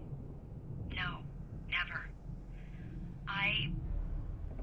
Sometimes I almost wish Alan would take a swing at me, because at least that'd lead to a conversation he couldn't just march out of.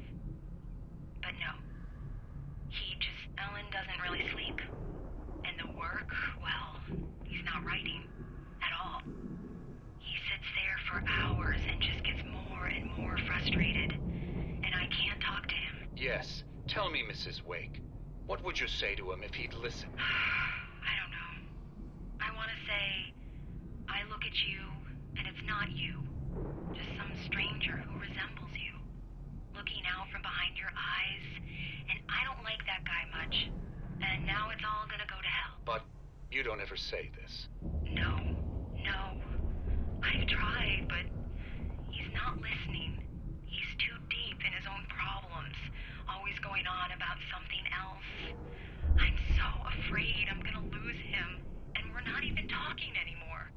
let me in anymore. He just keeps me in the dark. I'm so alone here, even when he's home. Please help me, Doctor, because I'm at my wit's end. Well, if you can just get him here, I'll absolutely do my very best. Yeah, but Doctor, you need to be careful with him. He's not just going to listen to you and cooperate. He's the most stubborn man I've ever met. Well, I'll be sure to bear that in mind. Hearing her voice, what she was saying made me happy and sick and guilty all at once. Worst of all, I recognized the words. The phone call from her. It had been a cut-up of this. Just a recording.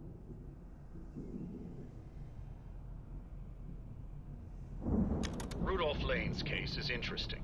He was completely blocked, and frankly, I was about to discard him as useless. However, once Wake arrived and started writing, something changed in Rudolph. He's producing extraordinary work, increasingly dark pieces. Unfortunately, he doesn't respond to direction at all, and it's my belief that he's not so much a creator as an illustrator, perhaps, a recorder of sorts. I hadn't considered the existence of such a role before, let alone its implications, but the paintings he has produced are informative. At least he's easily controlled and useful. I wish I could say the same about Wake. It's frustrating that the best subjects are always so damn difficult to deal with. Not buying that. I was tailing Wheeler, and this is the only place he could have gone. That means Wake is probably there too! Agent Nightingale, this is private property, and I will not allow you to disturb my patients. Yeah? I can get a warrant. How would your fragile little patients like that? Oh, I'm thoroughly intimidated by your mighty authority now, Agent. Listen, you smug snob. How would you like it if I busted through this gate and knocked you around a little? Agent Nightingale, first of all, I'm recording this conversation, so you might want to watch what you say. Secondly, you're not dealing with a hick now. I know the law, and if you can get a judge to grant a warrant, I'll be glad to cooperate. But you won't get one. Be advised that any further communications with me are to be made through my lawyer. I don't believe this. Good day, Agent. Yeah. Alright, so this is where I'm now going to go and read the interview that Nightingale has with Hartman. We heard a bit of it there in the recording, but in the Alan Wake Files book, there's actually an extended, longer version of that. So I'm going to read that now. Dr. Emil Hartman. This is the last of Agent Nightingale's taped interviews, apparently recorded outside the gates of Dr. Hartman's Cauldron Lake Lodge. I had a hard time making out Hartman's words, which came from a speaker. Again, Nightingale recorded this without the interviewee's knowledge, as the recording begins in mid-conversation. Unlike in the other interviews, Agent Nightingale now sounds undeniably drunk, and his poor conduct here speaks volumes about the immense pressure he must have felt. Hartman. Don't think that can be arranged right now. I'm afraid we're a little understaffed today, so I'm very busy. You really should make an appointment. Nightingale. I have reason to believe there's a fugitive from justice on your premises. That's utterly ridiculous, Agent. You're not coming in. Listen, Hartman, you'd better cooperate here. I'm a federal agent. I'm well aware of that. Your reputation reached me long before you did. What's that supposed to mean? It means, Agent Nightingale, that you have demonstrated an unfortunate tendency to wave your gun around and go about your duties under the influence of alcohol. Did you really think no one would notice? You son of a bitch! Agent, I deal with substance abusers daily. You're a classic addict, unable to get through the day without drinking, yet living in obvious denial of your condition. You should seek help. Go to hell! What's your crutch, Agent? A discreet hip flask, perhaps? Do you tell yourself it's nothing? Here's an illuminating little experiment. Does the thought of pouring it all out on the ground make you a little panicky? What a cliché. Shut up. As you wish. Good day. There's a very long pause. Agent Nightingale breathes heavily and apparently attempts to collect himself. Then he sounds the buzzer repeatedly. Agent, this is completely unacceptable. I realize that your time isn't spent on anything constructive, but I have patients that need my help. Patients that are actually willing to work through their problems. We're not done yet, Hartman. I don't give a rat's ass about your patients. Is Alan Wake in there? No, I told you that already. Why do you persist with this line of inquiry? I'm not buying that. I was tailing Wheeler, and this is the only place he could have gone. That means Wake is probably here too. Agent Nightingale, this is private property, and I will not allow you to disturb my patients. Yeah, I can get a warrant. How would your fragile little patients like that? Oh, I'm thoroughly intimidated by your mighty authority now, Agent. Listen, you smug snob, how would you like it if I busted through this gate and knocked you around a little? Agent Nightingale, first of all, I'm recording this conversation, so you might want to watch what you say. Secondly, you're not dealing with a hick now. I know the law, and if you can get a judge to grant a warrant, I'll be glad to cooperate, but you won't get one. Be advised that any further communications with me are to be made through my lawyer. I don't believe this. Good day, Agent. So that's where the recording that we heard actually ends. It goes on to say in the Alan Wake files, after that's finished, Agent Nightingale enters his car, followed by a scream of frustration and heavy thumps, accompanied by the car's horn. Agent Nightingale then starts his car and drives away. Presumably he has forgotten that his tape recorder is on. He occasionally talks to himself, but the recorder can't pick up the words over the car's engine. Recording ends when the tape runs out. So there's a bit of a discrepancy there because, as we can see in the game, Hartman recorded the conversation, but that doesn't mean that Nightingale didn't have his own version of the recording happening at the same time. But yeah, that was an extended version of what we heard in the game with the interview. Well, they called it an interview in the book. It's not really an interview. It's more like a Nightingale trying to get into the lodge, but Hartman's blocking him.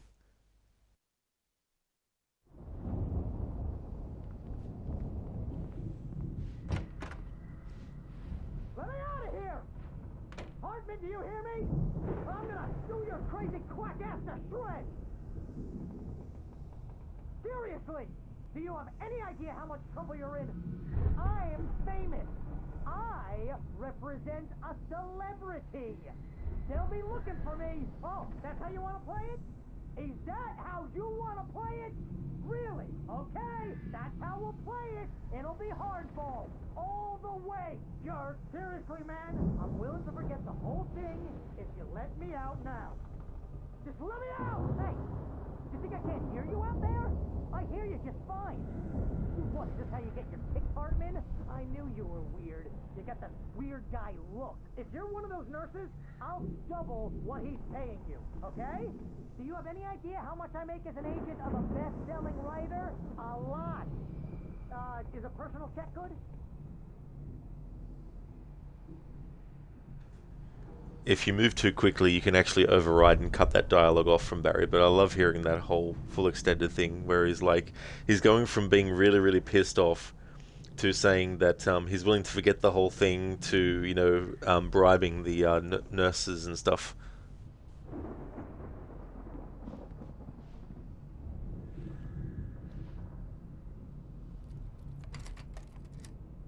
Barry? Ow! About time! Barry! Man, am I glad to see you. We need to get to Hartman's office. It's right next door. You okay? Yeah. I mean, no!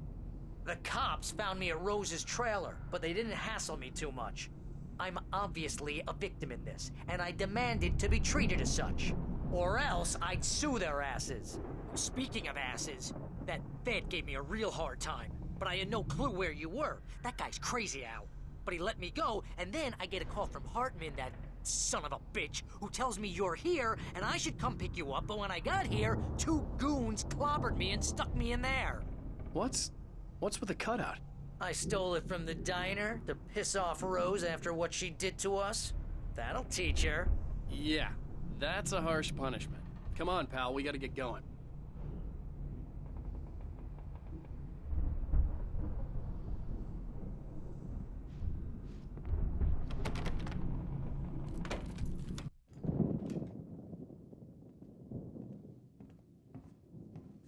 These were all the pages I had on me. And more.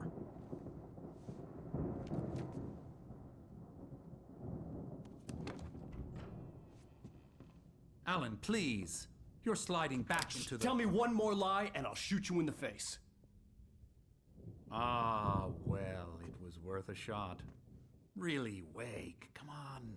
Let's work together on this. You have no idea. Hartman, shut up! Barry, get out of here. I'll catch up with you. Get a car. Oh, Al, let's just... Go! Wake, listen to me. This is a mistake. Don't you see? Together we can create something absolutely wonderful. With your ability and mine.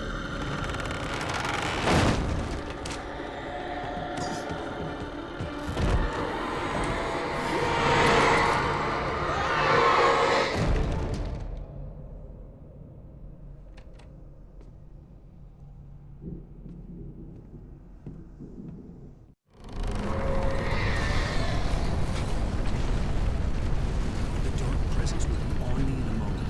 I had to find a way out.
So in this original version, on this television, there's 2 back-to-back commercials.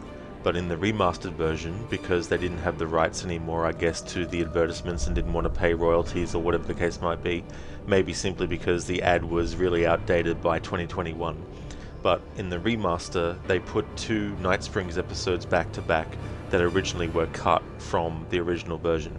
But yeah, in this original Xbox 360 version, there's 2 commercials on this television instead, back-to-back.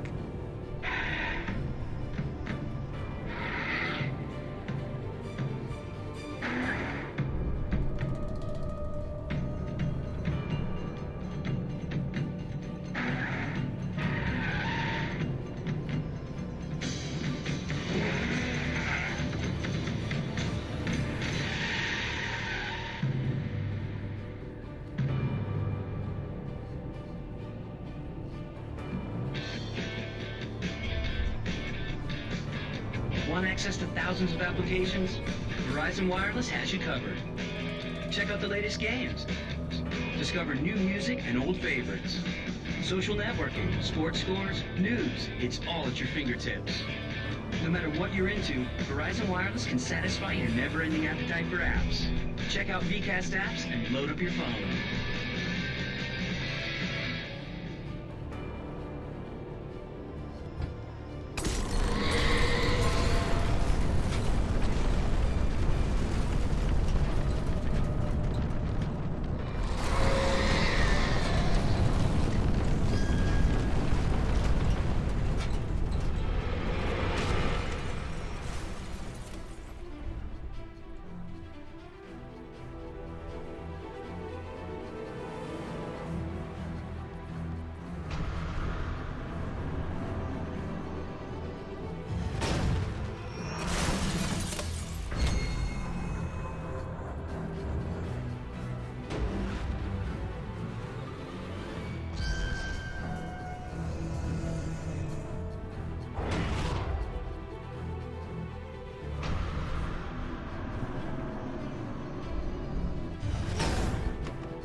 found the car, but the gate's locked. You're gonna have to go through the hedge maze over there.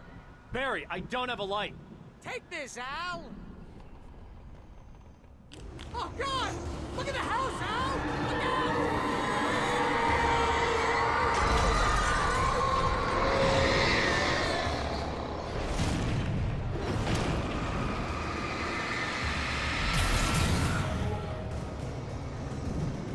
Oh, jeez, Al! The house looks bad! Let's get out of here!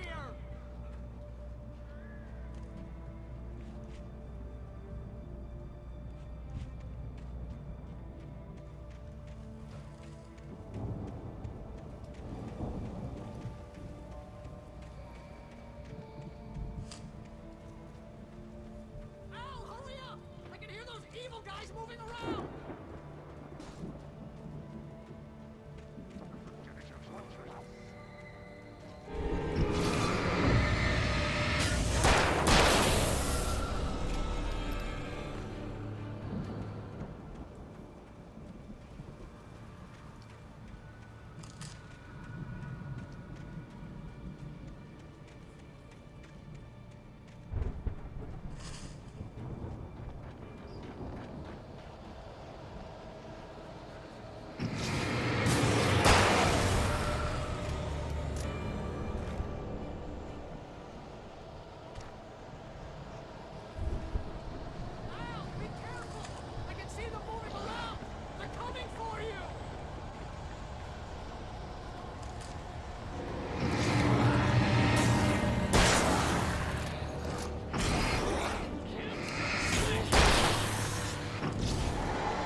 Fighting it makes me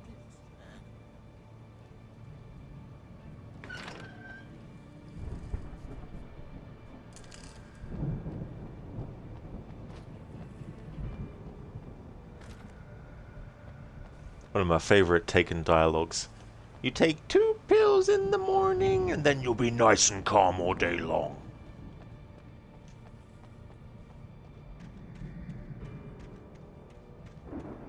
You get 2 pills in the morning, and then you'll be nice and calm all day long.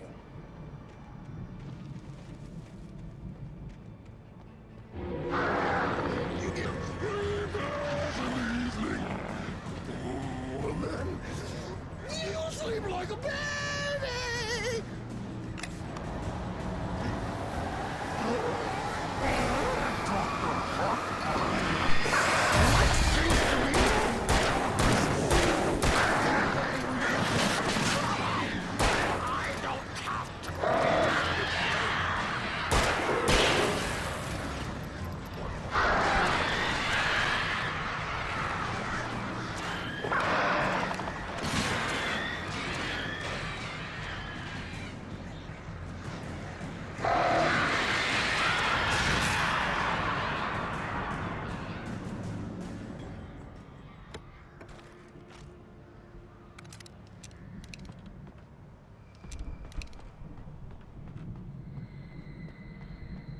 Listen to your meds regimen to go to work every day. Oh, it's definitely good to have something that can really help out, you know, as well. Like, I think if people need to get some medical help, you know, it's definitely not something to be ashamed of and stuff. It's great to have that.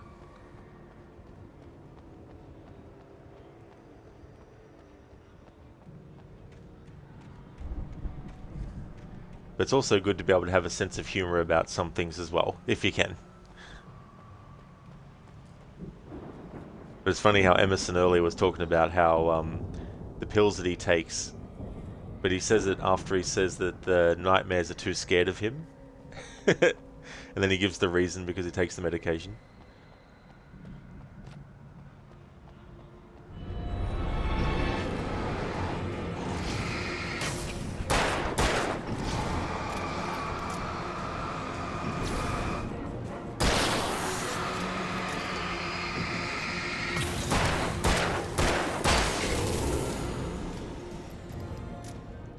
Dr. Darling, you just want to spend the entire day in bed.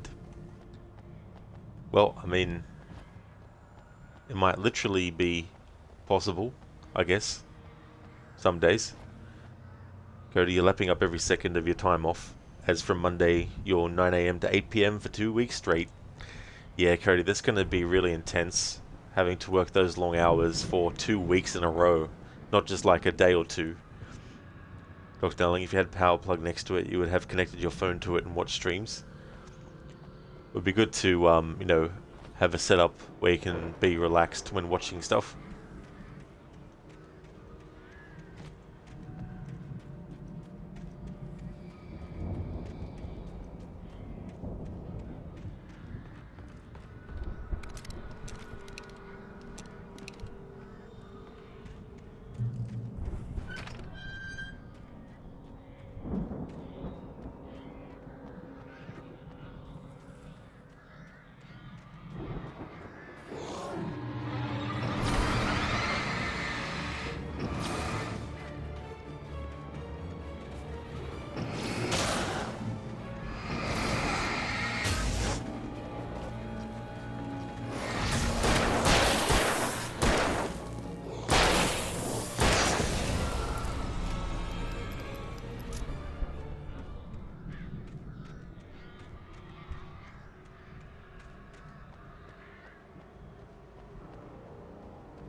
Let's get out of here. Can you open this gate?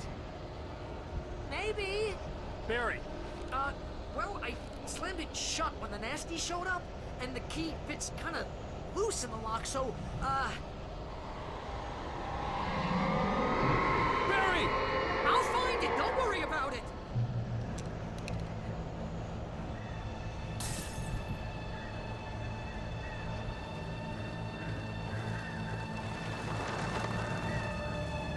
Hurry up, Barry! I'm on it.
Please tell me we're headed for the nearest "You're now leaving Bright Falls. Come back soon" sign.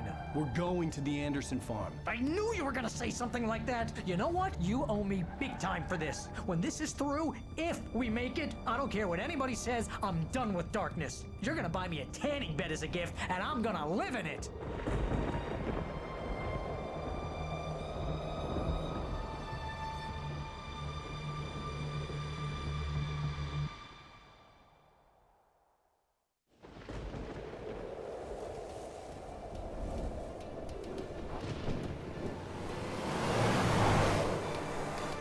I'm crazy, but that's fine, Barry. Oh, you got that right, Al. You're barking mad. You are by far the craziest... But maybe that's inevitable when you deal with crazy stuff like this. It helps. This is happening, Barry. Alice, they never had Alice. She's trapped in the darkness at the bottom of the lake, but she's not dead. Al, how can you know that? I know, Barry. I can... Al, No, listen. I can bring her back. I can find her. There's something special about this place. The lake, it does something to the works of art created here. It makes them come true. But there's a catch. The dark presence, whatever that thing is, twists it to its own ends. That's why all of this is happening. It's using my manuscript to take over everything. Al, I believe you. It happened to Thomas Zane before, it happened to the Andersons. I believe you. Crazy or not, you're not delusional. Weird shit's going down. That's a fact. I'm on board, man. I'm with you. The Andersons knew about it, but they were too far gone to tell me with all the drugs they were on. But they wrote it down. There's a message somewhere at their farm, Barry. We just need to find it. Look out!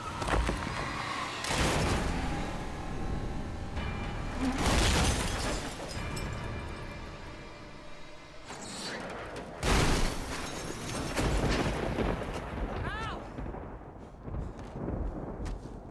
God damn it, Al, talk to me!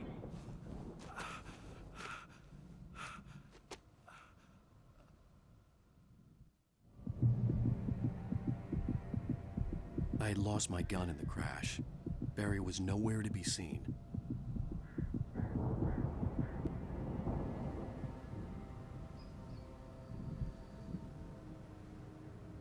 Dr. Delling, only one Allen day per week. Absolutely.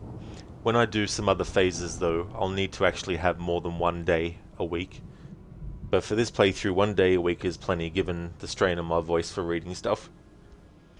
Cody Barry reminds you of Bayonetta's assistant who gets his car trashed at the beginning level. Sounds like Leon Kennedy as well, crashing a lot of stuff in the Resident Evil series. Barry! Barry! Oh, man, you're okay! Jeez, it's good to hear your voice! I was trying to get out of the car, but the ground gave way. Man, what a drop! Don't worry, your cutout is fine. Forget that! Are you okay? I hit some bushes, didn't get a scratch. There's no way you can climb down, though. It's like a sheer wall.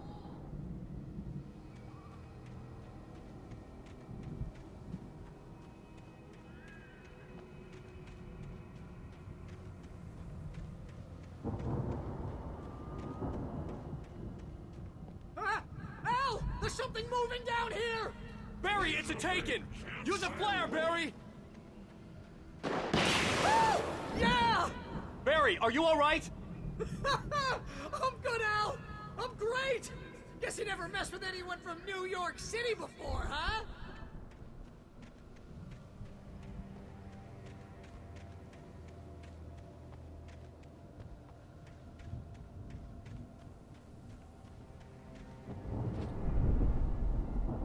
You're gonna have to find your way around to the farm, Al! I'll be waiting! Barry, just wait for me, okay? Al! I'm not staying here! It's suicide! I'm going to the farm! I'm gonna go ahead and secure the area! You can catch up! Don't worry about it! I'm on the case! Now he's Rambo. This would turn into a disaster if I didn't catch up with Barry. I wish I could get a close-up of Alan when he says that. Maybe in the remastered version when I play it. Because I do want to also use that version for some of these 15th anniversary playthroughs.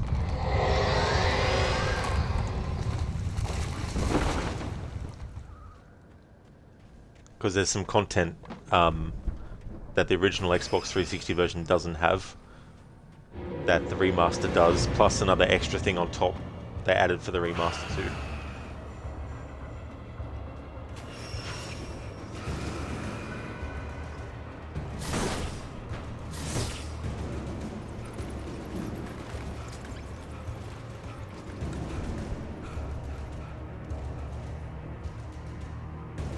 Very nice, Lucinda. Great collection of emotes there, all Rambo related.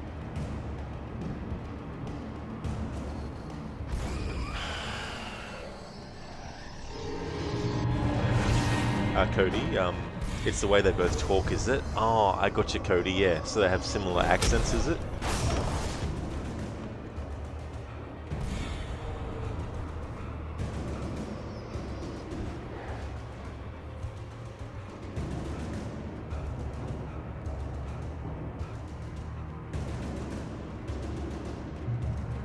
Shadows crawled over the gate.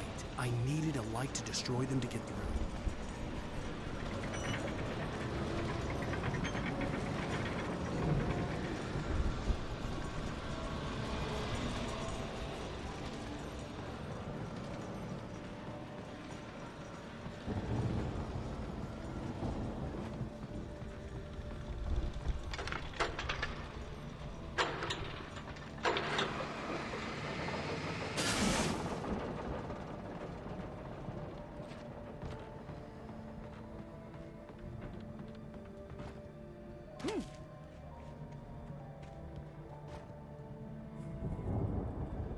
Cody, if they ever did a live movie of Bayonetta, dreaming of course, Joe Pesci would be spot on for her assistant. Oh yeah, he's a really good actor.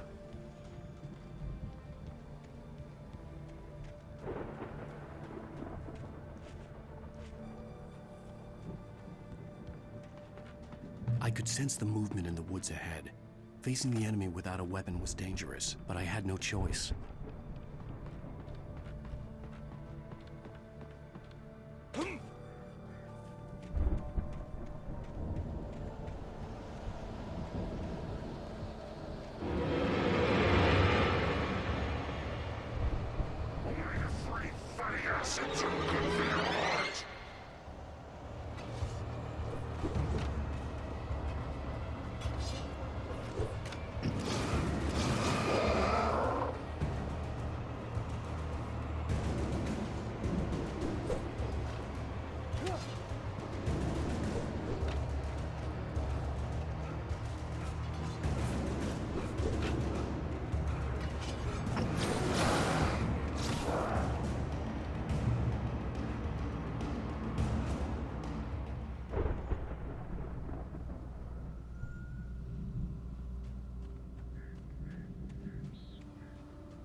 A car was driving away from the farm, headed in the same general direction as I was.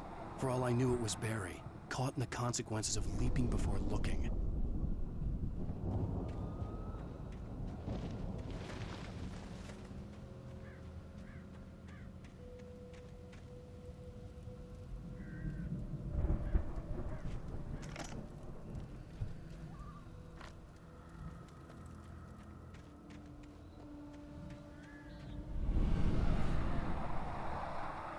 The car was heading for the cabin up ahead. It wasn't far. If it was Barry, I would see the damage soon.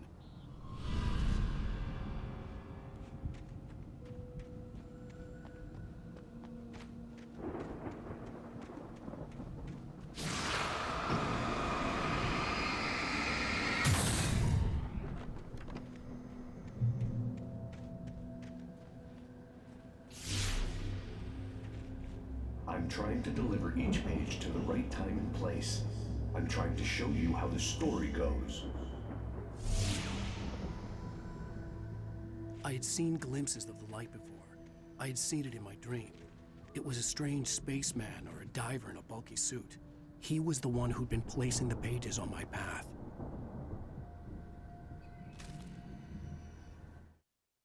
The dark presence followed the choreography laid out to it in the manuscript, growing stronger and stronger, moving like a storm from one scene of destruction to the next. But it was still bound to follow the story and chained to the dark place it came from. When the story reached the end it longed for, it would finally be free.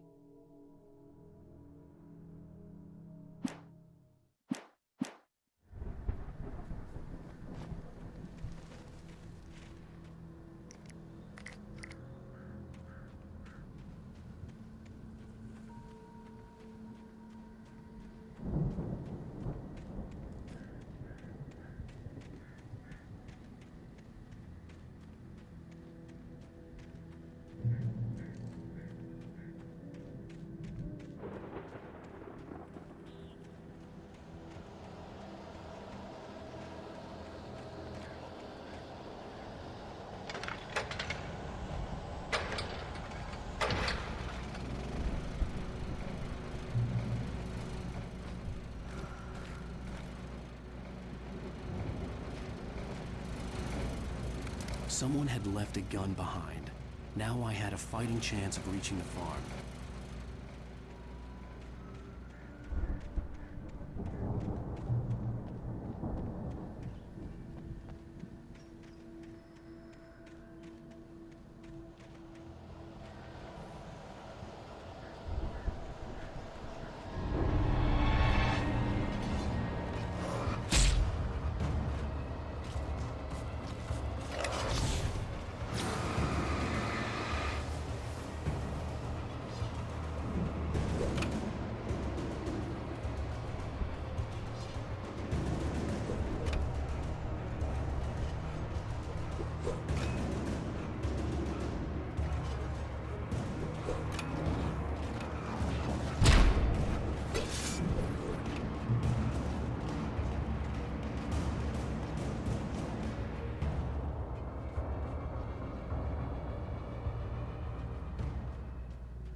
I could see the car, but there was no sight of the driver.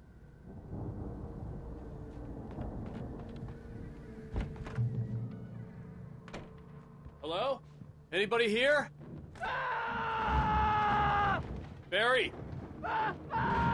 No! Danny, you're not! Please! What are you? No! Don't! I'm sorry!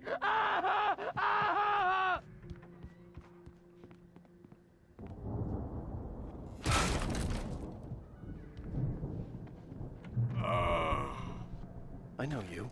You were in jail the other day.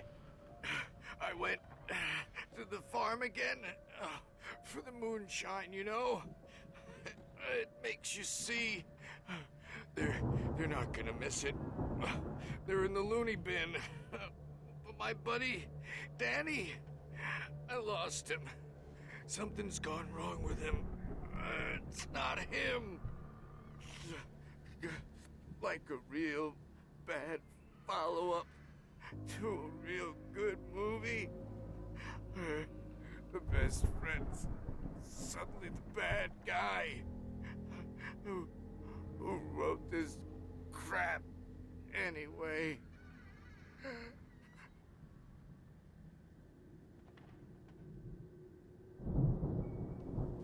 Rest in peace, Walter.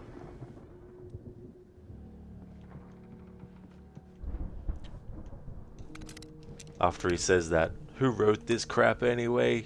Alan looks left and then right, and then slowly starts to back away, and then walk off. Yeah, who wrote this, Alan? I wonder. I've run through every possible course in my head. If I continue like the Dark Presence wants me to, the story I'm writing won't save Alice. It's a horror story, and it's going to kill her, and me, and everybody in this town. No one will survive. Darkness will consume everything. This is what it's wanted all along. It will be free, unstoppable. It used Alice to get to me, dangled her in front of me to keep me going. It was never going to release her. I'm going to change this. I'll escape. I've written myself into the story. I'm now the protagonist. This feels like a terrible risk, but it's the only way to save Alice. I'll be bound by the events of the story just as much as anyone else who's been woven into it. The story must stay true for this to work. There have to be victims along the way, near escapes, cliffhangers. In a horror story, it can't be certain that the hero will succeed or even survive. He almost has to die. I'll write my own escape into the story next. I need help. Zane's going to be the one who will help me. I'll make it happen.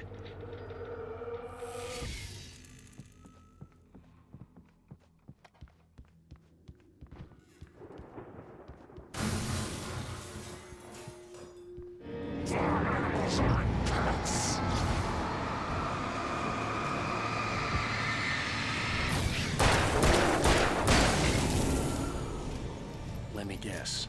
Danny, huh? The front door was locked. The farm was still a good distance away. I'd need a car to get there fast.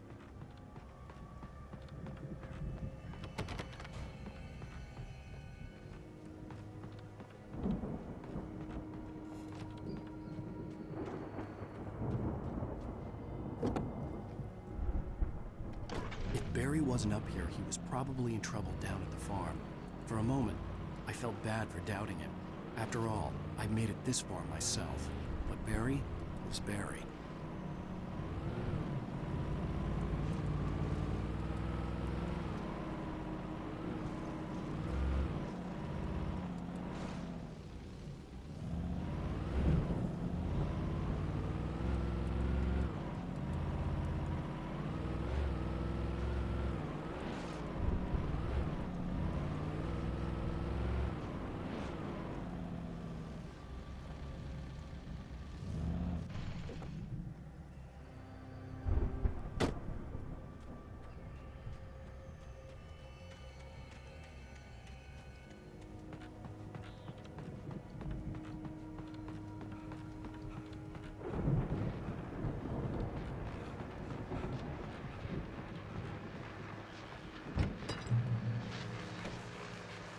Well, as I'm sure everyone's noticed, that storm we all felt coming is finally here.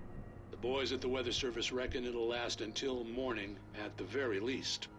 Pertaining to that, let me read that missing persons alert again. The Sheriff's Department's still looking for a Caucasian woman, 30 years old, slim and blonde with blue eyes. She may be lost in the woods, and it's possible she's been injured in a car accident. If you see her, please make sure you get her indoors and call the sheriff.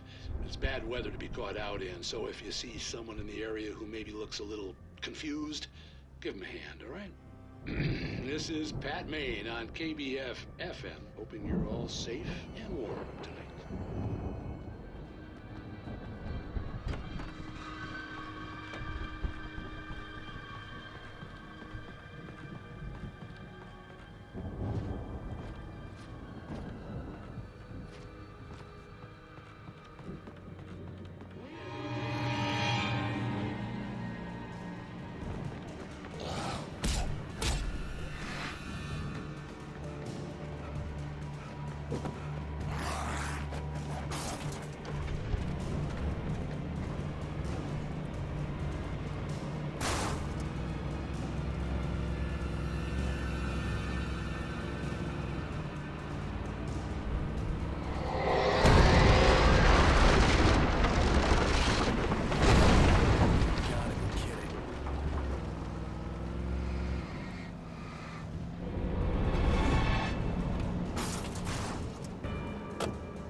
Rosie, kitchen supplies. They could become possessed in this universe for sure. But yeah, it's funny, the Taken, depending on what profession the person had, the Taken will spout trivia or spiels about stuff related to their profession.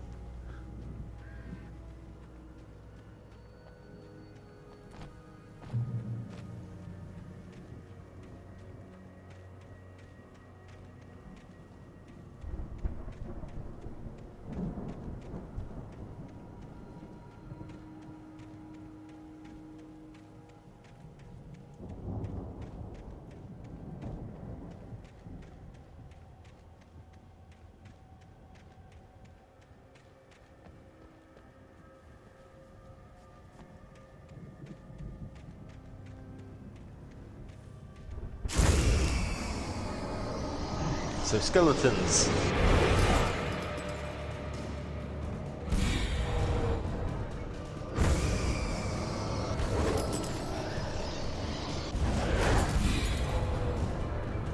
This is the skeleton crew.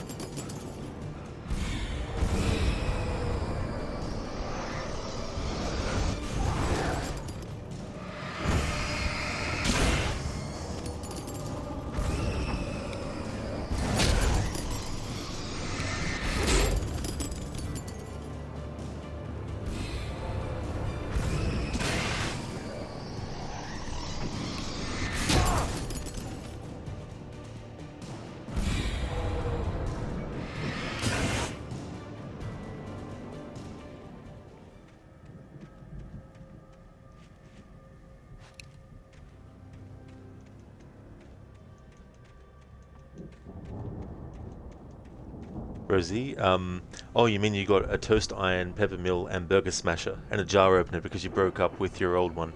Oh, I see, Rosie, sorry. I thought you were referring to some of the dialogue from the Taken. But yeah, that's good that you're able to get all that stuff as well.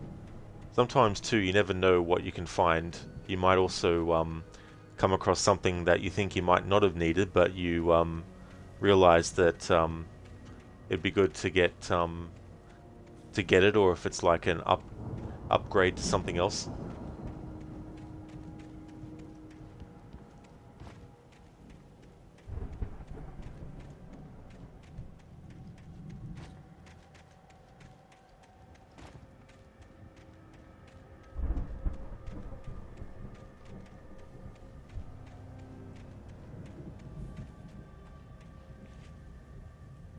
It's Children of the Elder God time with Old Gods of Asgard.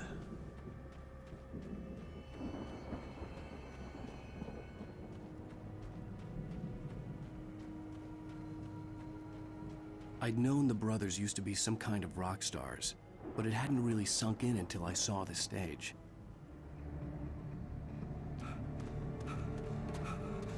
Ow! Run! Incoming! There's too many of them!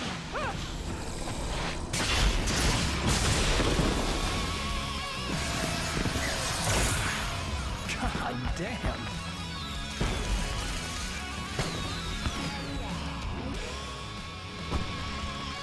I'm so glad you decided to go it alone, Mr. Bronson. Shut up and shoot! Ow! We have to fight them off! I can set off more of the fireworks from here and help you out! Hey, now! Stop! Ow! Hold on! I'm trying to get the stage lights on!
Please, please, please!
Bright Falls, rock and roll capital of America.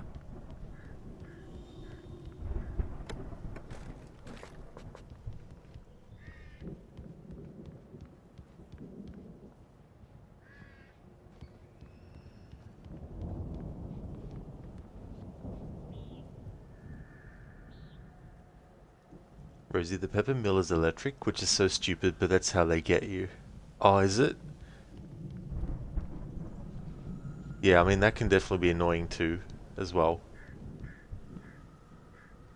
But yeah, I don't think I've actually seen an electric pepper mill before. Cody, thank you so very much for giving the gift sub to Rosie. Thank you for that, Cody. Really appreciate that, dude. That's awesome of you. And congratulations, Rosie, for getting the gift sub. That's awesome.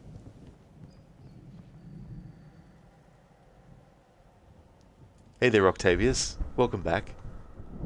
This is your third time come to my live today. Nobody let me sit and watch your stream today. Oh, really, Octavius? Yeah. Well, that's fair enough, too, as well. Definitely don't mind if there's, you know, things that you have to go and do and stuff like that, as well. I totally understand. Thanks, Cody. That's real generous of you to do.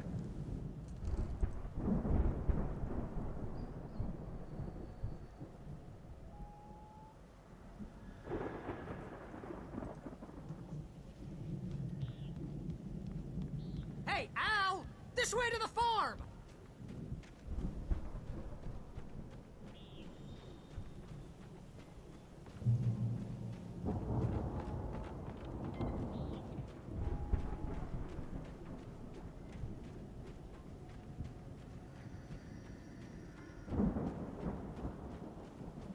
See, bestseller? No reason to worry. Your cutout's good as new, right where I left it. I'll come back for it once we have the place secured. Yeah, that's been my biggest worry all this time. We need to get this thing moved out of the way. This is as far as I got before they ambushed me.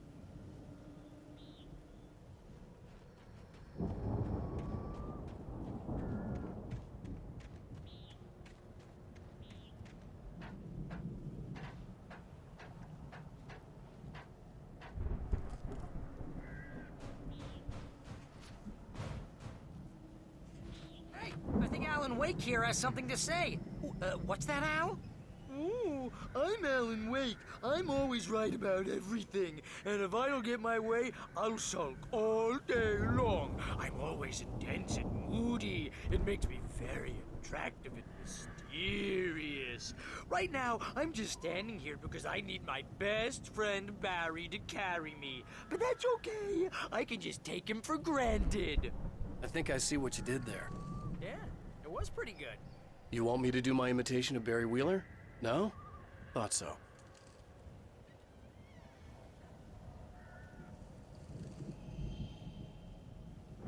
Cody, thank you so very much, dude, for the 1,000 bits. Thank you very much. That's amazing. I really appreciate that a lot. Ram Barry says 1,000 bits. Thank you as well, Ram Barry. Thank you, Cody. Really, that's awesome. Thank you for being so generous.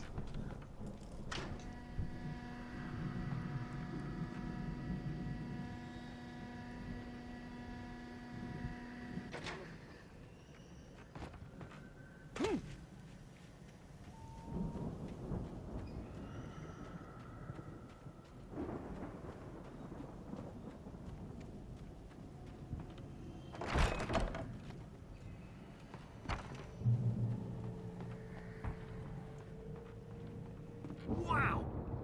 You look at that thing, Al! They really went all out with this Viking crap, didn't they? Look at all this stuff. They must have done okay for themselves, so how come I never heard of these guys before? And this from the guy who learned about Ozzy Osbourne through reality TV?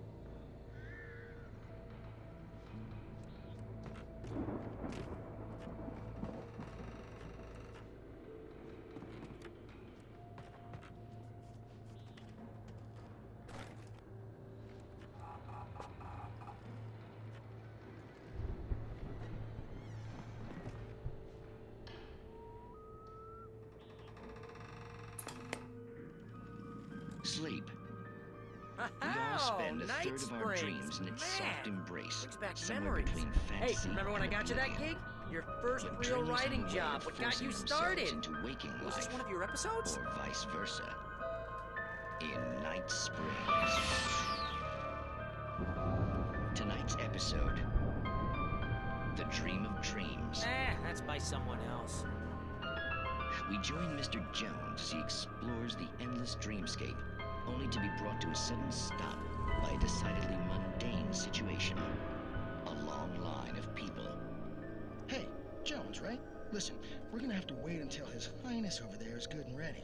Oh, wow. Who's that? You don't know him? What are you, new? He's the guy dreaming us. Well, not just us. He dreams everything. All of this. But wait, no. I'm the one who's dreaming. I'm asleep. Isn't this my dream? Oh, yeah. Sure. Get real, pal. You're just another dream. I'm a dream. You're a dream. The weirdo in the diving suit is a dream, and the girl made of smiles and sunshine is definitely a dream. But I'm pretty sure I'm dreaming this. Well, maybe you're a really confused dream. What am I, a shrink? All I know is I'm going with the smart guys, and they say that's the guy doing the dreaming. Right there. I don't know what that means. It means we keep him happy. No sudden falls. We make sure he has his clothes on when he goes out in public. No chases where the monster is nipping at his heels and he runs like crazy, but his legs don't seem to get him anywhere. None of that. Because if he wakes up in a cold sweat... Oh... Yeah, precisely. So we wait till he wants to move on. Keep things nice and calm. Hey, something's happening here. Yeah? What's that? What? Can't you hear that? Oh, God help us, it's an alarm clock. Oh, it's you, isn't it? Please, man, I got a wife and kids. Please don't wake...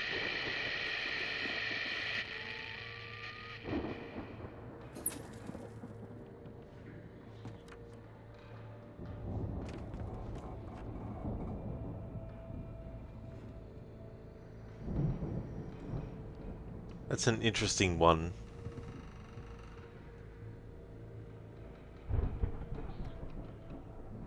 So the dreamer is having a peaceful sleep. All the people lined up are the dreamer's imagination, you know, landscape, dreamscape, and all that kind of stuff. And the alarm clock, of course, is waking them up, and which means that the people in the dream are gonna quote-unquote die because the dream has ended.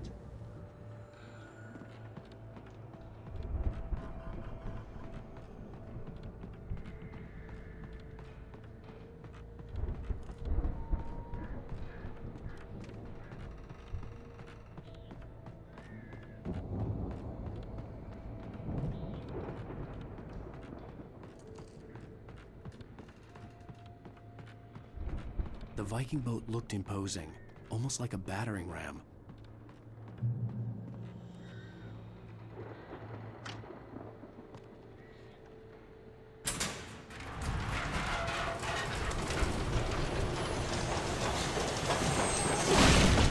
Oh, good going, Al!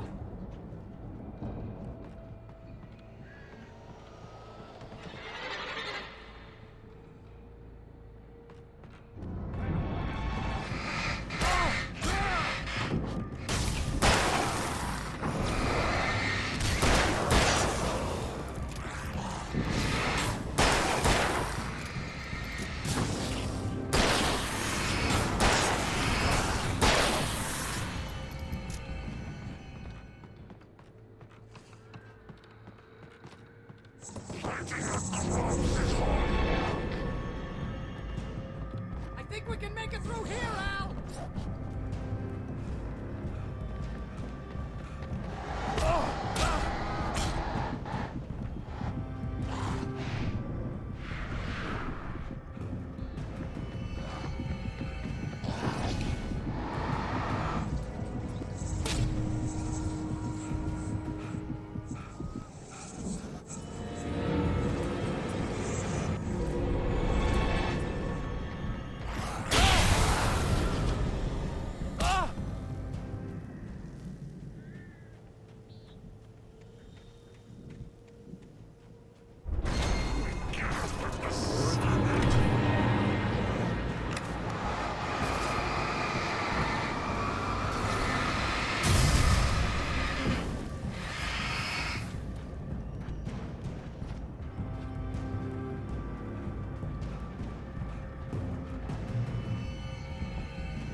Hey there, Absolution. How's things? That's an interesting emote. Geezers had quite a production going on. Ooh, you know what, Al? If we make it through this alive, I'm gonna start representing them. Yep, sell this stuff online, maybe get a reality show going, release a new single. Good luck with that, pal. Hey, you find us a way out of here, okay? I'm gonna take a closer look at this stuff.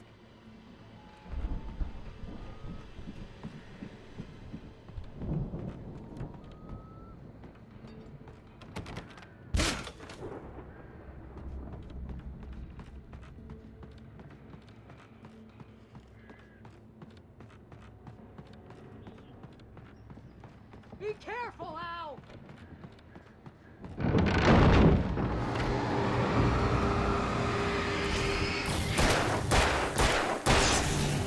Whoa!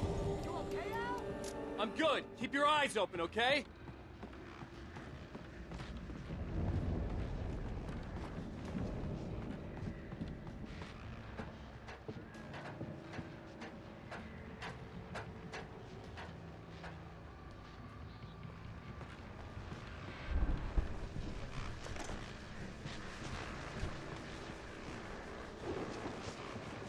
As you regular listeners know, I tend to work through the night, but I'm not the only one. Deputies Mulligan and Thornton are taking a couple of moments off their busy schedule to join me here in the studio. Boys, how busy are you now? Deerfest is almost here, isn't it? I bet that keeps you in business. Pretty busy, yeah. Actually, Pat, we've been real busy with other stuff, which concerns an ongoing investigation. We can't talk about that, Thornton. I wasn't gonna say anything. I was just saying we got, other irons to fry. And how would you compare your workload to last year's? Things have seemed relatively peaceful to me, but people do tend to get a little wild this time of year. Oh, it's wild, Pat. It's pretty wild. There's been all sorts of trouble this year. Vandalism, fighting, public disturbances. A lot of people gone missing, too. Yeah, it's pretty much the usual stuff, Pat. Just, a lot more of it.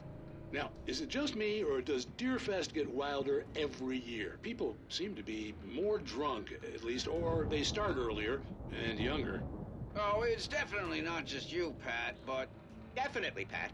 Hey, I'm talking here, Thornton. Oh, shoot, I lost my train of thought. Not just me. Oh, yeah, it's wilder, Pat, but actually most of the trouble seems to be coming from grown men. People who ought to know better, Kids are doing fine this year. Well, that's nice to hear at least. Boys, I want to thank you for stopping by. I'll let you get back to your patrol. Sure thing, Pat. Yeah, sure thing, Pat. Always makes me think of Moe from The Simpsons.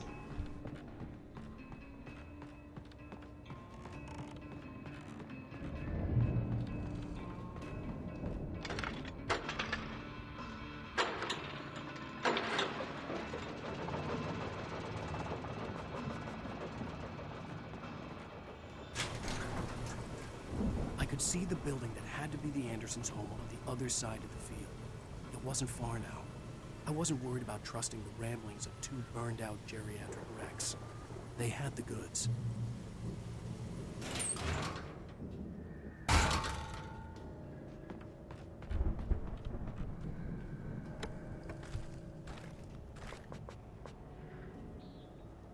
When we get to the silo door, if you actually hang back and wait a bit before actually opening it for Barry, there'll be some dialogue with him as well.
got to be kidding me.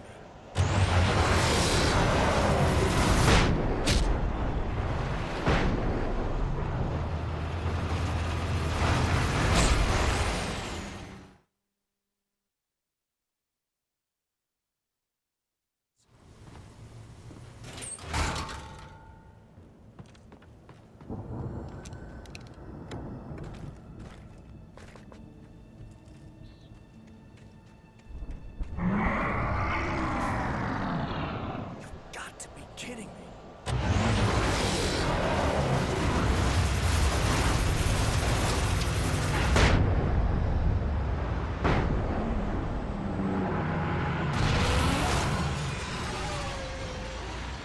There are 65 billion cows and pigs in the world.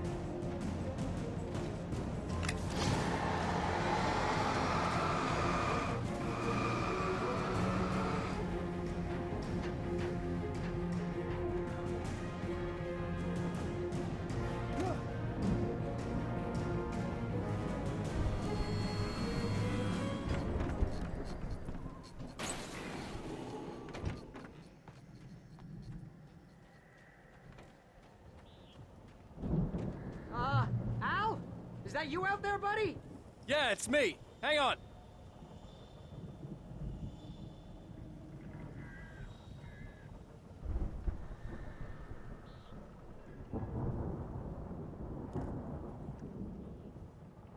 Hey, what's the holdup? Come on, this place is all dusty. You know I got my allergies.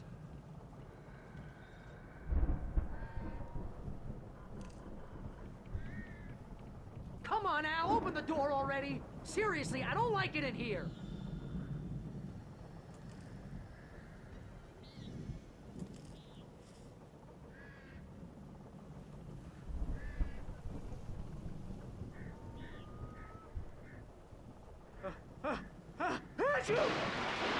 Holy crap! I think I lost some body weight with that one.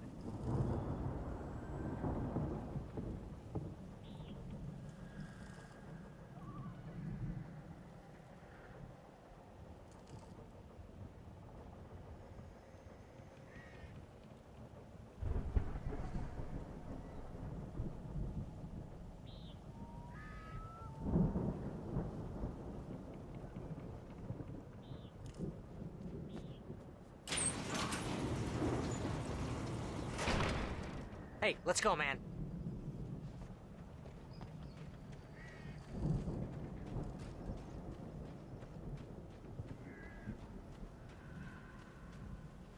I think we're gonna have to work together to open this gate, Al. Looks pretty heavy. Hey, I think that's the farm on the other side of the field. We're almost there. This farm is a crazy place for crazy people. We should feel right at home then.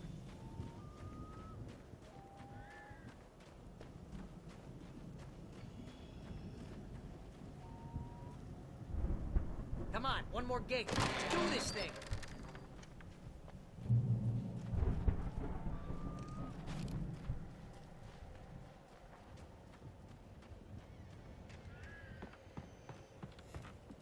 The lights are out.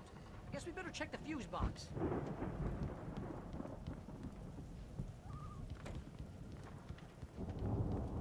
The power downstairs was out, but I was sure I could fix that at the fuse box.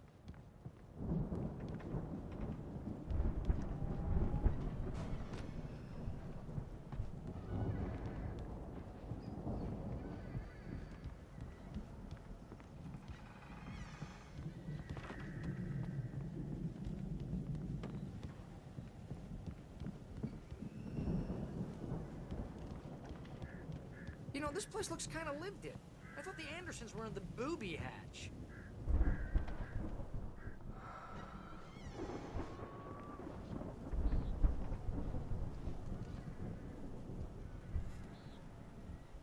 Old guards know the truth. And here's the truth. It's redacted.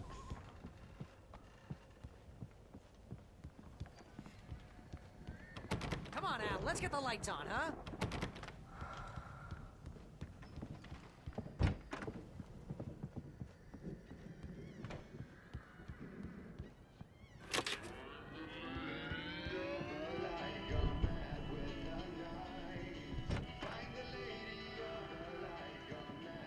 Can you hear that, Al? Music? Of course. We need to find where it's coming from. That's the message the Andersons talked about. That's the whole reason we're here.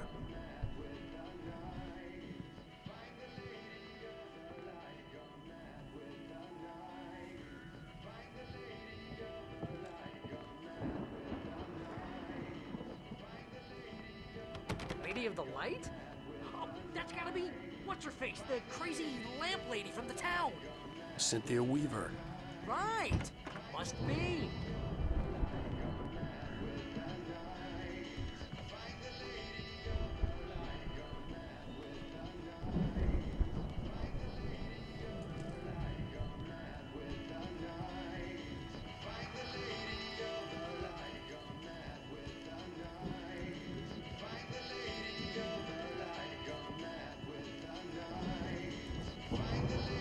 The record's probably just a little dusty, Al. Give it a little thump. I want to hear this song.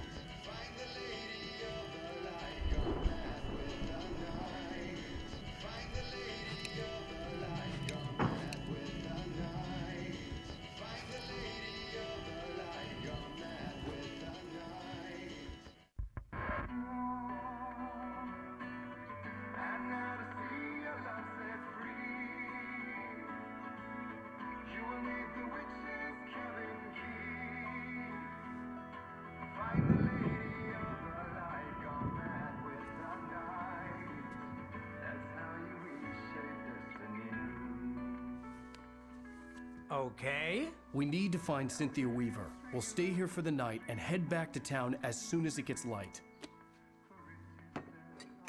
Hey, Al. Lots of hours before dawn. Might as well get some rest. And by rest, I mean drunk. Come on, Barry, this is... Yeah, what the hell?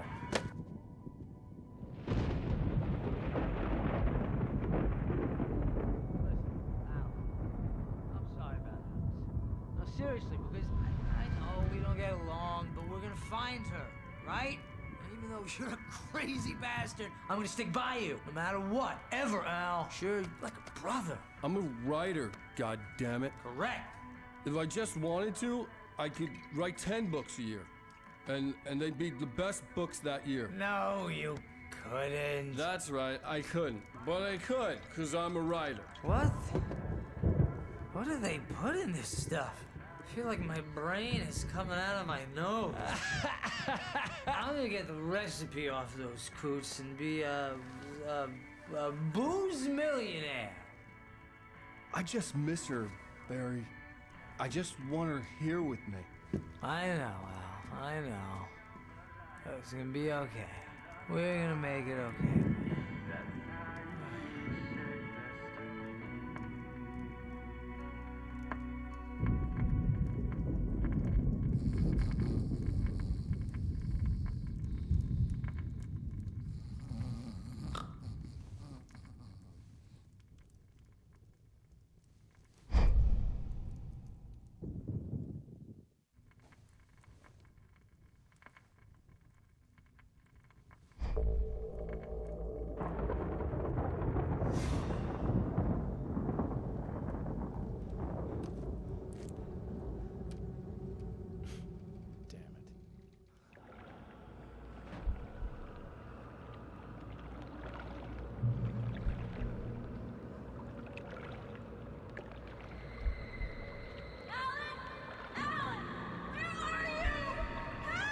Alice, I'm coming.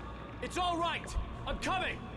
It was a crazy drunken dream, and yet it was more than that. It was the truth, a suppressed memory unearthed by the Andersons' moonshine. I was there, an out-of-body observer. This was the night Alice and I had arrived at Bright Falls, the night Alice had disappeared. I had a chance to find out what had happened.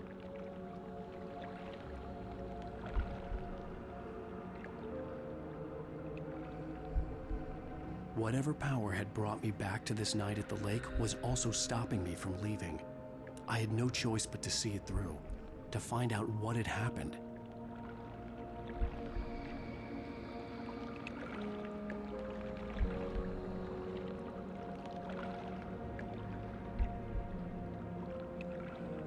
I remembered being surprised to see the cabin dark. Alice would have never turned the lights off.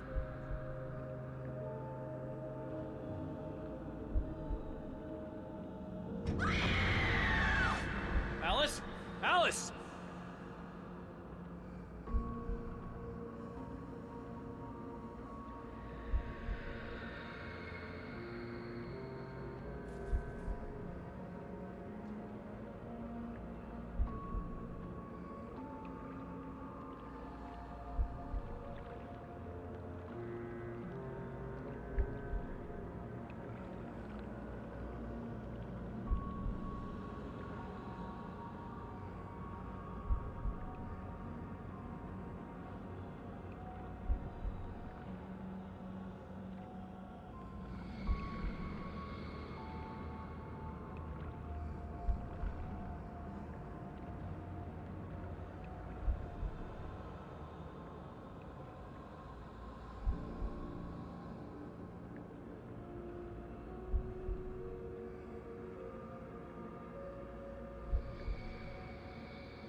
I remembered thinking I caught a glimpse of her form underwater, sinking into the darkness. Diving after her was the last vague memory I had of that night. After that, the next thing I could remember was waking up behind the wheel of the crash car and finding the first pages of the manuscript.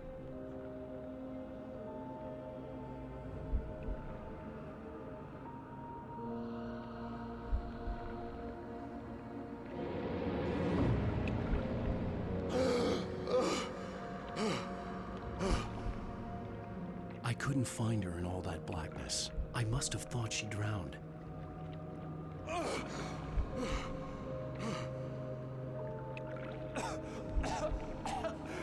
Alice! Jagger had Alice, and so she had me. Alice!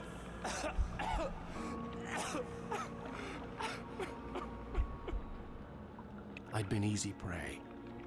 Look at the cabin. Is there someone in the window? Alice? Maybe she didn't drown after all. Maybe she's inside. Alice! Yes. The dark presence had touched me. She had dug her nails into my brain and used me, made me her puppet.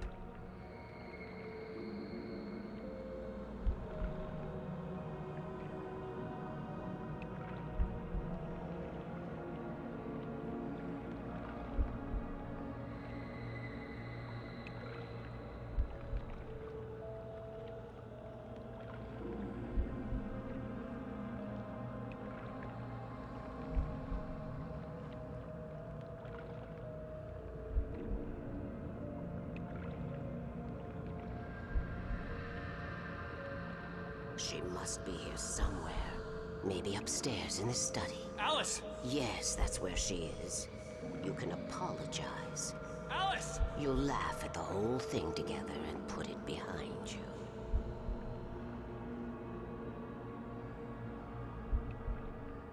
Alice? She's not here. You were foolish to think so. No, she's dead. She drowned. No, no, no! It's your fault your wife is dead. You are guilty. All she wanted was to help you right. You killed her. Ah! Oh, hush. There's still hope. Cauldron Lake is a special place. Here, you have the power to change things. She wanted you to write. I will tell you what to do.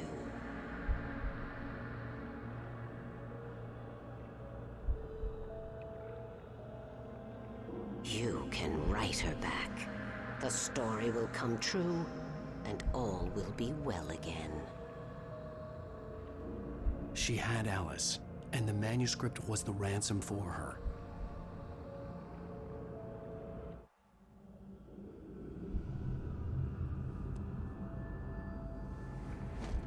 Yes. All right. I'll fix it. I'll bring her back.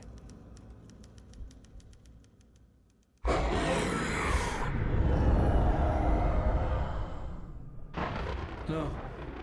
I wrote it. I remembered it all now. In the dark, I'd written for days, a week, almost a complete manuscript of a novel entitled Departure.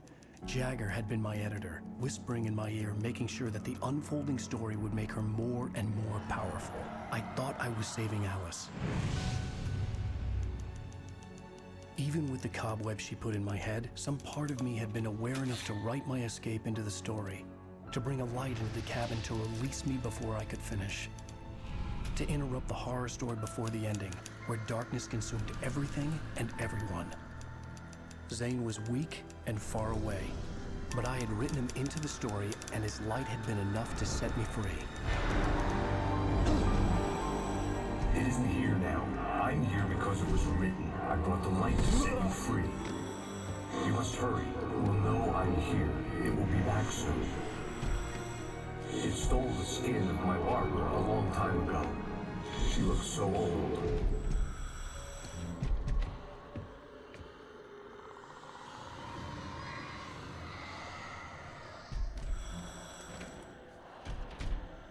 I had woken up, confused and groggy, my mind consumed by darkness and fear. All I could do was to escape.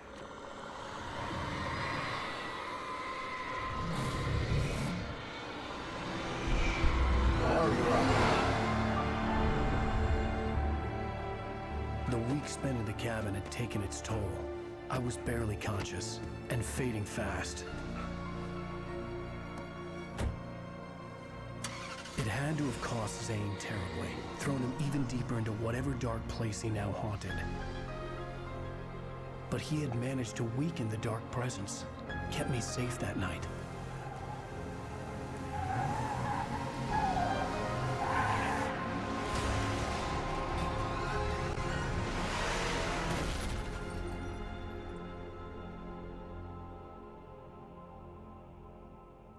I wrote it.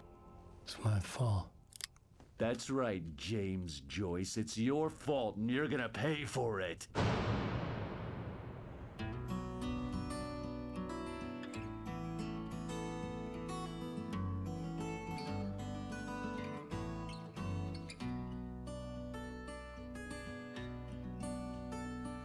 There's an old town road with mystery of Tom the poet and his muse, and a magic lake which gave a light to the words the poet used.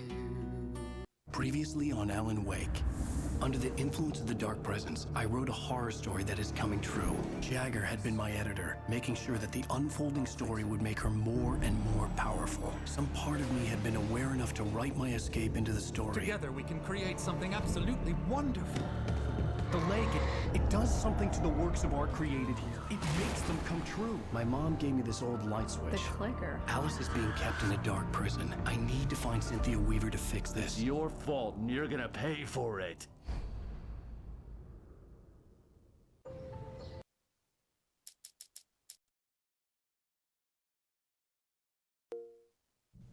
And that is where I'm going to call it.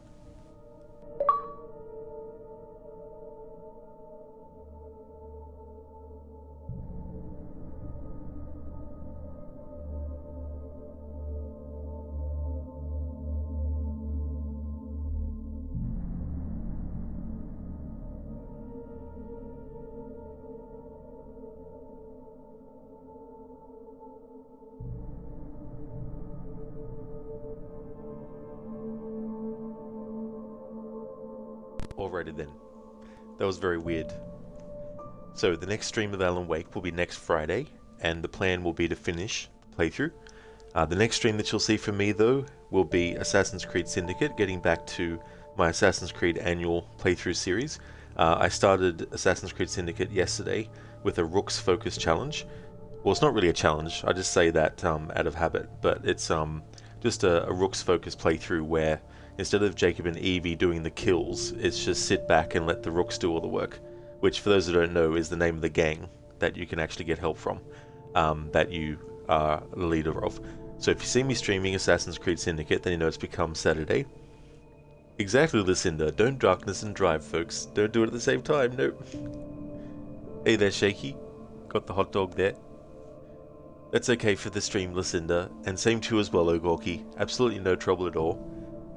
Before we raid out to Crocodiles, who's playing Assassin's Creed Shadows, what I'd like to do is just give some shout outs to some other streamers I'd like to definitely recommend.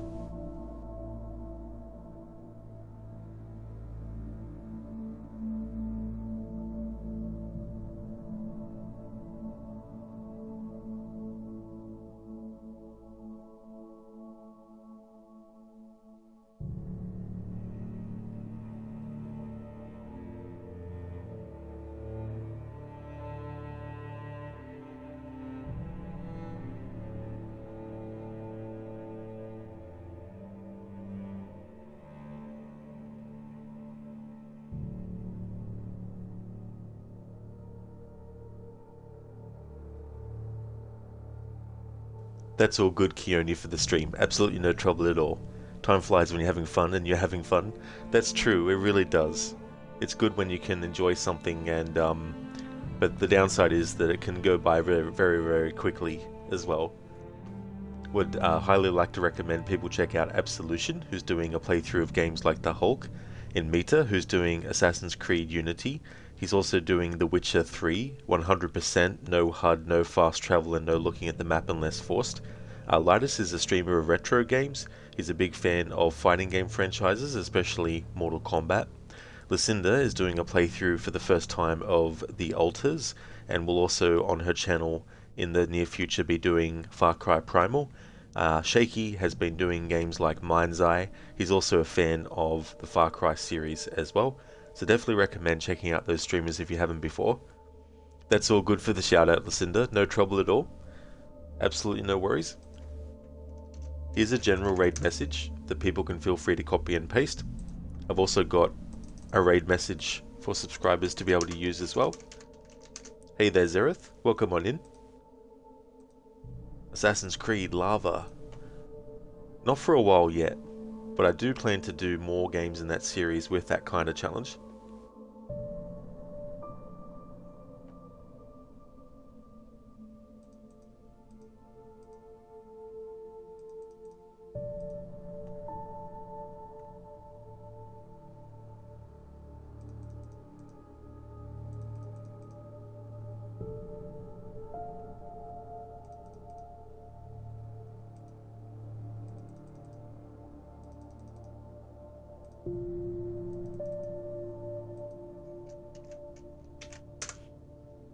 There we go, so there's a collection of Alan Wake and Control related emotes.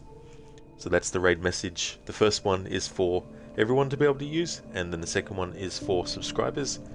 Thank you for the lurk that you've been doing, Zereth. I definitely appreciate that too.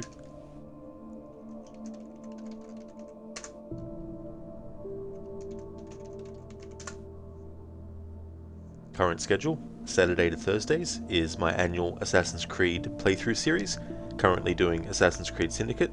We'll also be doing Chronicles Trilogy next, which consists of Chronicles China, India, and Russia.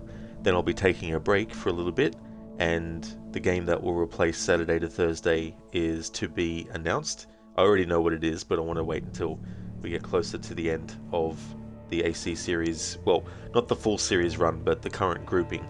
So Chronicles Trilogy will be the final games in the current grouping that I'm doing, and then after a break of other games, I'll get back to Assassin's Creed annual runs to finish out the rest, with Origins, Odyssey, Valhalla, and Mirage as part of that. And next week we'll continue Alan Wake, and I'm sort of like deciding what horror game's going to replace Alan Wake as well on Fridays, but I'll definitely work that out before the end of next Friday's stream. Thank you once again everyone for watching. I really do appreciate it. I hope that everyone has a great rest of your Friday, and catch you next time.